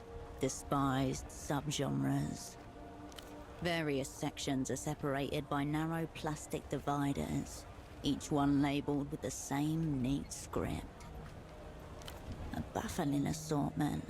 Hairdresser music, children's choirs, self-love anthems, opinionated female vocalists, and too many keyboards. The labeling and sorting is as meticulous as it is uniformly disdainful. More labels, falsetto-centric, made for pederasts, made by pederasts, pretentious time signatures, yodeling, ululations et al. You're not just flipping through records, you're going deeper into Petra's Museum of Loathing. He really hates the moon people, huh? The section Weaponized Boredom includes such titles as Music for Dentist Waiting Rooms and Narcoleptic Landscapes, both by Eloisa Alba. The care placed into the organization is itself an act of love, performed hatefully. A single label fills up the entire back row. L-pop. You feel the media vendor's eyes on you as you flip through the offerings. There are vomit bags behind the bin should the urge arise. What galls me is that it doesn't matter how I label any of it. These animals thank me for being thorough, then buy two. You try, but it's difficult to find something you're interested in while wading through the labyrinth of the salesman's disdain. Whisper funk albums, kazoo devotionals, a breakup/meditation EP, an album cover where the singer hugs themselves in the mirror, track lists with 9-minute-long affirmations, a solo project described as ecstatically celibate. You know there's something worthwhile in there, but it is lost amongst the brambles of trash.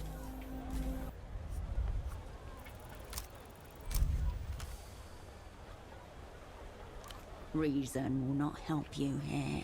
Close your eyes and let your hand seek out what it wants. There.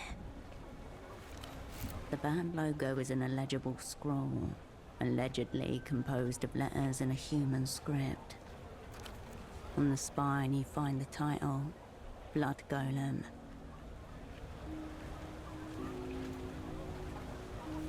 The artist.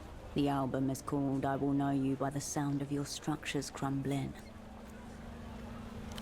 It is what your hand wanted and found. Violence. An all-out auditory assault. There is no track listing, no credits. Only violence in its purest form. Unjustified, unrighteous, primal. Now. Always.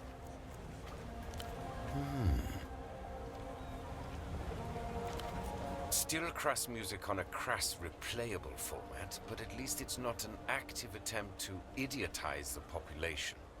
I'll give you that. He nods curtly. You turn your attention away from the shelf. Okay. Off screen, I might go back to the bar today, make some money, and come back. All right, let's go to the boat.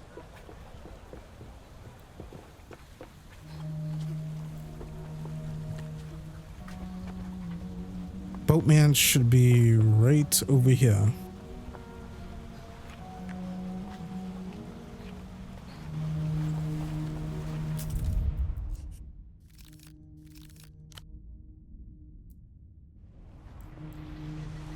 The smuggler inclines his head in silent recognition. You and I already talked about this. I told you he wasn't. Did he? Ah, right. The twitchy communist. Now I have him. Yeah, your colleague was here. As you can see, he isn't now. Sucks, mostly. Not really my province. He was here to broker some kind of trade deal with the bazaar. Now, stop circling each other.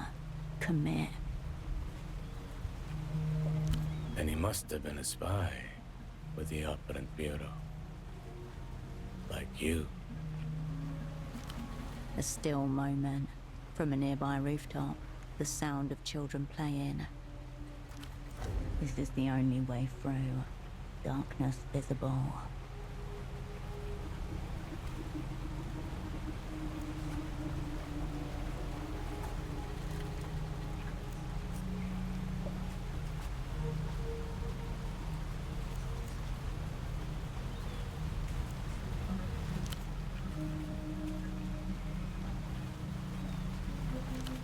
Anyway, your colleague seemed upstanding, respectful, but I couldn't help him.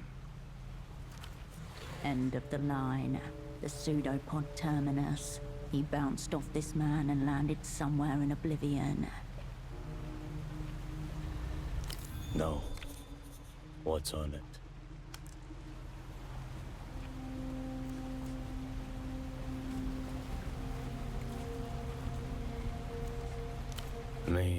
anyone moving merchandise around here. Half of these are probably filled with Lucian discs. Colored disc in these high-tech formats. Not really my province either. I don't like giving things up first. Policies served me pretty well over the years. Don't take it personal. Very much so. Probably do with it. Shaky hands, blotchy neck. But he did all right. A polite round of applause for the support act. So it's partner now. He wanted the same thing as you do, I assume. A meet with the boss man. Tempo del Sur. Your cerebrospinal fluid turns to liquid refrigerant. Tempo del Sur, mid-tier deity in the local underworld, and once your asset, cryptonym Taxman, also someone you once called a friend. By name. Your colleague was very keen to speak to the boss. I had to turn him away. He lowers his head in brief salute. Because I want to hit this. The smuggler inclines his head in silent recognition. Bossman is the bazaar. He's everywhere you look. He came back. Had to turn him away 4 times. After that, I lost track of him. He didn't exactly walk off with purpose. Well, that's nice. Yeah, whole kingdom.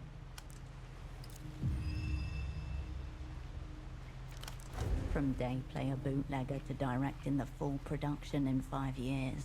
Quite the ascent for an exposed asset.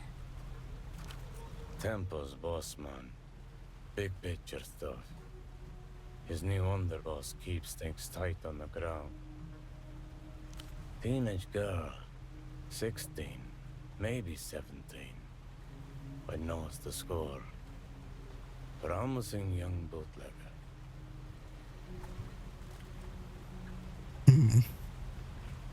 It's not the one, those 2 teenagers, right? But the one chick looked for her dad. Could say that. Been hanging around here a while.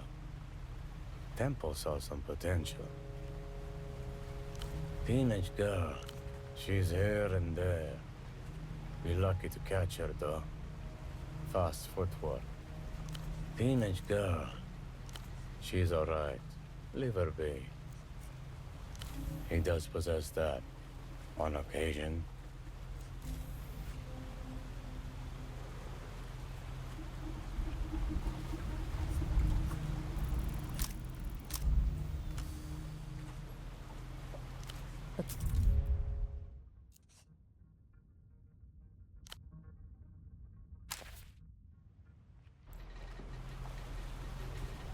The smuggler and Bossman is the bazaar. He came back. Had to turn him away 4 times. No, he didn't actively threaten me. Nor did I find him threatening.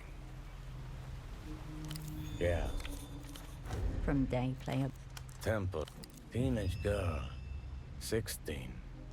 She's here and... Teenage... Good... Teenage girl. She's alright. Leave her be. Man's got a way of rallying people around him. Friends, allies, Lucian underworld contacts. Doesn't go in for sleep much either.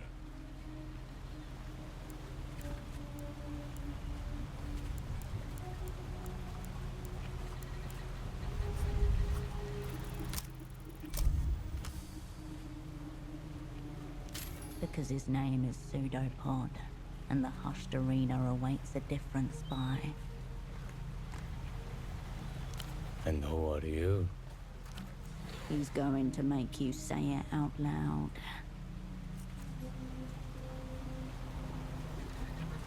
He nods slowly. Rivulets of rain run down his sunglasses. Tempo was very specific. At least he was to me. Cascade or nothing. He didn't want the opera. He wanted you. Tempo called for help, for cavalry, for you. Shards of both past and present collide. In the wreckage, a jagged pattern forms. 1. Tempo, cryptonym Taxman, your dormant asset, contacts the opera. Intent unknown. Information unknown. Request, meeting with operant Cascade. Only Cascade. 2. Cascade status frozen. Duration in perpetuum. Opera issues directive. Dispatch lead operant to Portaferro. 3. Pseudopod. Active in theater. Assignment, meet with Taxman. Retrieve message. They wanted Pseudopod to become Tempo's new handler. You were just here to smooth the transition. So who got in the way and messed with Pseudopod? It gave him that red disc. I wanted the Taxman, Tempo leader dude, give it to him. 4. Pseudopod fails to meet with Taxman. Requests Cascade from Opera. Okay, so who is the not middleman, but we're missing a person in this whole entire thing. 5. Timeline disrupted. Movements unknown. Pseudopod. Status changes to lost. 6. Cascade. Status changes to reanimated. Operant arrives in theater. Unbriefed. Unassigned. And... questions coagulate, but at their center a truth catches the light. You knew it all along. One of your people reached out for you. Here's how I see it. Or maybe how I don't. The weeping eye come in heavy, start cracking skulls. Tempo gets a wild look in his eye and follows it out the door. You two spirits appear out of nowhere, full of socks and half stories. And now we're all jumping at shadows. I'm Rustami, brought up to follow codes. I can't follow a code if I don't know what the fuck's going on. Someone snitched. Someone snitched. You're calling this the middle? Best laid plans. I was trying to slink around the edges. Alright, let's do this. I did make a save, so if I need to restart the whole conversation, but let's proceed. That's our biggest problem. Or not. Gone. Vanished. I don't know where he is now, but I can tell you where he was. That's his office up there. Tempo HQ. It's been locked since he disappeared. No one in, no one out. I'd rather leave the guesswork to others.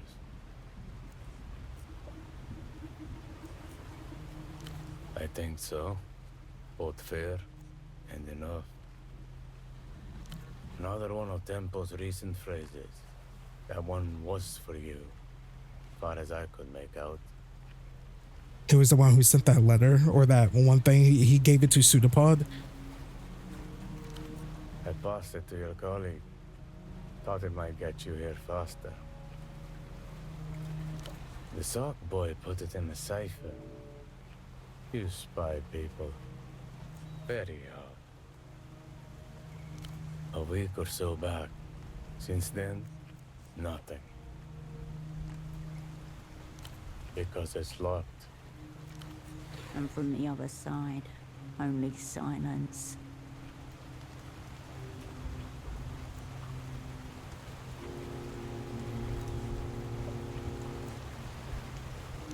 Tempo's life is in there. What he could organize of it, at least. When you're done. When you're done. I'm listening. Are you asking for yourself or for the kids?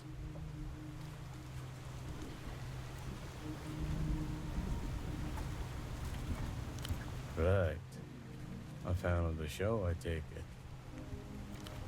I've seen a crate or two pass by months ago, but nothing since. Even the lads who sail close to loose say supply is scarce. Sure, part of the problem is they're tough to bootleg. The closest place to manufacture half-decent copies would be Sunzar, I reckon. Bootlegging aside, La Luz seems to have kept the supplies low. Could be intentional, or manufacturing could be tricky, even for them. You come across any of the cups?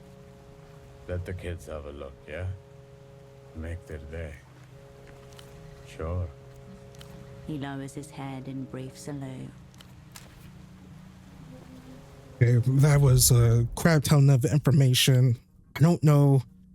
Maybe I do another like cursory glance around, walk around before we go back to the office, because that might be like the end of Act 1 or Chapter 1 or whatever. Or I might end the video here. I don't know. All right, let's rank up. I'll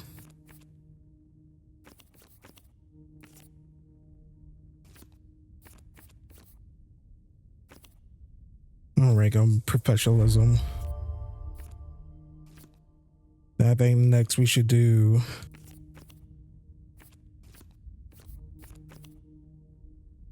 some stuff down here.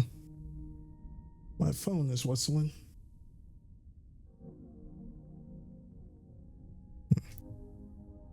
All right, let's see.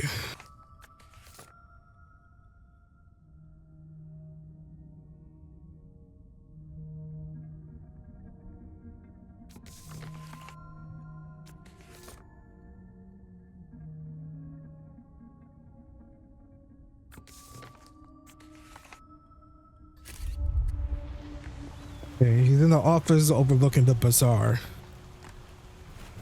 The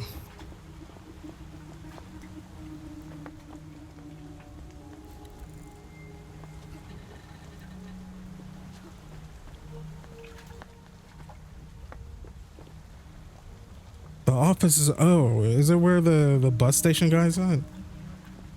Wait, was this door closed? The gate is bound to the pole by a thin steel chain. The gap between leaves little room for passage. Rust speckles your fingertips. A system compromised at the subatomic level. You push the gate. The metal creaks, but it doesn't move. It's held fast by a rusty chain. The gate creaks and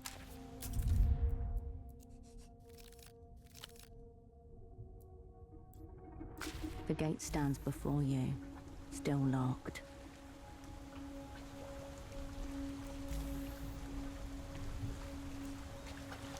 The gate creaks. Guess we're gonna have to go the back way.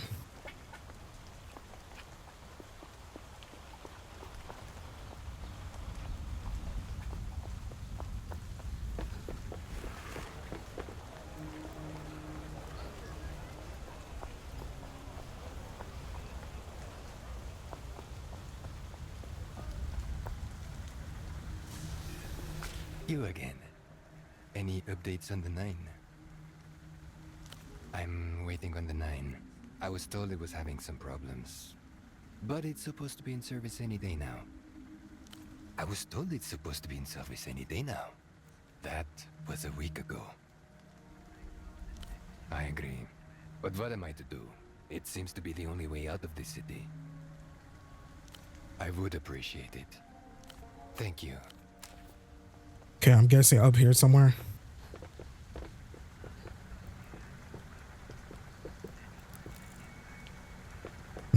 can't pass through here.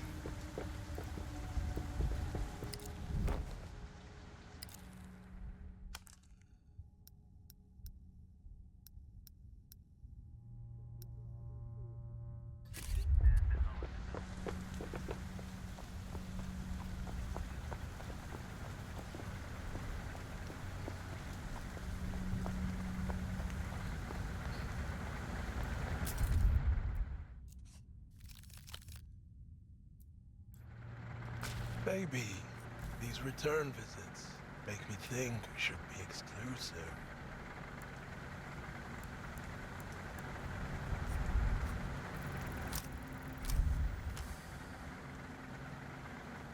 This is a man of many competing loyalties. His family, his business, his friends. But the one that stays his hand the most. I hear you. But catch me up real quick. What is your religion? Your answer here must be important. The final test.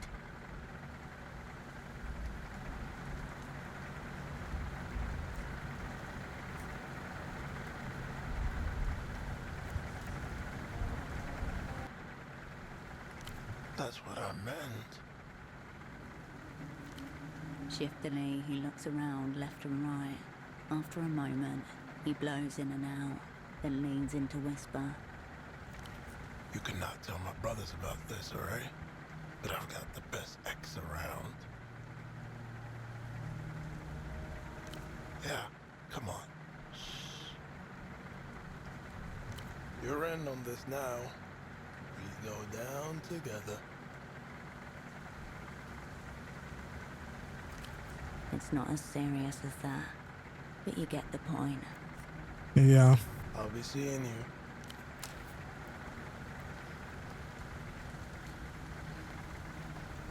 Okay, offices overlooking the bazaar. I was thinking something over here.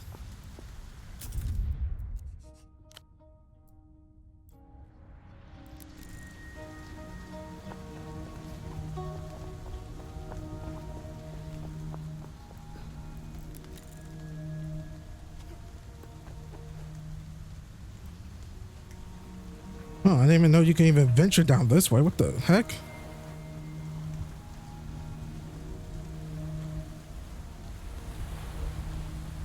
There's a small boar there.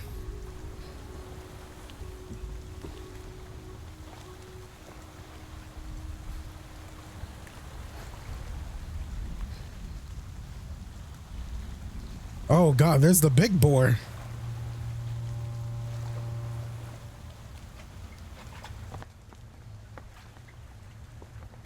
The ladder hugs the edge of the canal, rust eating at its rungs.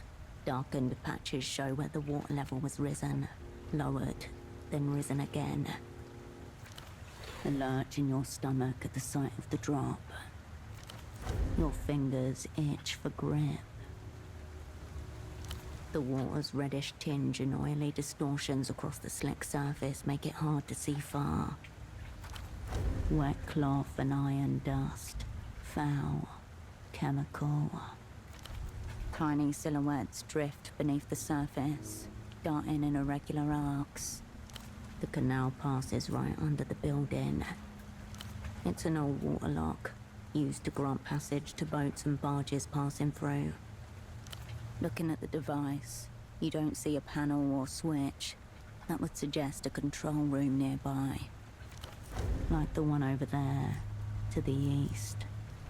The building above looms, expectant.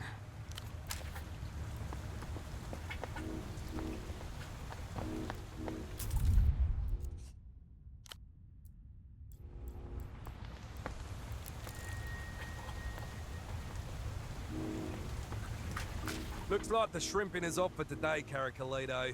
We don't want to get in the GM's way. I guess. The man and the young girl grimace at a barge that appears to be jammed between the canal walls. Not sure. It seems to be stuck in the waterlock. Maybe it's broken again. It happens from time to time as it's so old. We came here to do some shrimping, but that doesn't seem possible right now. Yeah, so should we.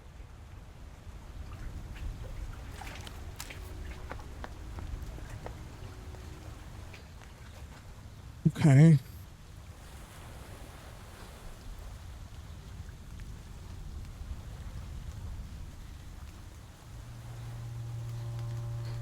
How do you even like get over here?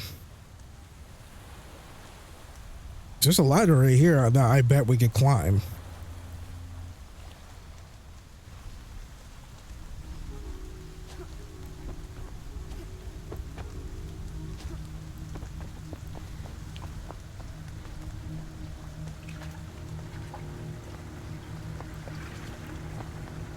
The intercom is covered by a protective plastic film.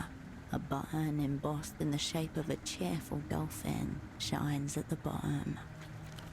Yet another device bearing the Renotel emblem, only recently installed too. It curls under the edge of your fingernail and slides off in a single, unbroken piece. You can see your reflection, flipped in the unblemished metal. There's a compulsion to check your reflection every time you pass a mirrored surface. Like a hallway mirror glance on the way to a date, you do the same before you call Melita, even though you know she'll never see you.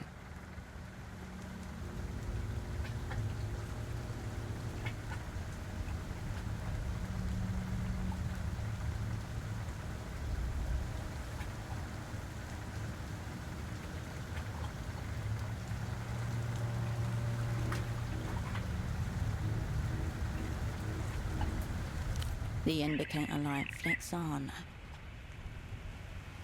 A high-pitched whine from the speaker. After a second, a voice emerges through the static. Is it working? Can you hear me? Oh, that's good. I never know if I'm pressing the right thing. A melodic voice that makes you think of flowers blooming in time-lapse. Yes, actually. We aren't exactly open to the public, so this is just a light security measure. Sorry, I'm still getting used to it. Désolé. If you don't know, you're probably not supposed to be here. Very vague, almost secretive.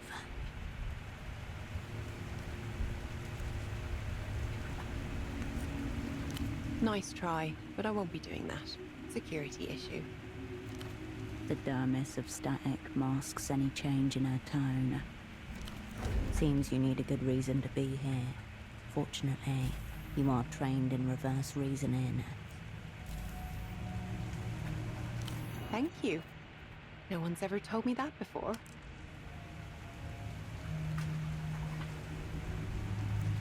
That's a very nice thing to hear out of clear blue through this little speaker in front of me. You also have a nice voice.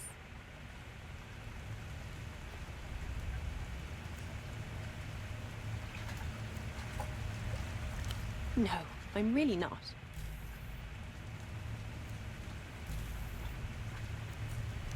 Bonne journée.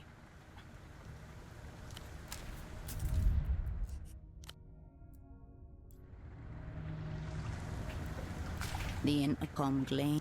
The intercom light flick. Yes.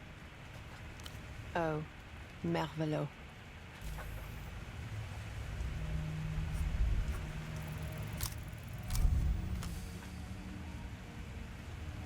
Let's see what we have to work with. Her tone, the foreign affectations, the unfamiliarity with technology, the undercurrent of homosexuality. I can't tell that through the intercom though. I ain't gonna lie. Sure, I felt some flirtatiousness from her, but still. Not to mention the lack of industry around the building. A general sense of not a lot going on. Yep, this is some kind of cultural front. Try that. You're a poet. Poetry. Good. Too officious for a reading group, so more likely. The magazine is open for submissions, of course. poetry magazine. Direct here. It might be better if you come in. I'll open the door.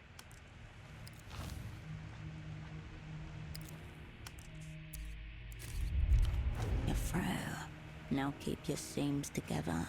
Play the poet persona to the hill. Poetry's easy. Make it short, make it vague, speak in rhyme. Let's see if I can nail this. Wait, we kept getting updates on mission here.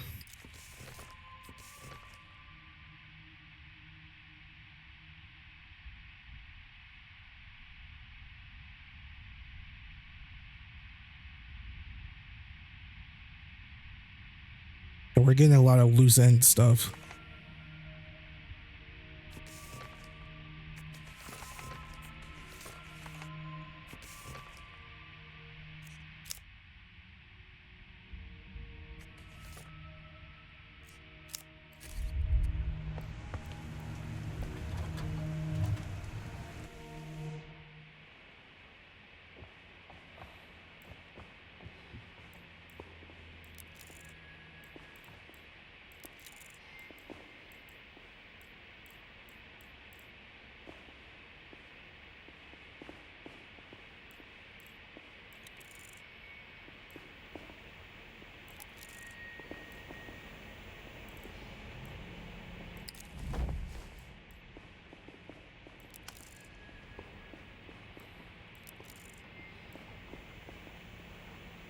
The editor-in-chief's desk is somewhat orderly.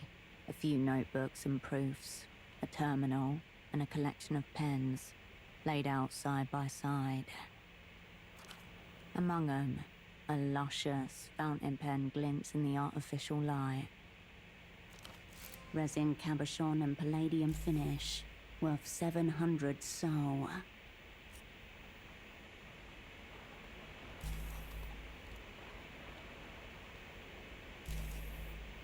Oh, yes. Thank you. It was a gift. The current someone gave me stationery gift. What was the occasion? The review's 6th anniversary. Our sponsor is supportive of the work being done here. Oh, yes. The Civilization Trust has long supported our work. Forget the pen. Talk to this woman and inquire about this trust. The desk remains undisturbed.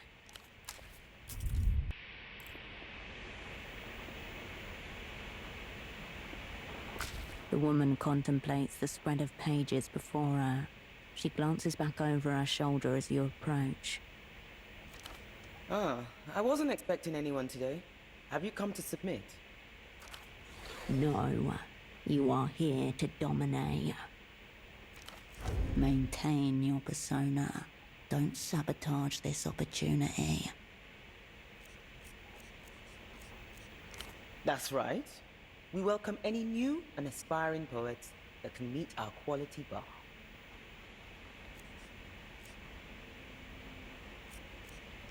Certainly. Hiya Gottschlick, Editor-in-Chief. How can I help? It's a journal of contemporary poetry. Is there anything specific you'd like to know about it? The review is open to all genres. Lyrics, ballads, elegies, obads, pastorals, paeans, even the occasional eclogue.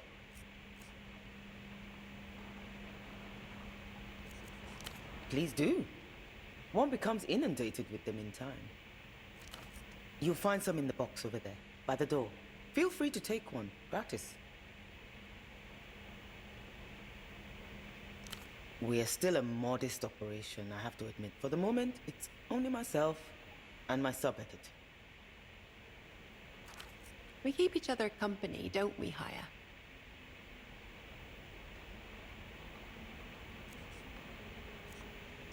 We certainly do. Her jaw is bound tight. Those are all drafts of our next issue. Each page is laid out, already formatted. Now the job is to decide on their sequence. Find an order. She enjoys this. It keeps her together, grounded. We're very fortunate to enjoy the support of a very small yet dedicated readership. This is the answer she wants to give, carefully avoiding any mention of her sponsor.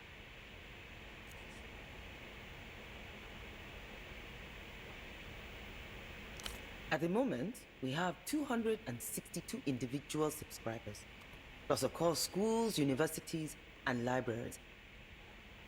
Well, that and of course the Civilization Trust patronage I mentioned. I imagine you do. Please, go ahead.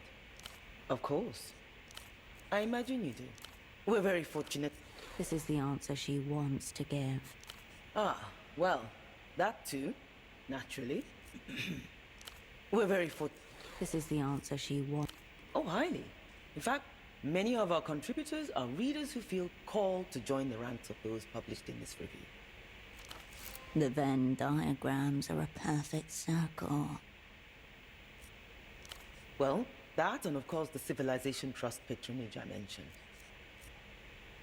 Adieu. May you be there when inspiration strikes.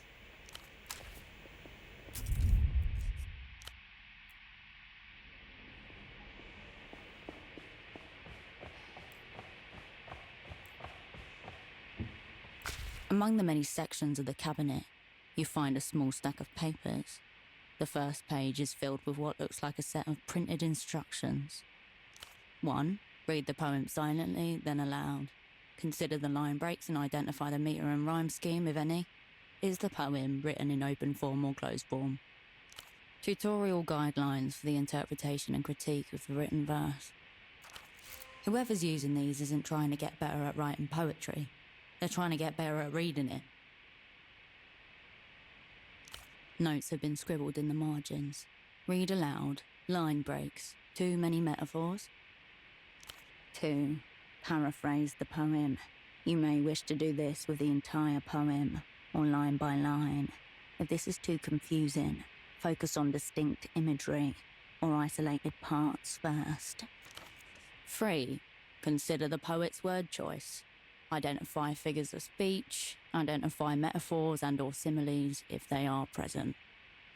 Perhaps you are a creature made for soul work. Don't count on that. Keep your day job for now. Very likely, given that her desk is next to the cabinet. A printed table labelled tetrasyllables. The first column contains hieroglyphics. The second has a series of words. Strange series of U-shaped symbols and underscores. You vaguely remember these are used to measure or describe the sound of poems. That's poetry's dirty little secret. Often enough, the rhythm follows a predictable pattern. The poets like to act as if it's some sort of magic, but structurally, it's not that hard. Really, you just need to be able to count to 10 or so.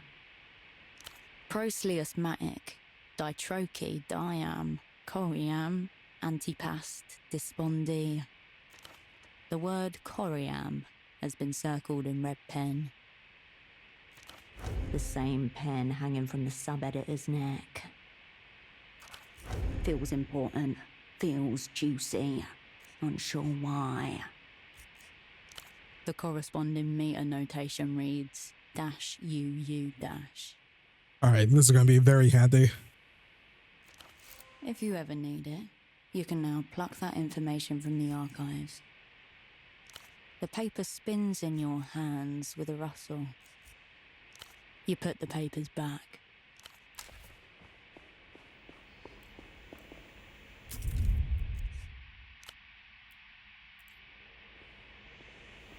Ah, hello again. I imagine you do. Of course. Anytime. Not to my knowledge. Our contributors tend to look a bit less put together than that. A rapid montage of people entering and exiting this room over a series of months. All of them wear loose-fitting outfits in mismatched colours. Artist types have their own uniform, usually whatever constitutes the opposite of formal. Adieu. The editor-in-chief's desk is among them. Resin cabochon and palladium finish, worth 700 sol.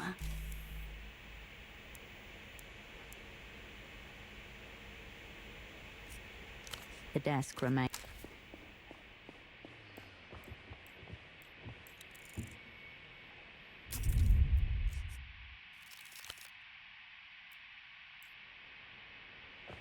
Bonjour, bienvenue. Welcome to the Noscarentes review. Knitwear ensemble, sensible boots, a collection of beaded necklaces. She smiles shyly as you take her in. I am. Don't mind me. I'm just the sub-editor. A plucky literary aspirant, grinding away experience in the hallowed hall of art. Adorable. That's what the lead editor keeps telling me too. Thanks for the encouragement. So, how can I help you? Or do you just want to listen to my voice? She tries to flutter her eyelashes, flirtatious and clumsy. Can we like work with that?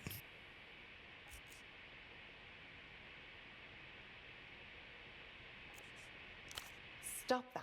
I'm at work. Hey, we're on to something. You should give it to Haya. Accepting submissions is way above my station, but I can't wait to read it. It's Deal? You're so contemporary. It's a poetry quarterly, small batch press, mid-tier distribution.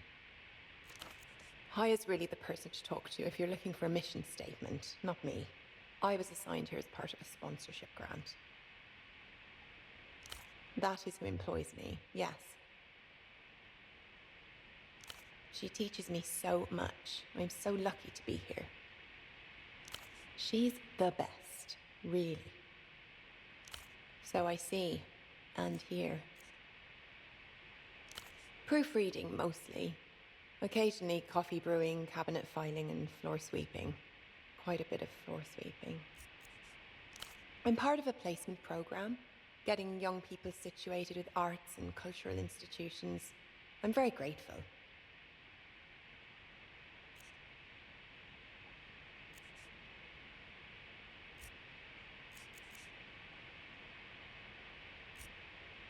Motives? They're offering me support. They were the ones questioning my motives. The selection process was pretty rough. I'm just here to make sure everything runs smoothly. It's Deal. Haya's really the person. So I see and hear. Guidelines for me to follow. When I do get a chance to look over submissions, this is the checklist to see what has merit and what does not. Without them, I just never know how to read. You cannot weigh a soul with guidelines.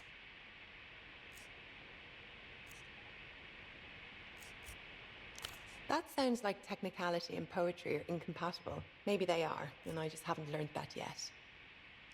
Obviously, I can read. I mean, like close reading. The way we read poetry. No one's ever asked me that before. What a silly question. One she can't bring herself to answer. Yeah. Hey, how you listen to hip hop? I mean, you know, kind of the same thing, but in musical form. In musical form. All right. She rests her small palm on top of the sheet of paper and slides it towards her side of the desk. Away from you. Oh, I see. Thank you, coordination. I see that. Yep, just the two of us. Drop it. Okay, cool. Drop it. Like she wants us to drop, like stop asking the questions. She nods. Nope. I remember everyone who's come in through that door, and we never had someone like that. Sorry. I will. and reading and filing and brewing.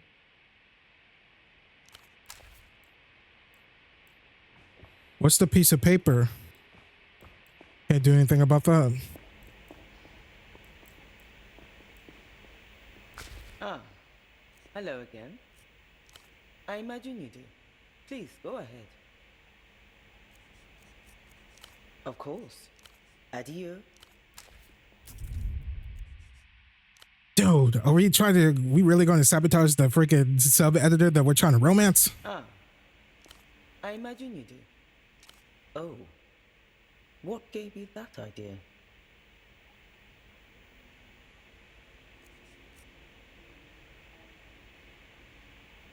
As I understand it, that's why she's here.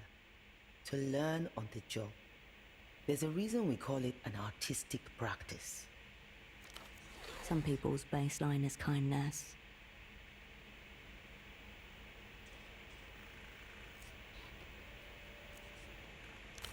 Appreciating the arts and creating them are two very different things.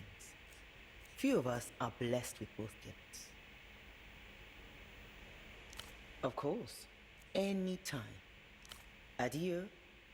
May you be there when inspiration strikes.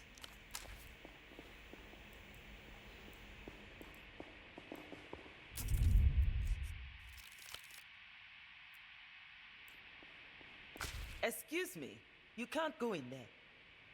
Staff and contributors only.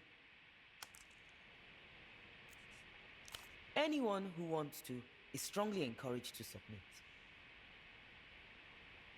You return to the quiet hum of the expansive room. Hey, we got a really good clue here.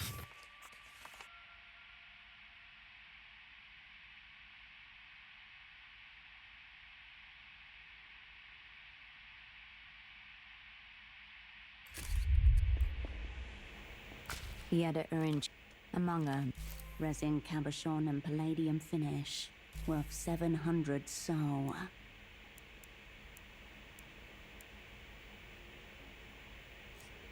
The desk remains.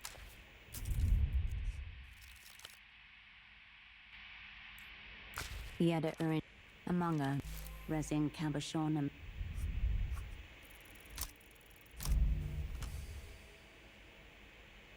if you move incredibly slowly, so slowly as to be imperceptible, there will be no movement for our eye to follow.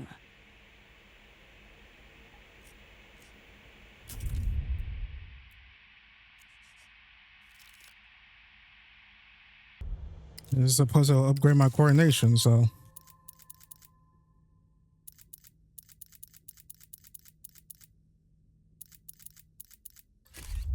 Let's try it. The editor in among us, resin cabochon and palladium finish, worth 700 sol. Cabochon.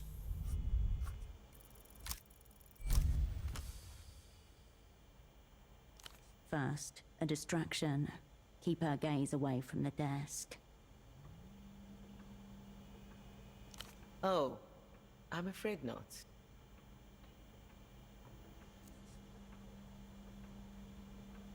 Few of those were made, you see. And so...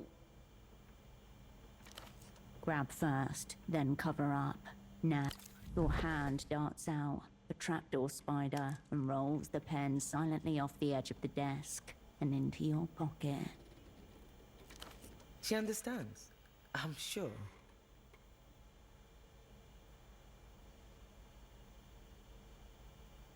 With a flick, you slide the remaining pens into alignment.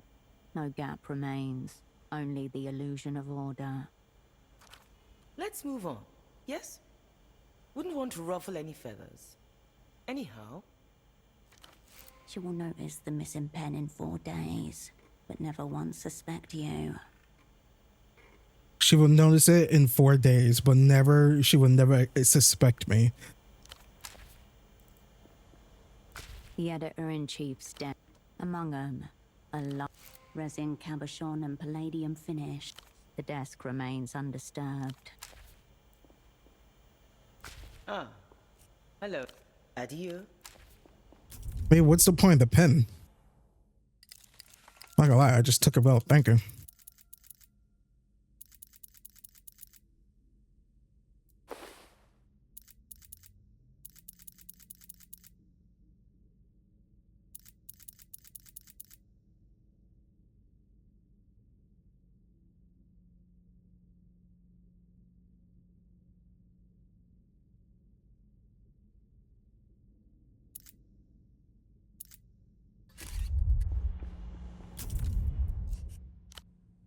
All right, we'll probably should be wrapping up soon because I don't think I could really export a very long video. I think we're basically at like the 6-hour mark. Hello again. The editor-in-chief's office, mostly. The word mostly in that sentence seems to be hiding something. Is it? Staff and contributors might be working in there. It's important not to disturb the artistic process. I will. And reading and filing and brewing.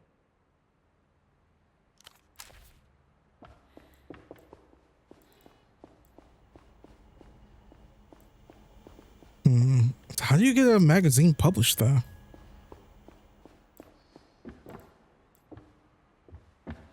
Among the many sections, you put the paper. Hello again. I will. All right, let's booty mounts, and I want to investigate what's across this walkway, and then I'll probably end the video.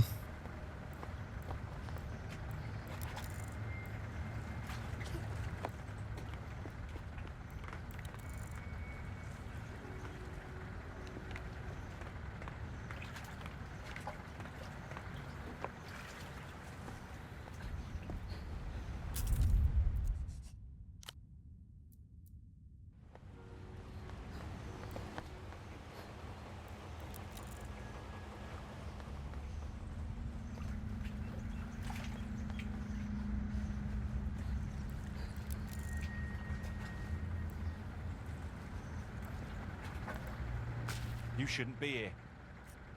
Splendid. Trying to read the sign up here. Rubbish is piled so high it overflows the rim of the metal container. The sanitation crews are running behind schedule.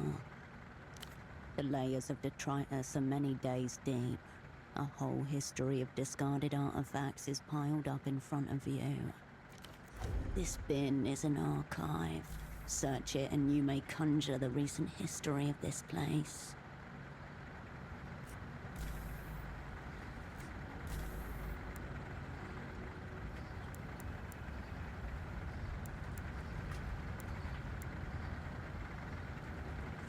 So I need to get perfect. The rubbish container. That's insane. Do I got anything that would help my blueprint?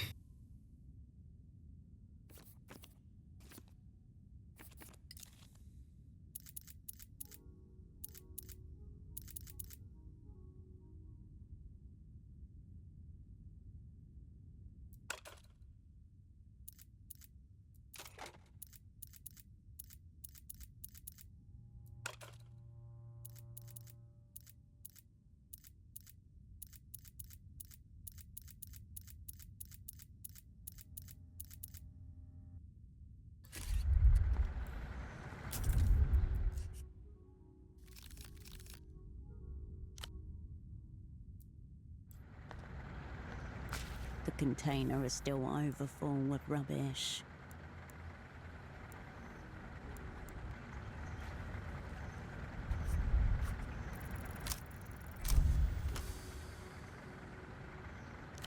The archives demand bravery and diligence. The mass before you is divided into 3 distinct strata. A thorough analysis will require you to explore each. Your choice. Nothing of note yet. False teeth, a broken bottle. Oh, there's some soul if you want it. You pluck a few coins from the fetid heap. A couple of them are covered in an unknown greasy substance. Keep it together. Don't think about the chittering infestations thriving in here. Various slimy textures slide up your hand as you dip into the dregs. Your fingers graze something sharp. Paper, maybe. Before you can grab it, it dissolves back into the warm muck, never to be glimpsed by human eyes again. You pick carefully through the warm middle strata until you bump against a papery wad. Expired coffee, greasy condiment residue, typewriter ink, chemically processed wood pulp. 2 for yes, 1 for no.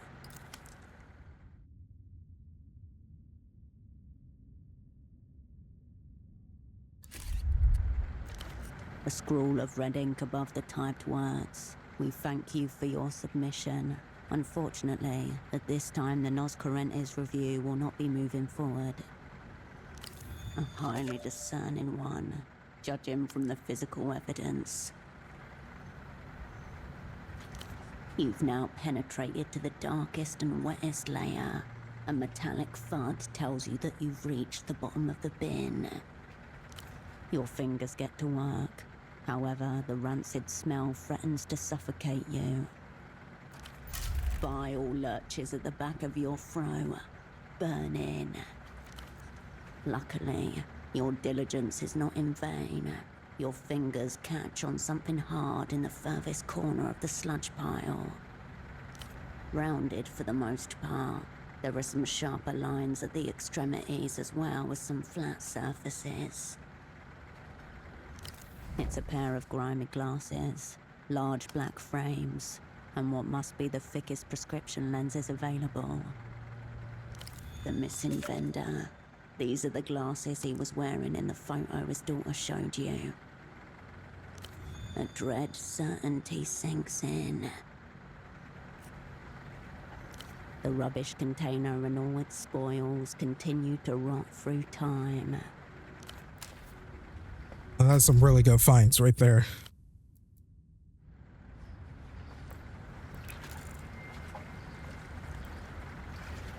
Don't you listen. Clear off. Bit of a hold-up with a barge over there. He nearly got robbed by a gang, no less. Nothing was taken, luckily, but they did manage to break the damn thing's engine. So now it's stuck there until the replacement parts arrive. Let's see now. I hear it's in the backways, right next to where the ex-pilots drink their sheep carcass juice. Just follow the path all the way to the west. The ex-pilots are always chatting loudly about their old flying days and giving each other a hard time. Just follow the noise. Only one in the near vicinity is Dr. Hugo's. He runs it out of his houseboat at the end of the backways.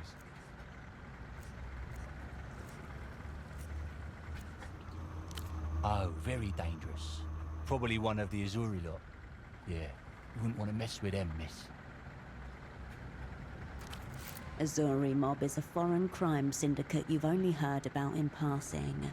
Always with a warning to stay away.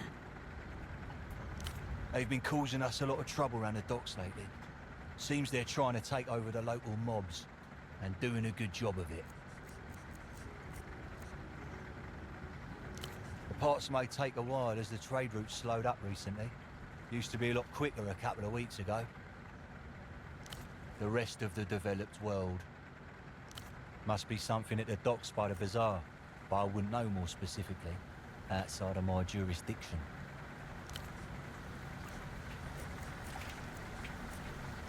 You can't go in there, I'm afraid.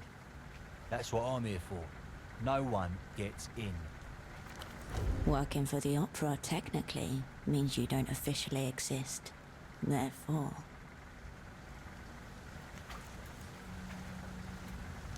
Ho ho! That's funny. I see what you did there. Only the controls to the waterlock, but we can't risk anyone lowering the water right now. It would damage the barge even further, you see. You probably shouldn't. Just in case. Don't want to screw up this dialogue. I told told you this place is off limits. It's been targeted by a gang. Can't say I have. I'm not usually stationed round here though, so I wouldn't. And... oh, let me think a second. I reckon... yep, that must be it. Someone must have thrown it in there. Got you there, didn't I? Alright, fuckface. No, I don't. I've got plenty more things to do than keep track of everyone's eyewear. Taken. Likely story. That old bat put you up to this, did he? Move along, please. I haven't got time for this. You probably shouldn't. Okay, let's go back to the newspaper or the magazine place.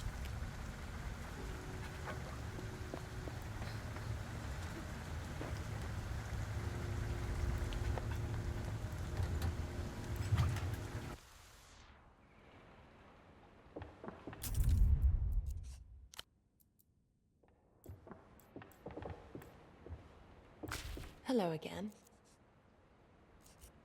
You should give it to hire. Accepting submissions is way above my station, but I can't wait to read it. I will. Ah, hello again. I imagine you do. No, we can't like give it to her or nothing. Alright then.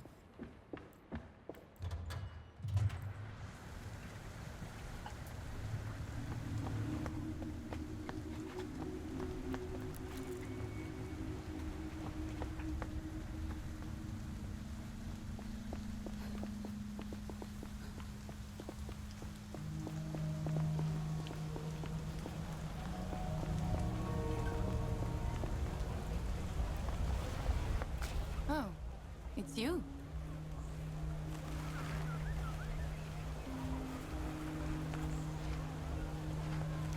Oh yeah, she's cool. Intimidating too, despite the size. We hang out sometimes in the back of the stall. She's been good about this thing with my dad. Old soul. Western entrance to the bazaar. Behind you.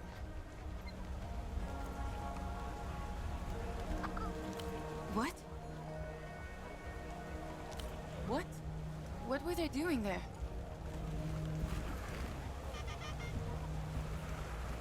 He probably dropped them and someone threw them away thinking they were broken. That makes sense. Does she think, wait, is it possible that she has something to do with her dad's disappearance? She's trying to cover her own tracks? A scenario she has been forced to create in order to ignore a heartbreaking truth. Okay, never mind.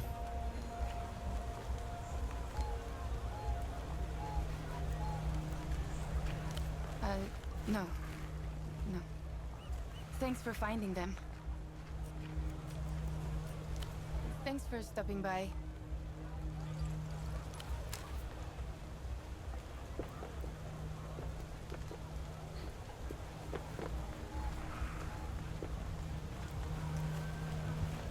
A low, tilting shelf marked in heavy. I won't be held responsible for what happens with this disc. You turn your attention away from the shelf.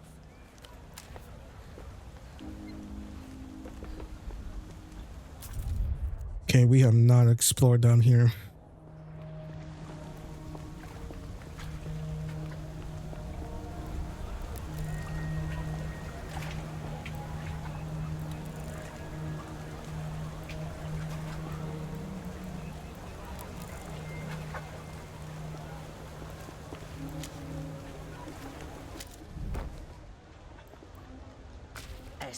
Especially good pieces today. Many wearable items. The old woman glances at you before returning to her magazine. Its pages alive in the wind. Carmona has not agreed to be met. She angles her magazine away from you protectively. Carmona, the name on Pseudopod's purchase order. Your double owes this woman a minuscule shipment of socks. Stories, articles. Nothing for the interest of yourself. Carmona sees this magazine. Oh yes, bastardo! He's him turned the bazaar into the bootleg bazaar, drawing Lusians, irritating the local mob. It's all men fighting, while Carmona sits. Haven't seen him or his assy assistant assing around for a while. They're probably shacked up somewhere, making the angels sick. Carmona doesn't keep track of assy names. Who cares? She just smokes and skims clothes off the top of the shipments. Things we don't notice. Sounds more like she notices, but does not care. And she's been collecting our payments for the last few weeks. Suddenly, we low people must tolerate a teenager managing the place on his behalf. Tempo is not attracted to women. Whoever this girl is must have had a different relationship with him to the one Carmona is insinuating. I won't have it, Manina. She may run the bootleg bazaar, but she doesn't run her Doña Carmona. Well, you ought to choose them better. Let him know he's a bastardo next you see him. He's not been himself. You know, he used to drink. Then he stopped. Perhaps he slid back into the bottle without Carmona noticing. Every day he was at the shrine by the west gate, offering and praying. What business has a man like that with the stars? Shrine? That we went there. We got the papers. Enough indeed. No time for chitter-chat, Menina. She focuses on her magazine, unperturbable. Bastard. Enough in... Take a look through the rack over there. No lice, no rips, no patches. A legends clothes, Carmona calls them. Whatever has their favorite music on it. Lately, the Violetta girl is winning. Take a look, I have one.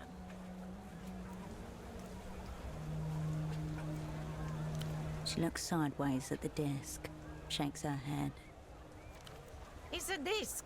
Ask the stall owner with the disc, not the stall owner with the clothes. Yes?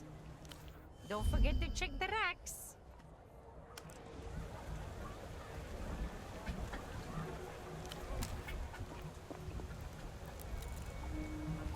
You approach second-hand olds and newish fakes.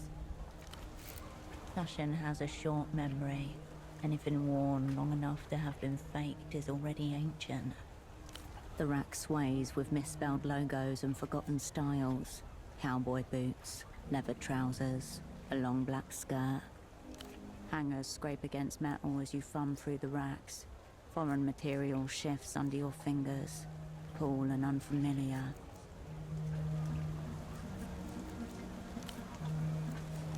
You turn away from the... Okay. Where is that phone thing? She said it's right behind me. Like behind me, like all the way over here?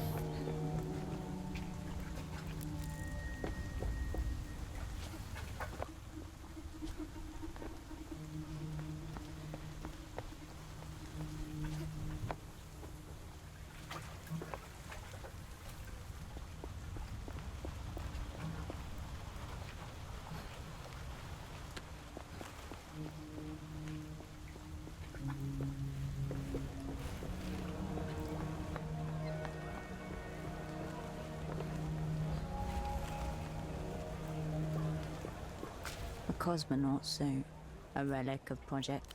Your focus wide.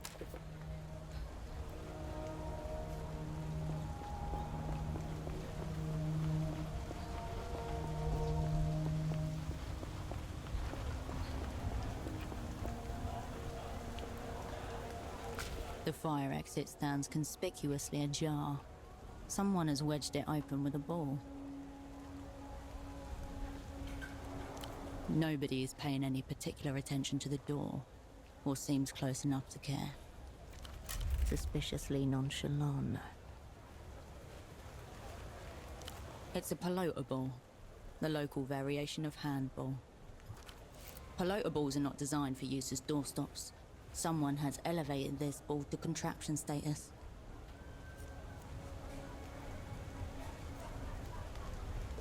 It's just a ball in a door. That's what you think. That's what you think, Gray Matter. Or whoever said that.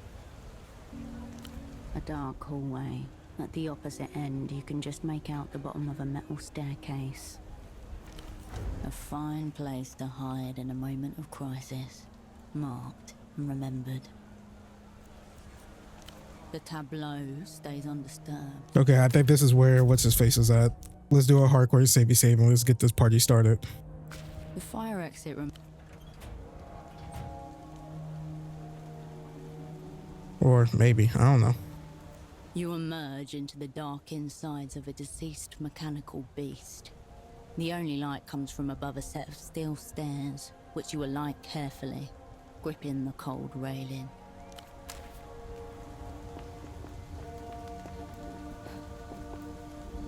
The sticker on the panel reads, Propriedade de Renotel. In the center, the company's familiar dolphin mascot grins at you. Inside, you find a dirt-covered computer terminal. Above the gridwork of corroded wires, a sleek cable cuts a path towards the antenna. The ancient terminal groans in response. Relays clack in a series of deep, satisfying clicks, like pistol chambers locking into place. System waking. Please wait. Welcome to Renotel Control version 1.2. Copyright 87 Renotel. Enter command. The artery before you connects to every device connected to the Renotel wireless network.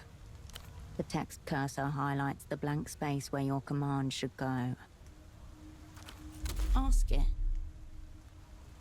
That's a text cursor, and it's waiting for your input. When you type in a sequence of characters it recognizes as a command, the machine will react. You step away from the distribution box. Guess this is it up here. I thought we were gonna find that one guy. Jesus, I have no idea where he's at.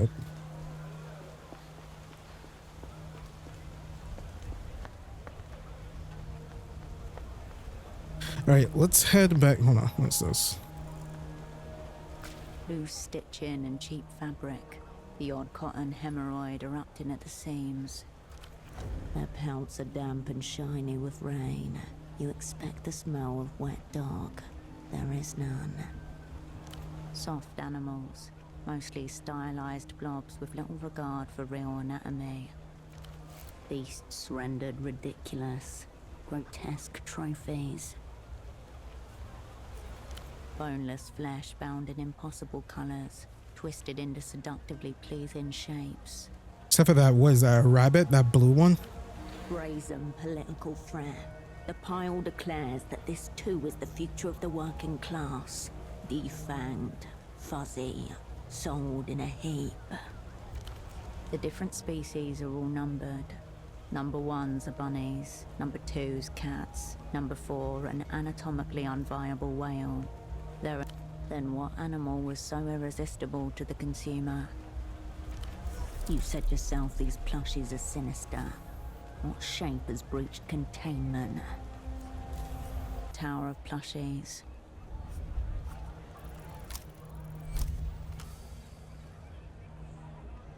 Inside you. Heart, tooth, claw. In 10.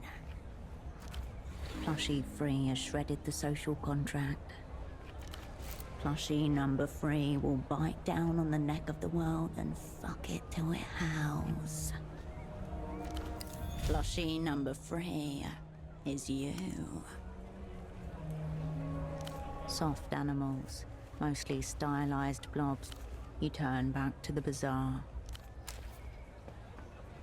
All right, let's head back to our room.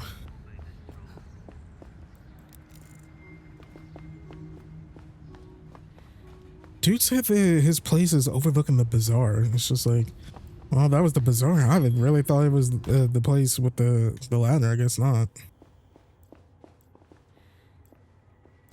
Oh, print. Nothing, I'm afraid.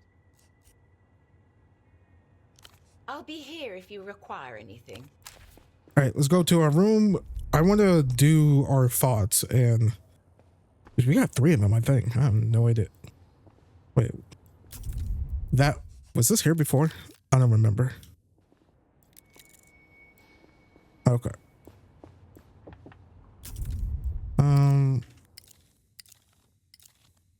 Conditioning.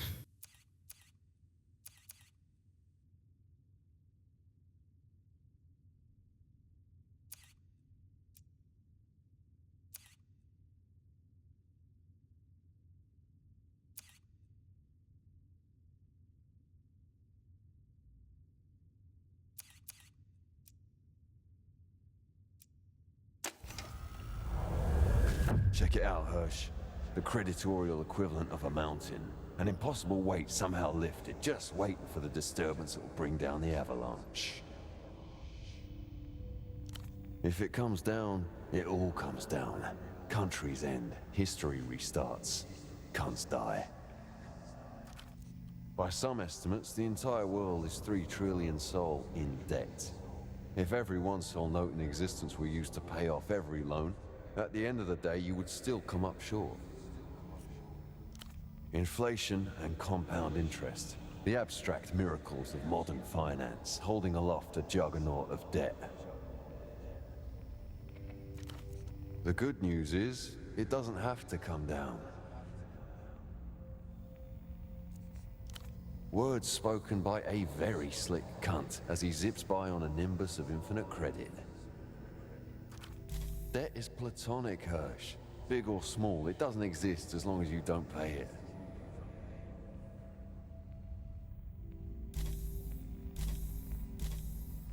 Suppress thought.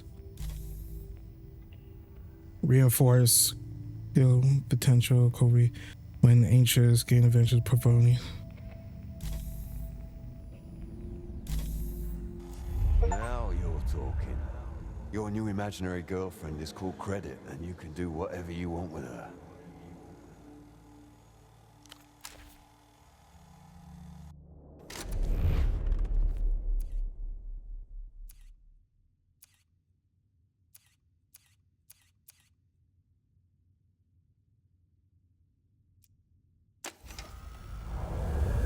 Vending machines are basically a 10,000-year-old grift. You ever think about that? Picture this, right?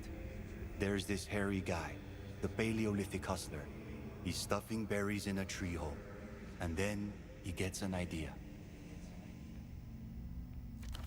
This prick finds a big, heavy stone and drops it over the hole. You want berries? I'll give you some. For a flint or a seashell. Boom. History's first vending machine.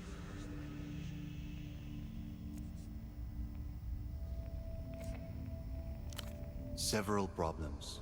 The main one being that the rest of the cavemen didn't stone him to death and redistribute those berries right there and then.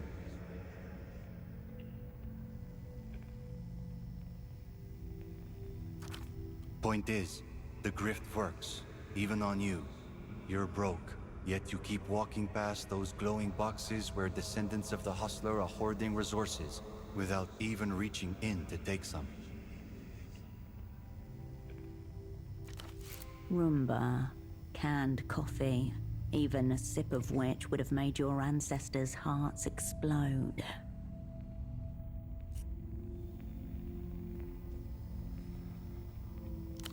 No longer necessary. Not after the people have been rendered compliant and uncreative. Fuck that primitive grifter. Pin him under his own rock and reach the fuck into that tree hole.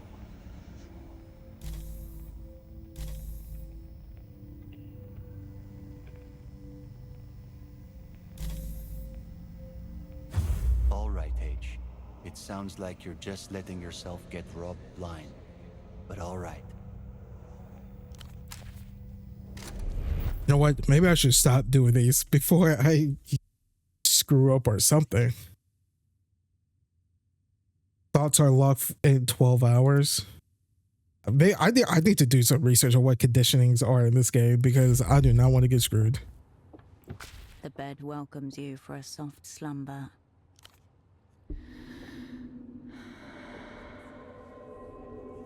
The stillness of the room quietens your mind as you settle down.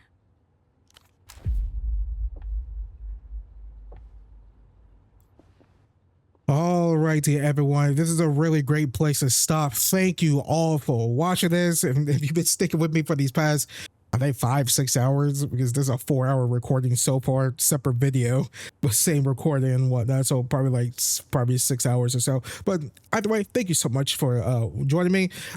Like I said at the beginning of this walkthrough, this is going to be a marathon type of game, not a sprint. Each part is probably going to be 4+ hours long because it's very dialogue, story, narrative heavy, character driven and whatnot. So be prepared on that. Probably be no commentary from here on out as well. Just like I did with Disco Elysium, the final cut back in 2022, 2021 when that came out. So yeah, be on the lookout for all of that. Since this is going to be a marathon type game, I'm going to be doing other walkthroughs in between this. So probably later on this week, I'll be starting my full playthrough, or finishing, since it's a short game, my full playthrough of Call of Duty Modern Warfare 2 2022, Modern Warfare 2 2022's campaigns, pardon me, in preparation for MW4, which comes out October 23rd, which actually it'll be October 13th, 15th or something like that, because it's getting campaign early access. So I'm going through all the modern Call of Duty Modern Warfare games. So be on the lookout for that. Probably going to be doing some other walkthroughs in between this one as well. Hoping to get this walkthrough wrap up by the end of June, before July, hopefully, because we're going to be doing other walkthroughs in July of big brand new games. Because it's about to get really busy towards the end of summer to the beginning of fall on this channel. So be on the lookout for all that. And yeah, I think that's about it. I know it sounds like I'm ending the walkthrough. I'm not. Just to tell you guys heads up what's going to be happening with this walkthrough. So yeah, anyways, before I let you guys all go, please leave a like, subscribe, share, follow me on Twitter and on Blue Sky as well at Baytuh, Baytuh. If you want to keep supporting me even further, you can do so by donating to my Patreon, PayPal, YouTube, Super Thanks, leaving a tip, or becoming a YouTube member on my channel. All those links are in the description down below, and there's a pinned comment in the comment section down below as well. And with all that being said, I will see you all later.